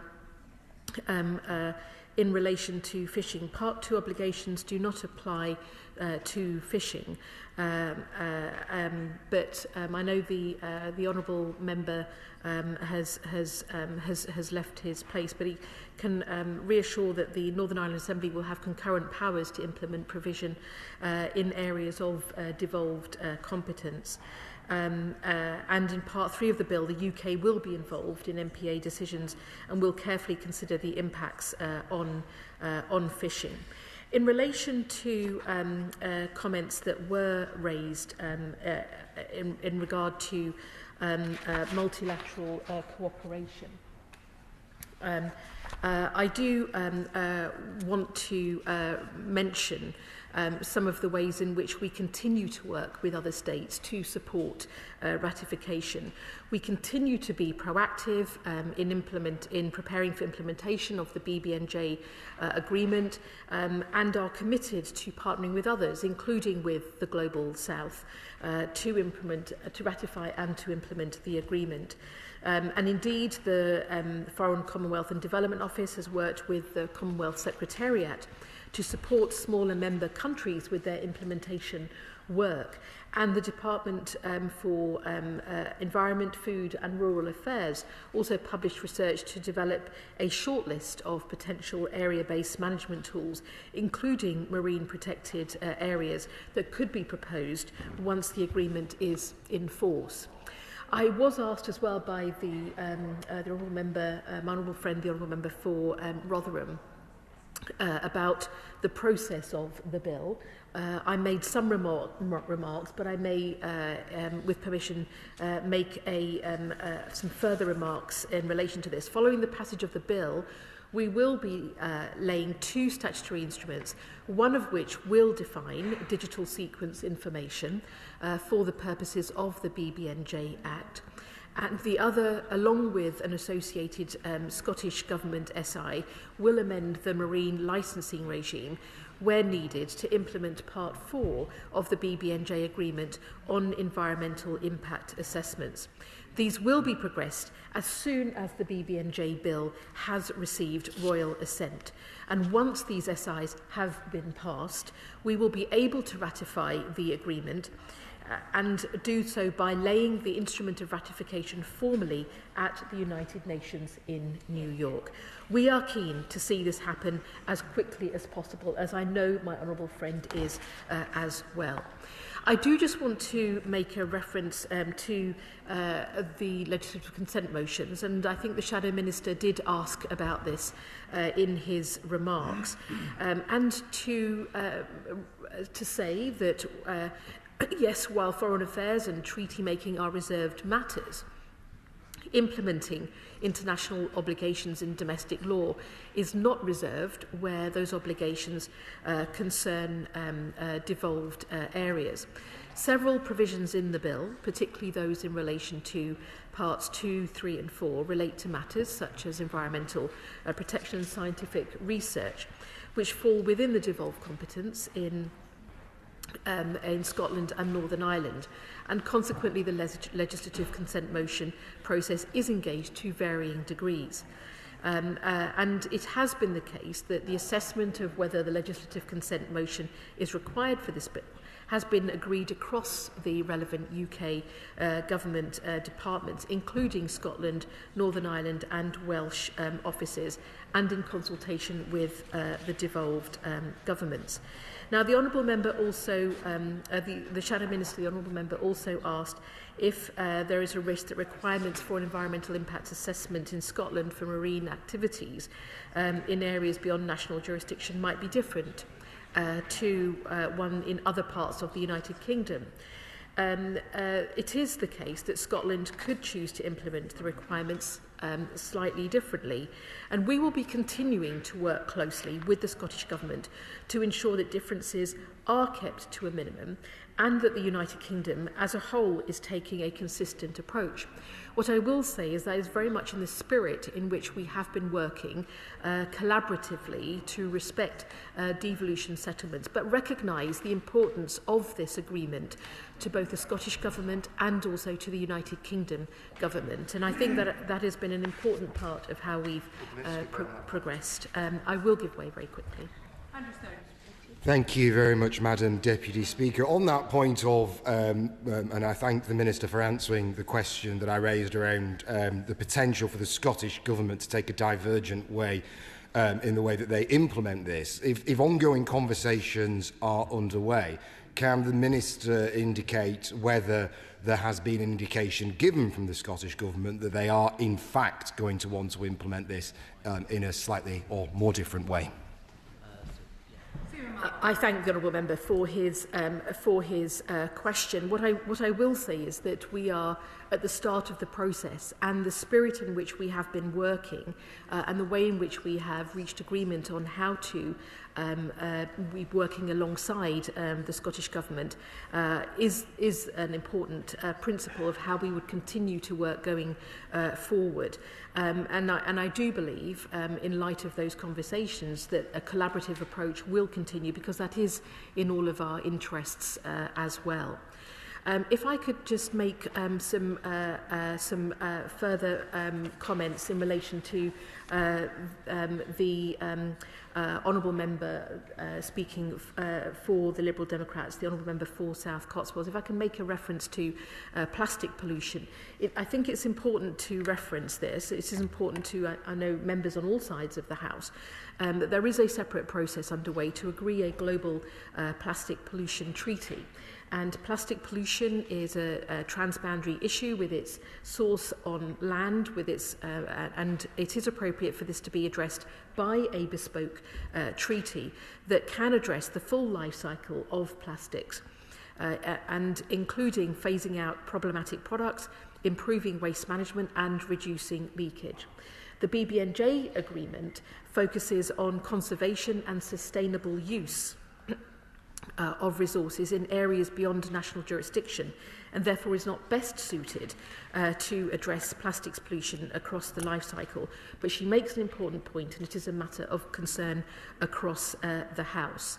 I will say as well, I will give way to my honourable friend. Thank you, Minister. Thank you to the Minister.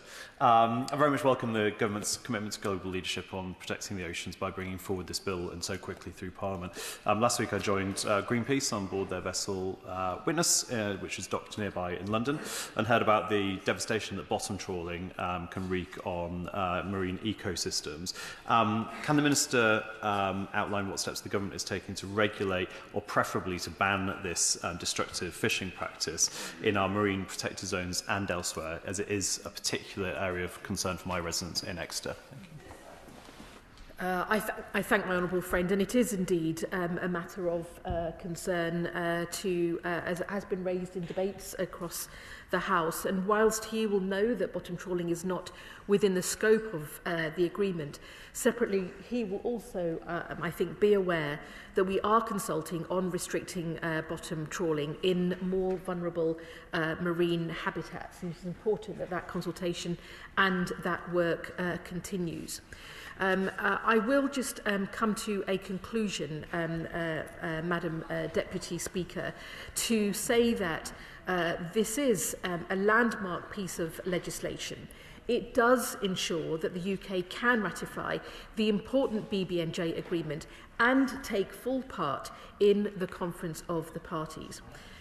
It contains measures that will not only safeguard marine ecosystems, they will also deliver real benefits for the UK's research and innovation community. In January, I was also pleased to visit the National Oceanography Centre, which the Honourable Member also referenced in her comments. I visited them in Southampton, a world-leading institution which highlighted the value of this agreement in improving the visibility and the transparency of UK-led marine research, as well as strengthening international research collaborations. And I do want to put on record my thanks to them for their work and their leadership. And to conclude, I am sure that honourable members would agree that the health of our ocean is inseparable from the health of our planet. And although we may not often see these ecosystems with our own eyes, the responsibility to protect them falls on all of us and on the wider international community. The BBNJ bill is the UK's opportunity to rise to that responsibility, to safeguard fragile ecosystems, to support sustainable development, and to ensure that the benefits of ocean science are shared fairly and responsibly. The United Kingdom has always played a leading role in advancing global ocean governance. With this bill, we have the chance to continue that leadership. The ocean cannot wait, and nor, Madam Deputy Speaker, should we. The question is that this House agrees with the Lords in their Amendment 1. As many as of that opinion say aye. Aye. Of the contrary, no. I think the ayes have it. The ayes have it. With the leave of the House, I call the Minister to move that this House agrees with their Lords in their Amendments 2 to 12. The question is that this House agrees with the Lords in their Amendments 2 to 12. As many as of that opinion say aye. Of the contrary, no. I think the ayes have it. The ayes have it. Motion number 3 on business of the House today. Minister to move. The question is as on the order paper. The question is as on the order paper. As many as are of that opinion say aye. Aye. Of the contrary, no. I think the ayes have it. The ayes have it. We now come to the 2 motions on the high-speed rail Crewe to Manchester bill, which will be debated together. I call the Minister to move the first motion on carryover. Thank you, Madam Deputy Speaker. The motions we have before us today are vital for the delivery of the high-speed rail Crewe to Manchester bill. It's important that I am clear at the outset as to what these motions do and what they don't. This is categorically not about reinstating HS2 north of the West Midlands, nor are these motions about addressing the longer-term capacity constraints of the West Coast Main Line between Manchester and Birmingham. Instead, these motions are simply focused on ensuring that the government follows the speediest and most logical consenting route to progressing plans for a new rail line between Liverpool and Manchester, a line which will also call at Warrington and Manchester Airport. This new line, connecting two great cities of the north of England, is part of the second phase of Northern Powerhouse Rail that this government committed to last month. Before turning to why it is important to maintain momentum with this bill via these motions today, it may be helpful if I set out a brief history of this bill's passage. Honourable members will recall that in His Majesty's most gracious speech, this government announced our commitment to carrying over this bill from the previous Parliament. This is a government that recognises the importance of rail infrastructure in driving economic growth, enhancing productivity and unlocking opportunity in all parts of the country. The bill itself is the mechanism by which planning consent for the eastern part of the new route between Liverpool and Manchester can be granted. Given our ambitions for the north of England, it is important we crack on and get it done. That's why I will give way. Thank you, Secretary of State, for giving way. The classification of the Northern Powerhouse Rail as an England-Wales project is short-changing Wales £1.5 billion, or up to £1.5 billion. Plaid Cymru is clear that we need an immediate devolution of rail to end this funding scandal, and even the Labour First Minister of Wales has also claimed that she wants rail devolved. So can the Secretary of State tell me how many official requests has the Welsh Government made for the devolution of rail in Wales? Madam Deputy Speaker, I speak constantly with my counterpart in the Welsh Government, Ken Skates. We have a very good collaborative working relationship, and I would simply remind the Honourable Lady that this government in the spending review last year committed £445 million to Welsh Rail, a very, very significant investment which is going to result in improved stations, more reliable, more frequent services for the people of Wales, and it rights that historic lack of investment that Wales has seen. Madam Deputy Speaker, I was explaining why it's so important that we bring these motions today and maintain momentum in gaining planning consent for a new rail route between Liverpool and Manchester. We need to reconstitute the Hybrid Bill Select Committee with membership determined in the usual way, and we need to provide for carryover of the bill between sessions. This bill was first introduced in Parliament in January 2022. Since then, the purpose of it has been refined.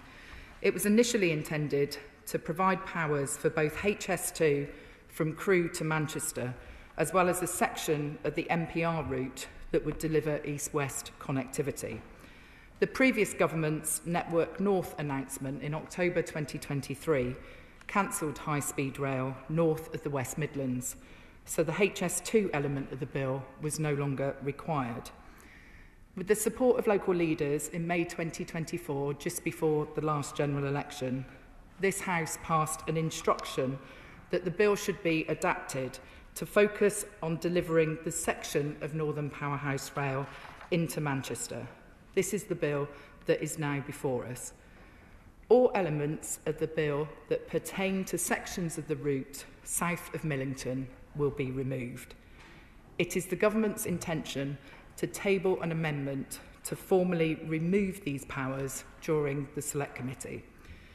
This bill will, however, obtain the necessary powers to deliver the section of Northern Powerhouse Rail into Manchester via Manchester Airport. This will include new stations at Manchester Piccadilly and Manchester Airport itself. We are now seeking to progress this bill to make the best use of the significant progress it has already made. This government is investing up to £45 billion to deliver Northern Powerhouse Rail, transforming intercity rail in the north and driving economic growth. Northern Powerhouse Rail will ensure that the people of the north no longer have to tolerate second-rate rail infrastructure. We are delivering a turn-up-and-go railway where missing one train no longer means waiting an hour for the next.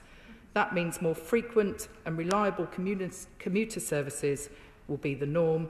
This will help more people access good jobs, will lead to more housing and offer greater opportunities for businesses to expand. I give way. When it comes, first of all, I welcome the government setting out the plan and the economic boost that will bring and the purpose behind it, and there's nobody here who could say that was wrong. But I'm just concerned about the acquisition of land. The National Farmers Union, for instance, have indicated that they have some concerns over the acquisition of land, and farmers and landowners, the Country Landowners Association as well, the two of them together have some concern over the acquisition of land to enable this project to go ahead. Can the Secretary of State assure me that the National Farmers Union and the Country Landowners Association, who represent a great many people and whose members' land may have to be used for this purpose, are given the consultation, are given the right money and the value of the land that they will have to give for this railway, and ensure that everything is in order for them? Thank you very much. I will ensure that the organisations that the honourable gentleman has mentioned there are appropriately consulted throughout this process, and we're determined to work as a government in partnership with all stakeholders, landowners, businesses, individuals who are affected. Of course, the Hybrid Bill Select Committee is a quasi-judicial process, but on behalf of my department I do undertake to make sure all appropriate conversations are happening. Madam Deputy Speaker, alongside this bill, we are also undertaking development work for the connection to Liverpool via Warrington Bank Quay. We will work in partnership with local stakeholders throughout the development process, and the detailed route from Millington to Liverpool will be subject to future consultation. We will determine the consenting route for this part of the line in due course, and will ensure that work on both the eastern and western section of the new Liverpool to Manchester line is fully integrated, and that we do everything we can to ensure that the new line is open for use as soon as possible once Phase 1 of Northern Powerhouse Rail in Yorkshire has completed. Before drawing my remarks to a close, I would just like to express my gratitude to my honourable friends, the member for Easington and for Birmingham, Hall Green and Moseley, and the honourable member for Brigg and Immingham for their valuable work to date on the Hybrid Bill Select Committee in the last Parliament. I beg to move. The question is as on the order paper. Shadow Minister Jerome Mayhew. Thank you very much, Madam Deputy Speaker, and I echo the Secretary of State's thanks for what must have seemed a very thankless task in the Select Committee. Now, this is a slightly odd legislative vehicle, but it is a practical mechanism used by the last government to allow for continued progress on railway improvements to create Northern Powerhouse Rail, and it was moved across 3 sessions of Parliament. The Conservative government of the day decided to carry over this bill to use it as a wrapper to support Northern Powerhouse Rail. It's a project championed by the Right Honourable Member for Richmond and North Allerton during his administration. So it's no surprise to me, Madam Deputy Speaker, that the government has followed his lead in their proposal to carry over today. Back in May 2024, Parliament reduced the scope of a much wider bill to focus solely on NPR. And so the issue now before this House is in fact a very narrow one, whether there is a collective will to progress development of a roughly 15-mile stretch of track as part of this government's plans to progress Northern Powerhouse Rail. And secondly, the House is also being asked to agree to the establishment of a new Select Committee, and that matters very obviously because the bill is a hybrid bill, and it's through the Select Committee process that outstanding petitions from those directly affected will be considered. And it's also the structure through which any additional provisions brought forward by the government to reshape the bill will be scrutinised, and those newly affected, if there are some, by any proposal will be given the opportunity to be heard. So if this bill is to be properly repurposed, it clearly makes sense that the work of the associated Select Committee carries on. The opposition accepts the rationale for allowing the current process to survive the end of this parliamentary term, to give it further time to continue its work. But whilst we agree that the government should continue, it is with increasing concern that I look at the lack of progress that it is actually making. We are, Madam Deputy Speaker, 1.5 years into the Labour administration, And all we got a couple of weeks ago was a fanfare announcement that Labour would commission consultants' reports on how Northern Powerhouse could be built. Not just a few, £275 million worth of reports every year of this Parliament, £1.1 billion of them, but no sign of any significant building works. Real progress has been kicked down the road, perhaps because the Minister knows, the Secretary of State knows, that she does not have the money to do what she has promised. Exactly. HM Treasury has capped Northern Powerhouse Rail at £45 billion, and yet that was the claimed cost back in 2019. That's before COVID, since when we all know that costs have soared.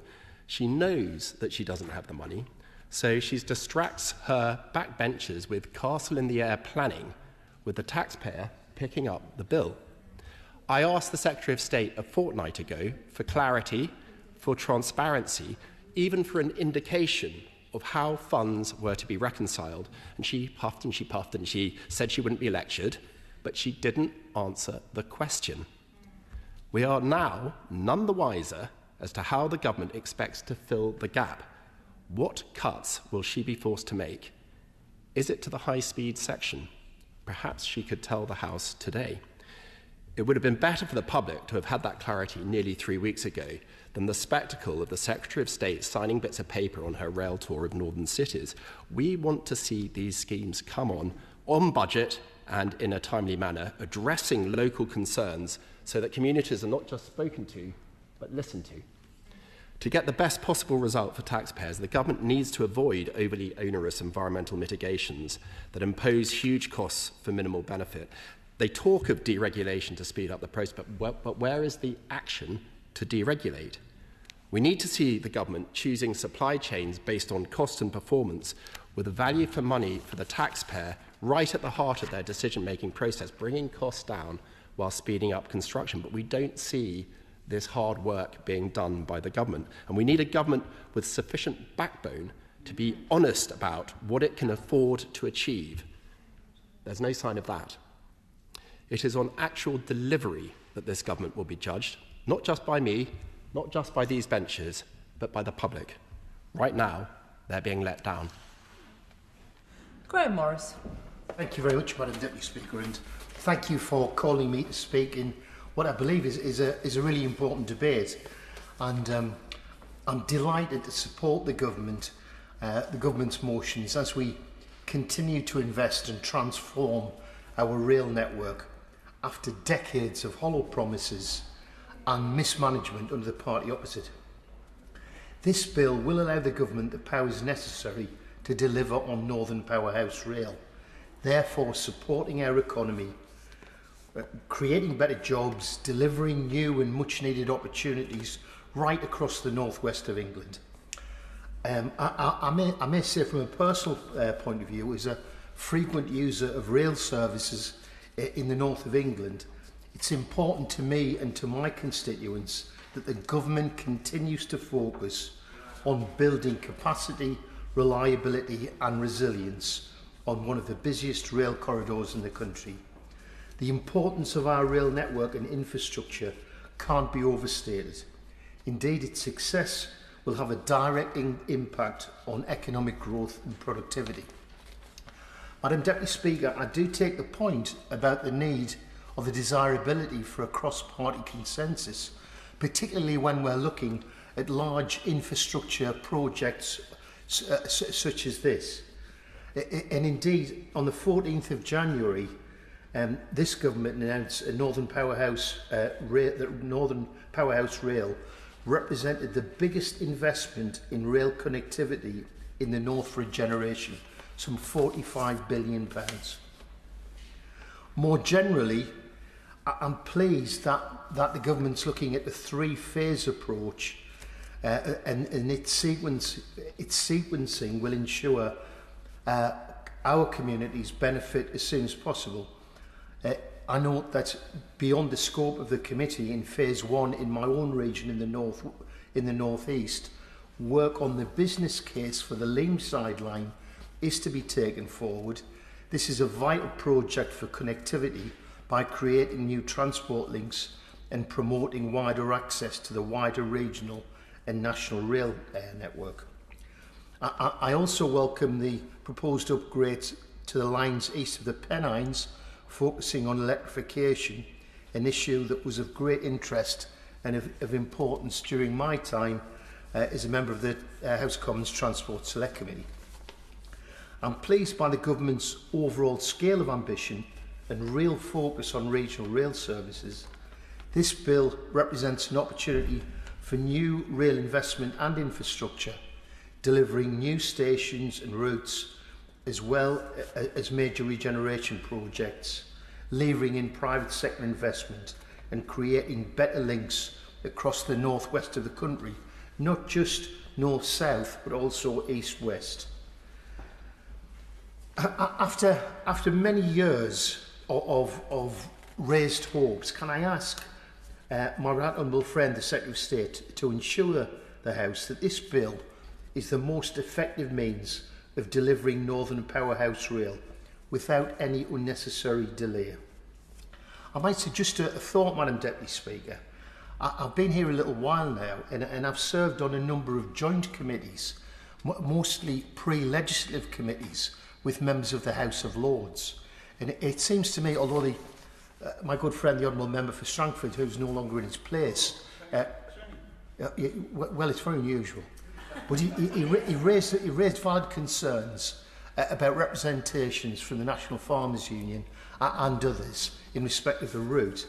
My experience, having served for a number of years on the previous bill committee, the hybrid bill committee that this Parliament has adopted, not just for HS2 but previously, it's a very, very onerous and time-consuming method.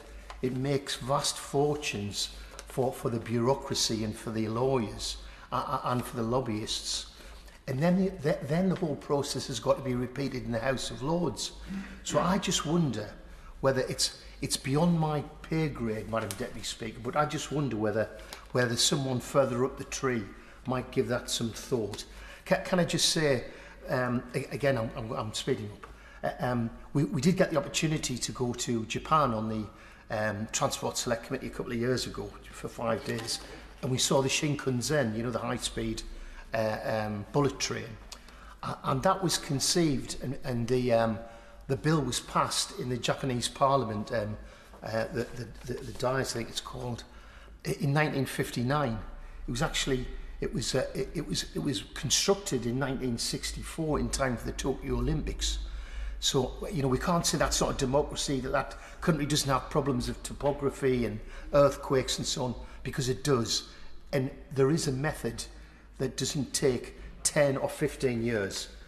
So anyway, Madam Deputy Speaker, can I just say, we're approaching a period of transformational change within public transport, but particularly on the railways. Increased capacity and an improved role for freight in taking HGVs off our road network is really important. So I fully support today's motions to carry this bill beyond the end of this parliamentary session and to establish the Bill Select Committee so that we can get Northern Powerhouse Rail charging full steam ahead. Thank you, Madam Deputy Speaker. Liberal Democrat spokesperson Ollie Glover. Thank you, Madam Deputy Speaker. And can I start by thanking the Secretary of State for clarity about what this is and what this isn't. And it is welcome that this is about Northern Powerhouse Rail and the Manchester to Liverpool core of that, a scheme that the Liberal Democrats continue to support. And of course, we hope that this time those dreams for Northern Powerhouse Rail will become reality, given the very slow journey that they've been on since 2014 when first proposed. Now, whilst I understand that what the Secretary of State said, that this isn't about Birmingham to Manchester, I hope that she agrees we are eventually going to need to find an effective solution for transport between the West Midlands and the North West, given the very congested rail network and the M6 being something covered by Chris Rea in one of his songs. But I appreciate that is a debate for another time, but perhaps I can tempt the Secretary of State into suggesting, perhaps revealing when the government intends to bring forward proposals for Birmingham to Manchester improvements. I also share the sentiments of the Honourable Member for Easington and thank him for his work, in that I wonder whether the Secretary of State has a concern that this bill advocates a similar legislative approach as the rest of HS2 for consenting, planning, the route and mitigations, etc. And I wonder what lessons have been or will be learnt from that to ensure that the existential despair that is HS2 will not be repeated when attempting to use this procedure to advance Northern Powerhouse Rail. Thank you, Madam Deputy Speaker. I rise to object to high-speed rail crew to Manchester bill carry-over select committee motions. Why is there any need to carry this over? To paraphrase Monty Python, this project is no more. It has ceased to be. It has expired and gone to meet its maker. It is a stiff, bereft of life.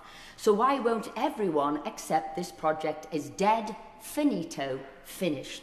By continuing with this charade, this government is giving false hope to those who want it to happen, just like it did with the WASPy women, and is causing needless anxiety to those in my constituency who don't want it to happen.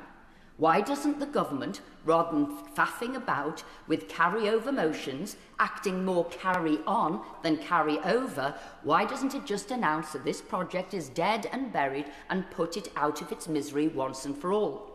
The government needs to dispose of the properties they have bought and that they are holding onto as well, take them out of safeguarding. It seems the government is only proceeding with this carry-over motion to try to appease the windbag of the North, Andy Burnham. And if they think this futile gesture is going to make sure he plays nicely and supports the Prime Minister, I feel they are sadly deluded. This is another example of the government making the wrong decision for the wrong reasons. They should have learned by now that such a tactic will always backfire. My constituents were extremely grateful to the former Prime Minister, the Right Honourable Member for Richmond, for cancelling this White Elephant project, and this government would do well to follow his lead. Secretary of State. Thank you, Madam Deputy Speaker. It's been a good debate, and I'm very grateful to all the honourable members who have committed. As I said in my introductory remarks, I do believe this first motion and the second one on the order paper represent a really important step forward in delivering Northern Powerhouse Rail. And as my honourable friend, the member for Easington, said, these plans will deliver faster, more frequent rail connections between very fast-growing city regions in the north. That will, of course, enable more jobs, new homes, and a greater number of opportunities for businesses to invest and expand. I would just like to pick up on some of the remarks that have been made by honourable members. I do welcome the Shadow Minister's recognition that this is a practical mechanism for taking forward work on Northern Powerhouse Rail in the northwest of England. I do have to say I fundamentally disagree with his characterisation of this government's commitment to Northern Powerhouse Rail. I do say gently to him that it's a bit rich for a party who first talked about Northern Powerhouse Rail in 2014 to criticise this government for investing over £1 billion in this spending review, significantly more than his government ever did during those 12 years since 2024. And it really is his party that was guilty of dither and delay when it came to improving rail infrastructure in the north of England. He claims that we're going to be spending significant money on consultants, but let me tell him that the money that we have allocated in the spending review is to acquire land, it's to do preparatory works on the Yorkshire schemes, those 3 corridors, improving links into Leeds from Bradford, from York, from Sheffield, as well as to plan properly. And we are not, to pick up the point made by the Lib Dem spokesperson, we will not be making the same mistakes as the previous government. We will not be letting contracts when we haven't defined the scope of works, because if he wants to understand why billions of pounds worth of taxpayers' money has been wasted on HS2, He needs to ask some of his colleagues some very, very serious questions as to why the go-ahead was given to HS2 when they didn't know what they were asking the contractors to build. I will give way. I'm very grateful for the Secretary of State, and I'm the first one to accept that there are serious lessons to be learnt from how HS1 was delivered. But what she, sorry, HS2 was delivered. But what she has so far in her closing remarks failed to mention is how she proposes to deliver all that she has promised within a financial cap of £45 billion, given that the estimate for the works was £46 billion, I think, from memory, back in 2019. What is she not going to do in order to stay within the Treasurer's cap of £45 billion? Secretary of State. As I thought I made clear when I gave my statement to the House on Northern Powerhouse Rail a couple of weeks ago, and he made some sarcastic comments about my visit to each of the directly elected mayors along the Northern Growth Corridor, we've agreed that those mayors in those areas will be making local contributions to this scheme, and that, you know, we are ambitious in terms of our plans for a turn-up-and-go railway in the north of England, and we're going to get on with it, unlike his government that never did. The Honourable Lady for Tatton gave us some colourful descriptions of what she thinks this rail scheme is all about, but she couldn't be more wrong. As I said, we have worked closely with leaders in the north of England. We've got a sequenced, credible, phased investment plan for how we are going to improve those rail services so that people aren't stood on platforms when they miss a train worrying that the next one is going to take an hour to arrive. I will give way. In her announcement, I think the money being put forward was 1.1 billion out of a 45 billion cost, and I think it was to be delivered in decades to come, when the opposite member will no longer, and her government will no longer be around. Hence it is a charade to keep the mayors of the North happy at these local elections. Secretary of State. We've been clear that we expect work to start in this Parliament on the Yorkshire package of improvements. We have also said that we expect work to start in the 2030s on the link between Manchester and Liverpool. She will recall that when you look at improvements such as Crossrail in London, from the point at which it was granted consent back in 2007 to the line being opened in 2022, I make that 15 years. You don't build railways overnight.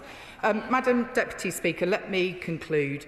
This bill will provide the necessary powers to deliver the section of Northern Powerhouse Rail into Manchester. Progressing this bill today is the most efficient approach, as it makes use of the work that has already taken place. Today's motions will allow the bill to continue its passage through Parliament, and it will allow the invaluable work of the Hybrid Bills Select Committee to recommence, and this is a vital step in the delivery of Northern Powerhouse Rail. The question is, as on the order paper, as many as of that opinion say aye. Aye. Of the contrary, no. No. Aye. Division, clear the lobby.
The question is as on the order paper. As many areas of that opinion say aye. Aye.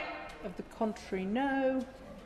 Division off. As there are no tellers present for the noes, division off. Division off. I call the Minister to move the High Speed Rail Crew to Manchester Bill Select Committee motion formally. The question is as on the order paper. As many areas of that opinion say aye. Aye. Of the contrary, no. I think the ayes have it. The ayes have it. Motion number 6 on voting by proxy, serious long-term illness or injury extension. Minister to move. Move formally. The question is as on the order paper. The question is as on the order paper. As many as are of that opinion say aye. Aye. Of the contrary, no. I think the ayes have it. The ayes have it. Motion number 7 on Estimates Day debates. Minister to move. Move formally. The question is as on the order paper. The question is as on the order paper. As many as of that opinion say aye. Aye. Of the contrary, no. I think the ayes have it. The ayes have it. Motion number 8 on local government. Minister to move. I beg to move. The question is as on the order paper. As many as are of that opinion say aye. Aye. Of the contrary, no. I think the ayes have it. The ayes have it. Motion number 9 on local government. Minister to move. I beg to move. The question is as on the order paper. As many as are of that opinion say aye. Aye. Of the contrary, no. I think the ayes have it. The ayes have it. I beg to move that this House do now adjourn. The question is that this House do now adjourn. Anna Geldert. Whereas, Madam Deputy Speaker, I am pleased to have secured a debate on this issue. This is one I've campaigned on consistently since becoming the MP for South East Cornwall, and one that has existed for many years before my time in this House. It is an issue I hear about daily because of its impacts on almost every aspect of local life. As I begin, I want to thank local residents, community groups including the Tamar Tolls Action Group and the Save 38, previous MPs, local councillors and the Tamar Crossings for their efforts to improve our local transport connectivity. South East Cornwall is a place that bridges the old and the new. Our communities continue to bring life to historic fishing villages and welcome thousands of tourists annually, while also looking to the future with advanced events, capabilities, AI and digital industries, and world-leading regenerative agriculture. To fully play our part in the next decade of national renewal, we must bridge this gap, both physically and metaphorically, between Cornwall and the rest of the country. This includes a seamless integration of my communities with the new Plymouth Defence deal to unlock opportunity in one of the poorest areas in Western Europe and ensure that South East Cornwall is fully connected to the growth, security and prosperity that will bring. At its heart, this issue is about how we connect to places and services, how communities function and how nationally significant infrastructure is sustained. It raises a fundamental question about whether our current connectivity policies reflect lived reality in rural and coastal areas like mine, and whether historic funding models still work in a modern economy. There is a clear... I will give way. Thank the honourable member for giving way. And does she agree with me that a real devolution deal, similar to those enjoyed by our Celtic cousins, must include a roads budget, which is equivalent to the Cornish proportion of the strategic road network, equating to around £95 million a year, easily making the Tamar toll free at around £15 million a year, and leaving further funds for urgent upgrades like the A38 in her constituency, like Camelford Relief Road and upgrades at Plusher in mine. Interventions really must be brief, but I could point out to members that it's so long before 10 p.m. If they wish to make a speech, they could. Anna Geldert. Thank you, Madam Deputy Speaker. I thank my honourable friend for his intervention. I will come to that later in my speech. There is a clear and well-established link between transport and inequality. Research undertaken in 2019 for the Department of Transport shows that transport shapes life chances through 3 factors. First, when people live and their social economic position. Secondly, where opportunities such as jobs and education are limited. And finally, it shapes how accessible the transport system is in terms of cost, reliability, geography and journey time. That research also shows that transport does not affect everyone equally. Experience changes because of income, location and personal circumstance. In rural and coastal areas like South East Cornwall, transport that is affordable and reliable could expand our opportunities. Cost is consistently identified as one of the most significant barriers. Policies that reduce transport costs help people access and sustain employment, particularly those on lower incomes. However, that same research makes clear that transport policy works best when embedded in a place-based approach, linked to the skills, housing and employment and economic opportunities on offer locally. And South East Cornwall is shaped by rivers and a coastline that define our landscape and our communities. Connectivity depends on a number of strategic crossings that function as everyday routes to employment, education, healthcare and social connection. These are not optional journeys, they are essential links within a tightly connected economic and social region. And what makes South East Cornwall unusual is the concentration of toll crossings that residents rely on daily. The Tamar Bridge, the Torpoint Ferry, the Kreml Ferry, Polruan Ferry and Bredinick Ferry are part of daily life. For many local residents and businesses, crossing one or more of these happens routinely, sometimes multiple times a day, and the total cost is significant, simply to participate in ordinary life. And this has shaped the constituency for decades. It affects where people can work, which services they can realistically access, and how businesses operate. Yet despite its scale and impact, we still have not found a workable long-term solution. Travel from towns and villages in South East Cornwall to Plymouth, our nearest city, often take far longer than distance alone would suggest. Short journeys on a map can become long, expensive and uncertain in practice. The Tamar Bridge and Torpoint Ferry are the only viable crossings linking South East Cornwall with Plymouth and up the upcountry. Around 16 million vehicle crossings take place each year, with thousands of residents relying on them daily to reach work. And there is no practical alternative, direct route, meaning these crossings function as essential infrastructure to local people. The Tamar Bridge is publicly owned and jointly operated by Cornwall Council and Plymouth City Council. In the 1950s, both authorities sought national funding for a fixed crossing. When that funding was not forthcoming, they proceeded with a locally financed scheme through funded tolls.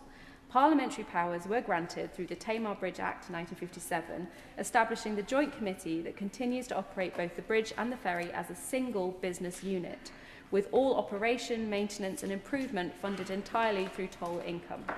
The Torpoint Ferry is the busiest vehicle crossing of an estuary in the United Kingdom, carrying nearly 2 million vehicles each year, one of which is mine many times.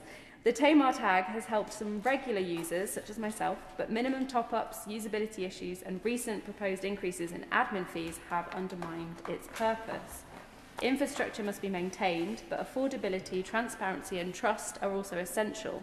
And further research in 2019 for the Department of Transport estimated that the relationship between transport access and life opportunities found stark reading. Access to a personal car makes someone nearly 4 times more likely to be in employment than unemployed. And access to services follow a similar pattern. People with a personal car access are twice as likely to reach essential services. And transport also shapes social participation. Car access makes people more likely to maintain social connections, particularly those with mobility impairments and those living in rural areas. Transport therefore affects isolation, well-being and quality of life. And our geography amplifies these pressures. Where water boundaries fragment travel patterns and isolate communities, and where tolls apply, they add a financial barrier on top of physical separation. And for many households, these costs are unaffordable. I thank the Honourable Lady for giving me. Would she not agree that in addition to the financial cost, there's an environmental cost on not using tolls because they usually present the straightest and most direct route? I thank my honourable friend for her intervention and a very important point on the environmental impacts, and I'll come to that later in my speech as well. The geography amplifies those pressures and the water boundaries bring a particular problem. A standard car journey costs £3 to leave Cornwall on both the Tamar Bridge and on the Torpoint Ferry. The Kreml Ferry charges £3 per adult for a single journey, and similar other crossings are around that area. But some local resident concessions do exist, and recent proposed admin costs triggered a significant level of concern because the total amount of these crossings is unaffordable for many people. The Tamar Tolls Action Group and myself and other MPs called for a rethink, and an extraordinary meeting of the local authorities happened. Some may argue that toll prices are not extreme, but as I mentioned, they add up quickly, and I was glad to see this meeting happen and changes considered. Average incomes in South East Cornwall are about 20% lower than the national median, and residents have to cross frequently, so that these costs really do add up in our local communities. And there's clear evidence of isolation across parts of South East Cornwall and wider Cornwall, with communities falling within recognised measures of accessibility in both travel time and services. Digital connectivity adds to this pressure. Broadband and mobile coverage remain inconsistent, limiting our remote working, our online services and business development, reinforcing this physical isolation rather than easing it. So digital connectivity is increasingly very important alongside this physical transport. And research by the Department for Culture, Media and Sport highlights that negative impacts of poor broadband on farmers, including reduced productivity, compliance challenges and limited market access, something really important for South East Cornwall. High-speed broadband supports economic growth, productivity and educational outcomes. And we have the foundations for this modern, flexible economy in South East Cornwall. People want to live there, work there and build businesses there. The well-known surf and code model seen in places like California and in Portugal reflects a real opportunity to combine the quality of life that we see in this coastal and rural area in Devon and in Cornwall, but it depends on sustained investment in physical and other types of connectivity, such as digital. And currently our public transport does not bridge the gap. Bus services are often infrequent and ferry services remain essential but are shaped by these costs that I've discussed. When disruption occurs, the system offers little flexibility. In South East Cornwall, bus service fell by around 50% between 2010 and 2023. The Conservatives stripped the ability for our rural communities to get around and then systematically dismantled our public services too. The pressure has gone on for far too long and communities like mine need support. Cornwall's rail connectivity depends, as you know, on a single line through Dawlish, and recent storm damage again highlights the fragility of that route, following the collapse of the seawall in 2014. Climate change is accelerating faster than our adaptation, and resilience must now be built into long-term infrastructure planning. So Phase 6 of the Dawlish resilience work and the reopening of the Tavistock line remain shared aspirations between Cornwall and Devon. What comes next must be credible, long-term and capable of carrying the confidence of South West communities. The existing Department for Transport investment should be leveraged alongside local and regional funding to improve this resilience and open these new routes. For anyone who's visited Cornwall, they will know and understand that our road network remains a challenge. Country lanes are often narrow, overgrown and dangerous, and the A38 remains the main route in South East Cornwall and has claimed too many lives. The recent safety upgrades are very welcome, and I pay tribute to all involved in making these possible for our area. But these transport constraints carry economic consequences. Businesses facing higher operating costs and reduced labour pools. Tradespeople absorb toll charges competitors elsewhere simply do not face. And recruitment... I will give way. Shannon? On the title of toll crossings and regional connectivity, and that's how, and I spoke to the Honourable Lady, and I commend her for South East Cornwall for enabling me to intervene. We have a slightly similar issue in Northern Ireland, where it's connectivity in relation to Northern Ireland and the Republic. Those who want to go to work cross the border to go from Northern Ireland to the Republic, and they come to a toll. They have to pay the toll. It's the only way there. If you want to go to the airport, you pay the toll. If you want to go on a tourism trip, you pay the toll. And does the Honourable Lady agree that the information and easy payment system must be in place to ensure that people from all areas, and especially tourists, can access these roads without undue charges? We can't control the charges, but we have to pay them. Hannah Gelden. I thank the Honourable Member for his intervention and agree that these impacts on communities are very difficult. The situation is not a new one, and we continue to use historic funding models that reflect the priorities of their time. Over the years, there have been reviews, consultations and partial reforms, but no holistic restructure. Residents and businesses have continued to pay year after year while the underlying system remains unchanged. And elsewhere in the UK, similar situations have been resolved. Toll crossings have been reduced, capped or removed. And South East Cornwall now has a clear opportunity to act, firmly aligned with national interests for growth across the UK. The Tamar crossings are critical to our local economy and to our national defence. HM Naval-based Devonport and supporting sites rely on a large mobile workforce and complex supply chains crossing the Tamar daily. Long-term Ministry of Defence investment depends on reliable connectivity between Cornwall, Plymouth and the wider region.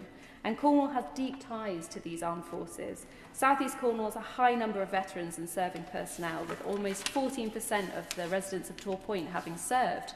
Communities that contribute so directly to our national defence should not face barriers to their daily life. So local residents and businesses effectively support significant infrastructure, and Cornish waters are used for Navy testing and training. 23% of Babcock's Devonport workforce live in South East Cornwall. As we look to the future, this connectivity must also be considered. On that point, would you give way? I will. Thomas. I thank the honourable member for giving way and for making such an important point about the fact that regional connectivity, including with tolled crossings, and especially between South East Cornwall, where she represents, and between Plymouth, where I represent, are integral to our nation's defence and our ability to carry out its taskings. So does she agree with me that this type of regional connectivity needs to be looked at cross-department by government, very much including by the Ministry of Defence? Gelder. I thank the honourable member for his intervention, and I wholeheartedly agree with his sentiment. This interaction between defence, regional connectivity, transport, and what we're looking to achieve down in the southwest really needs that cross-governmental consideration.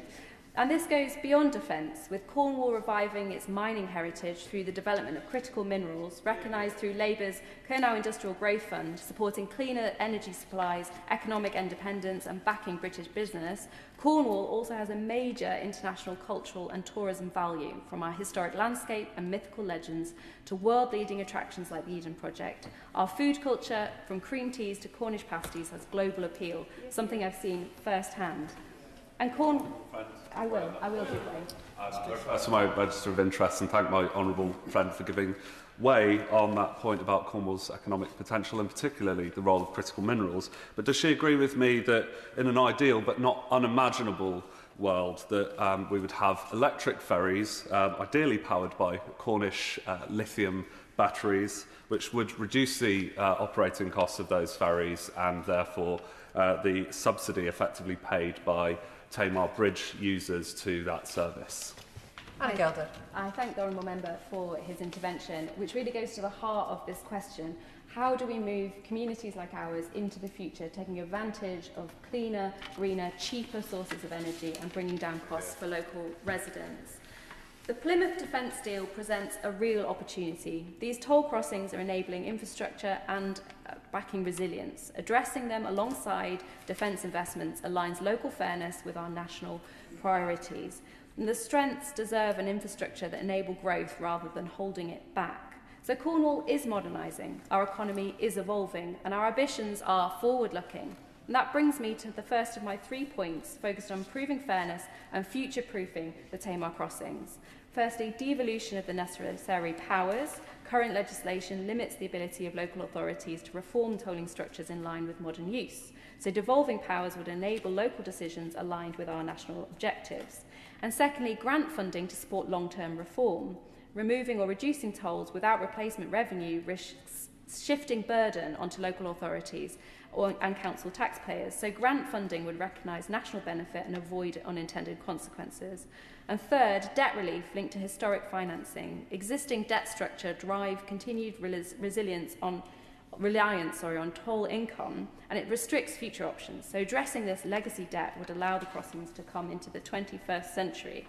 And so on to the wider picture of unlocking our potential. My fourth point is on safety and resilience to the A38. This is the main road through South East Cornwall. With continued action and investment following recent safety upgrades, we must continue to make sure that they are further resilient. And fifth, we must strengthen rail resilience and access through Dawlish. Cornwall's rail connectivity depends on that single climate-vulnerable line.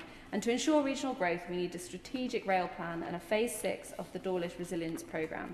And finally, improving digital connectivity across South East Cornwall. Reliable, high-quality broadband and mobile coverage are needed throughout the area. Together, this provides a credible route towards resolving a long-standing issue. And I urge the Minister to engage with myself and with neighbouring colleagues, many of whom are here today, to recognise the role that these Tamar crossings play in regional connectivity in terms of national defence, food production, regional economic growth, and work with local partners to deliver fair and modern reform. With those powers held locally, fair funding and long-term vision, we can move at pace to fulfil the potential that we see, and through this infrastructure, who we rely on day by day across both sides of the Tamar. Ben Maguire. Thank you, Madam Deputy Speaker, and I've taken up your kind invitation to make a short speech. And I thank the Honourable Member for South East Cornwall for making an excellent speech and for raising this really important issue in the House today. I just wanted to make a few brief points, if I may, and particularly while we have the Roads Minister here today, which is that the focus nationally in recent times has obviously been on train connectivity in the north. So I'm really pleased to see Cornwall and Devon and the wider South West getting a proper share of the debate this evening. One point I really wanted to make while the Minister is here is that National Highways don't currently contribute any maintenance monies to the Tamar Bridge, despite the fact that the Tamar Bridge is a very critical part of their roads network. And I understand, Madam Deputy Speaker, that recently it cost as much as £6 million to resurface the Tamar Bridge because it's a very complex method that needs to be used. But not a penny of that was spent by National Highways. It was used from the tolls which are generated. Will the Honourable Member give I will give way. The Honourable Member is making a very important point about the lack of National Highways funding for the bridge, but does he share my delight at the £220 million investment coming into Cornwall's roads from national government? I think it's a record-breaking investment that we're seeing in our roads besides that, but that's not to detract from the point he's making about the lack of that for the Tamar Bridge. Ben Maguire. I thank the Honourable Member for that intervention, and hopefully some of that money will go to the Tamar Bridge, and hopefully him and I can make that argument to the Minister who sat here today and her colleagues. Certainly there are other road projects across Cornwall. The Honourable Member for South East Cornwall passionately made the point about the A38, which is something my constituents frequently raise with me. So hopefully that's another project that can be funded from this large amount of money we're hearing is coming to Cornwall's road network. We also have safety upgrades, which are much needed at Plusher in my constituency. We also have, as I know the Minister's already aware, because I've met her on numerous occasions, about upgrades to the Camelford Relief Road, which has been promised over many years. And as I mentioned before, I really hope that a devolution deal now is forthcoming, where we see the equivalent to the Cornish proportion of the strategic road network, which would be around £96 million a year. This evening we're talking about making the Tamar tolls crossing cheaper for local residents, or potentially removing the toll altogether, which would be a cost of around £15 million a year. So that £96 million, as our Celtic cousins enjoy as part of their devolution deal, they get, Madam Deputy Speaker, an equivalent budget to the amount of road network they have in their nations. That would leave plenty of money left over for the A30 upgrades that the Honourable Members mentioned. It would leave plenty of money for lots of upgrades across Cornwall. So I will give way. The Honourable Member for making that point. I think it's really important to recognise that as we go forward into the future of Cornwall, the costs involved in these projects involve maintenance, electrification, lots of other elements to that, the figures that he's talking there. So together we must work within concrete resources to make sure that cheaper tolls for local people are delivered. Go on. Absolutely, and I agree with the Honourable Member on that point. The last point I'd just like to make, Madam Deputy Speaker, is that my Launceston constituents in my North Cornwall constituency frequently use the Tamar Bridge crossing, and they actually rely for their healthcare on Derriford Hospital in Plymouth, so they actually have to make that journey. It's not a shopping trip or a leisure trip, they really need to make that journey. It takes around 2 hours by public transport to get to that hospital, and it takes almost 1 hour to get to that hospital by car, which is still quite staggering. And on top of the fuel costs, on top of the car costs to run their car, they have to pay this £3 charge, and that's before we get to the extortionate costs of the hospital car park once they arrive. So I really would urge the Minister to factor this in to the department's thinking, because this isn't just leisure trips we're talking about. This is really important, vital healthcare routes. Thank you. Perrin Moon. Whereas, Madam Deputy Speaker, I just wanted to make a few short points, and I thank my honourable friend from South East Cornwall for this really important debate today. Just to expand on a couple of things that have already been mentioned. As I say to several members, particularly from this part of the world, as we sit here today, Madam Deputy Speaker, we are closer to Middlesbrough than my constituency in Camborne. Indeed, when we think about the southwest, or at least the country thinks about the southwest, they think of Bristol as being part of the southwest.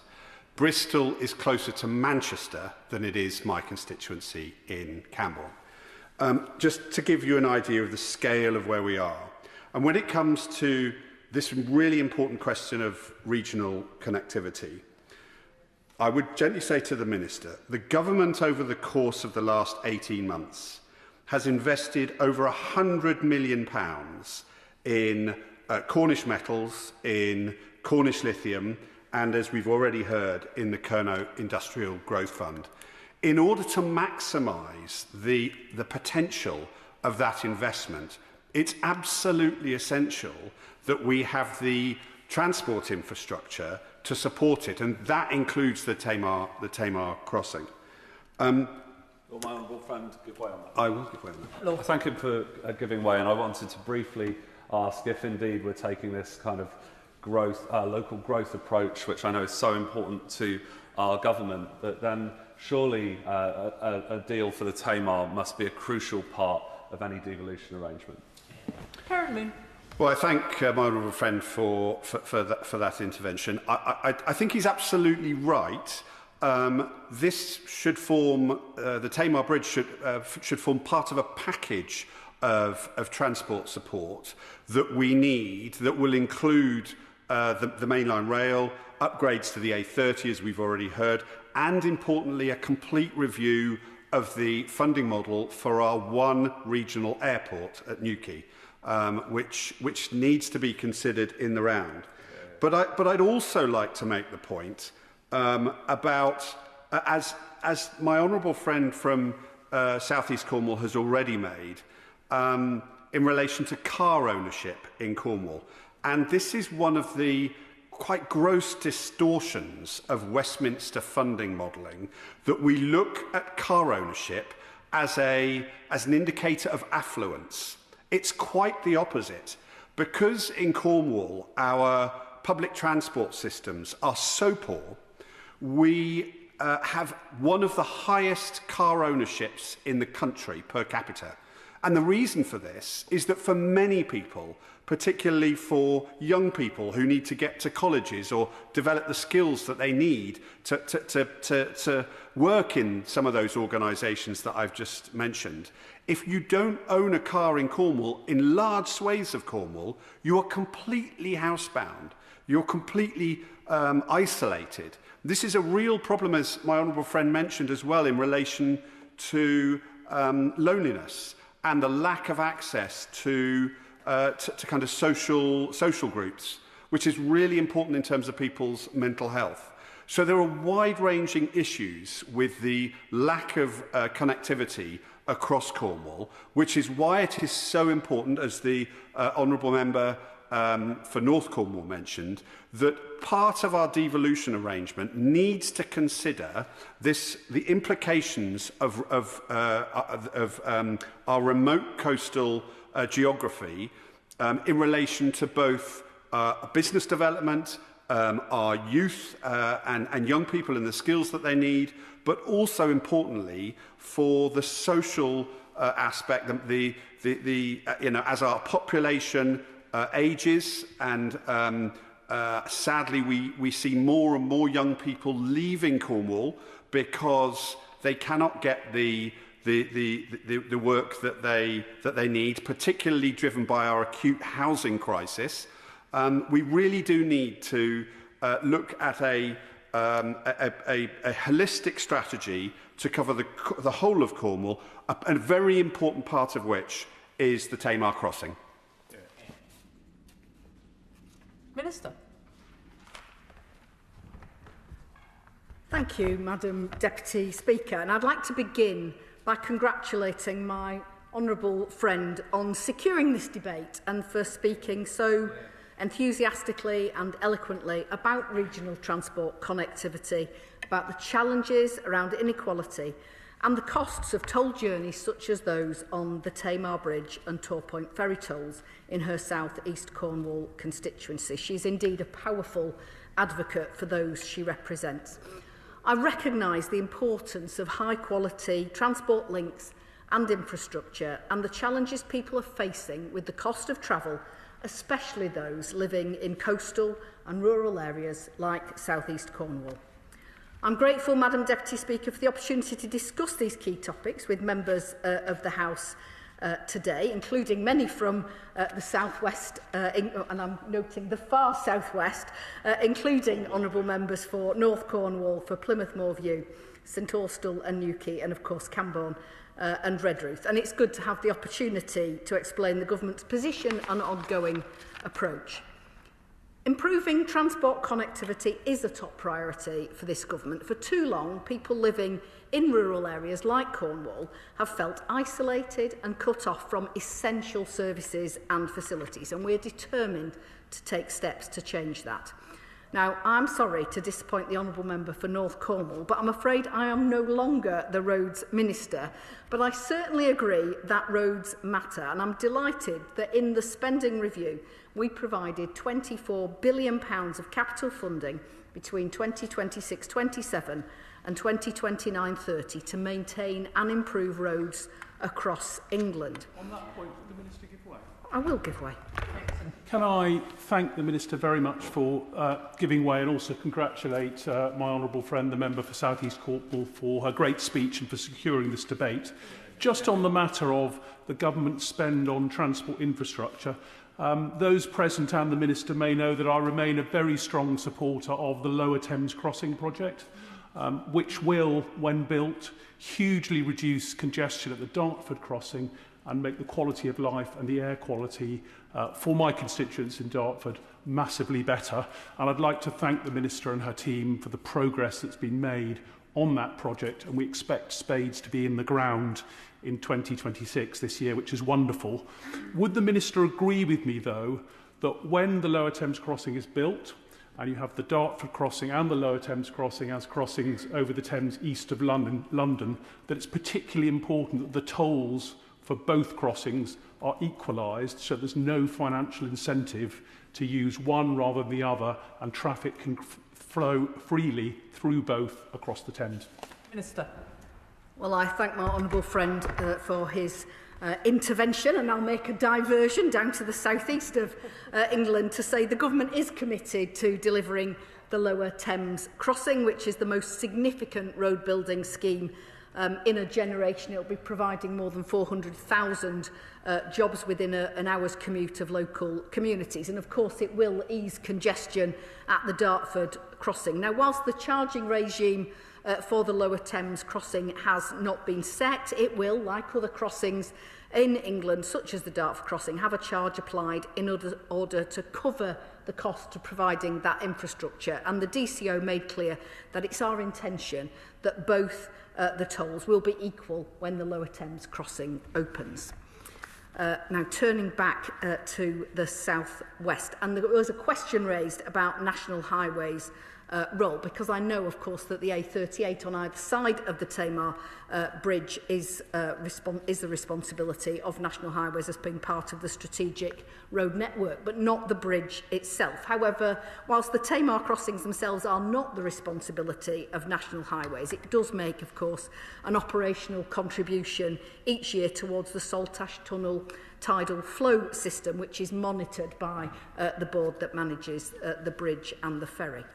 Now, we saw the completion of the essential major road network scheme in Cornwall linking St Austell to the A30 last July, and look forward to progression of the Manadon interchange scheme in Plymouth, which will benefit so many people using the road network. And, Madam Deputy Speaker, the Government is committed to supporting local authorities in maintaining and renewing the local highway network, which is why by 2029-30 we will commit over £2 billion annually for local authorities to repair and renew their roads and fix potholes. That's doubling the funding since we came into office. Cornwall, I will indeed. The Minister for giving way, and I'd humbly ask perhaps she may be able to write to the Cornish MPs to see what proportion of that £2 billion, I think she said by 2030, might come to our region, and perhaps then we can see how this might contribute to reducing or maybe even removing the tolls on the bridge. Well, he'll be delighted to hear that Cornwall will benefit from up to £221 million of that £2 billion over the next 4 years, alongside over £24 million of local transport grant capital for maintenance and enhancements. Of course, we don't just need better roads. Better links through high-quality public transport are also essential. People have a right to expect cohesive, reliable bus networks, enabling them to travel easily and comfortably to get to work, to school, to social clubs, to shops, and to see friends and family, and of course to visit hospitals and other health facilities, as a number of colleagues have mentioned. As my honourable friend said, under the previous government, many thousands of bus services were lost, leaving communities cut off and reducing people's opportunities for travel and all that that means. That's why, Madam Deputy Speaker, despite the challenging financial position this government inherited, we are investing over £3 billion for the rest of the spending review period to support local leaders and bus operators across the country to improve bus services for millions of passengers, including those living in rural areas. This is additional funding to the more than £1 billion we are already providing this financial year. We're also giving the certainty that local authorities and bus operators need to build their networks longer term through multi-year allocations under the Local Authority Bus Grant, totalling nearly £700 million per year. This puts an end to the previous short-term approach to bus funding, enabling councils to plan their spending more strategically, ensuring outcomes for passengers are always the top priority. Cornwall Council will receive over £30 million of this funding from 2026-27 to 2028-29, in addition to the £10.6 million they're receiving this financial year. And on top of that, we continue to see the benefits yielded by our decision to extend the £3 national bus fare cap until March 2027, making bus journeys consistently more affordable for passengers. As my honourable friend has said, in many of these areas people have low incomes, and that's why it is so important that we're cutting the cost of bus travel. Additionally, we're funding bus franchising pilots to test the viability of different franchising models so that we can understand how these can deliver better bus services, including in rural locations. And this includes a pilot in Cornwall, and I await the results with interest. Now, active travel infrastructure to improve walking, wheeling and cycling routes remains essential. Following on from almost £300 million that the government provided for active travel schemes up to 2026, we announced an additional £626 million for such infrastructure in a 4-year settlement to help local authorities further improve active travel facilities and support network planning. Cornwall Council will benefit from over £4.5 million of this funding. Now, connectivity through reliable rail services is equally important, and I acknowledge honourable members' concerns about resilience on the rail line in Cornwall and Devon, particularly given the recent adverse weather. Network Rail are responsible for maintaining the rail network and have established processes in place for ensuring that it's safe to use when incidents happen. They continue to work closely with rail operators to help affected passengers and to restore services as quickly as possible. We announced in the November budget that for regulated fares, rail passengers will not be faced with the increased cost in rail journeys that they have become accustomed to year on year. We are freezing regulated rail fares until March 2027 for the first time in 30 years. Meanwhile, 26 Class 175 trains are being introduced onto Great Western Railway routes in Devon and Cornwall during this year. They will replace older diesel units, improve capacity and reliability, and free up rolling stock for wider use across the South West, providing resilience across the network. The introduction of these trains on the new Key Branch line is part of Mid-Cornwall Metro, doubling the frequency of trains on this branch and connecting rural communities to employment and education in Truro and Falmouth. And as part of our commitment to improving digital technology for passengers, we secured funding to fit all mainline trains with low Earth orbit satellite technology to upgrade on train Wi-Fi. Now, the Honourable Member quite rightly brought to my attention in recent correspondence road safety issues, in particular the need to reduce speeding in rural areas. The Government recently released the first road safety strategy in more than a decade, setting out our vision for a safer future on our roads for all. This strategy sets an ambitious target to reduce the number of people killed or seriously injured on British roads by 65% by 2035, with measures to protect vulnerable road users, updated vehicle safety technologies and a review of motoring offences. And I know these are particular concerns in rural areas which are disproportionately places where fatal collisions occur. And Madam Deputy Speaker, in overarching support for delivering everything I've mentioned today and to gain and maintain momentum in driving forward better transport for everyone, our forthcoming integrated national transport strategy has been informed by extensive engagement with the public and our stakeholders. It will set out this government's vision of putting people at the heart of everything we do, better connecting places and working in partnership with local leaders and experts to deliver. It will help drive improvements in the experience for all users of the transport system and empower local leaders to deliver good transport that's right for their communities. Place is at the heart of our strategies. Now, I'd like to turn now to tolls, and in particular, the Tamar Bridge and Torpoint Ferry, which I'll refer to as the Tamar Crossings, as these are tied together under the Tamar Bridge Act 1957. Now, I thank my honourable friend for continuing to support local people who have understandably expressed concerns about increasing toll charges and network congestion, as many of them pay these charges, as we've heard, to access essential services, and this can be a financial burden. And so I recognise the Tamar Crossing as a very important issue for her and her constituents and those, of course, other honourable friends here this evening. Now, as we've already heard, the Tamar Crossings are jointly owned and operated by Cornwall Council and Plymouth City Council, and between them they carry 16 million vehicles on the bridge and 2 million on the ferries each year. The crossings are operated together as a joint service and are funded by users through toll income. No funding is received from the owners of the crossings, and there's no specific central government funding stream for the upkeep of tolled crossings like Tamar.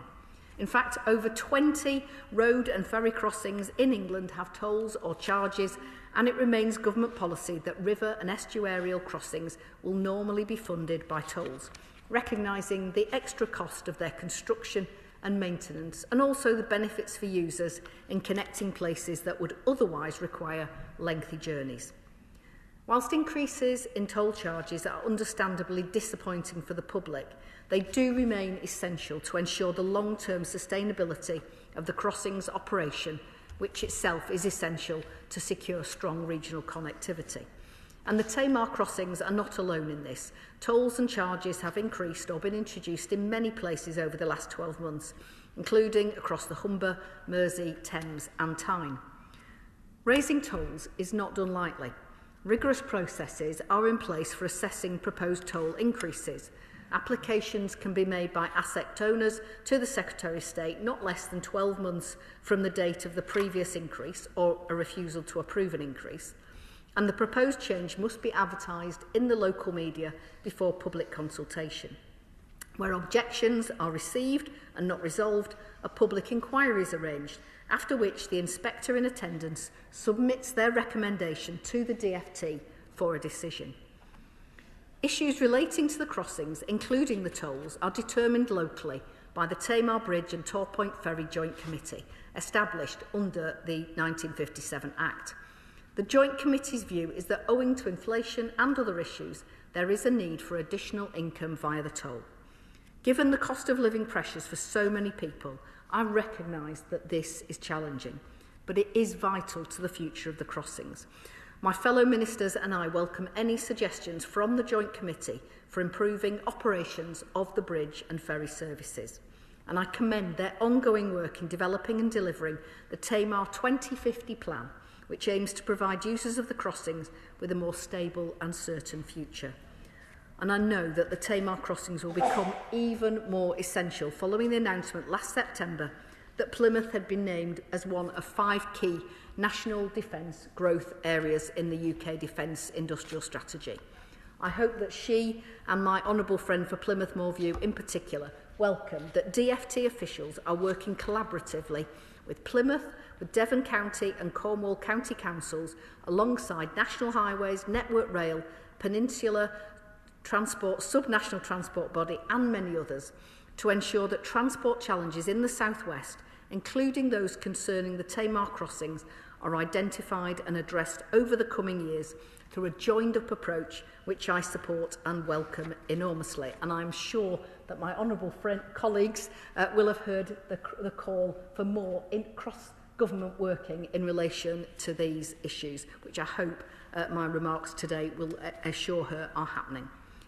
I'll close, Madam Deputy Speaker, by sincerely thanking my honourable friend for securing this debate and allowing me to address the House about such important issues for South East Cornwall communities and indeed more widely across the country.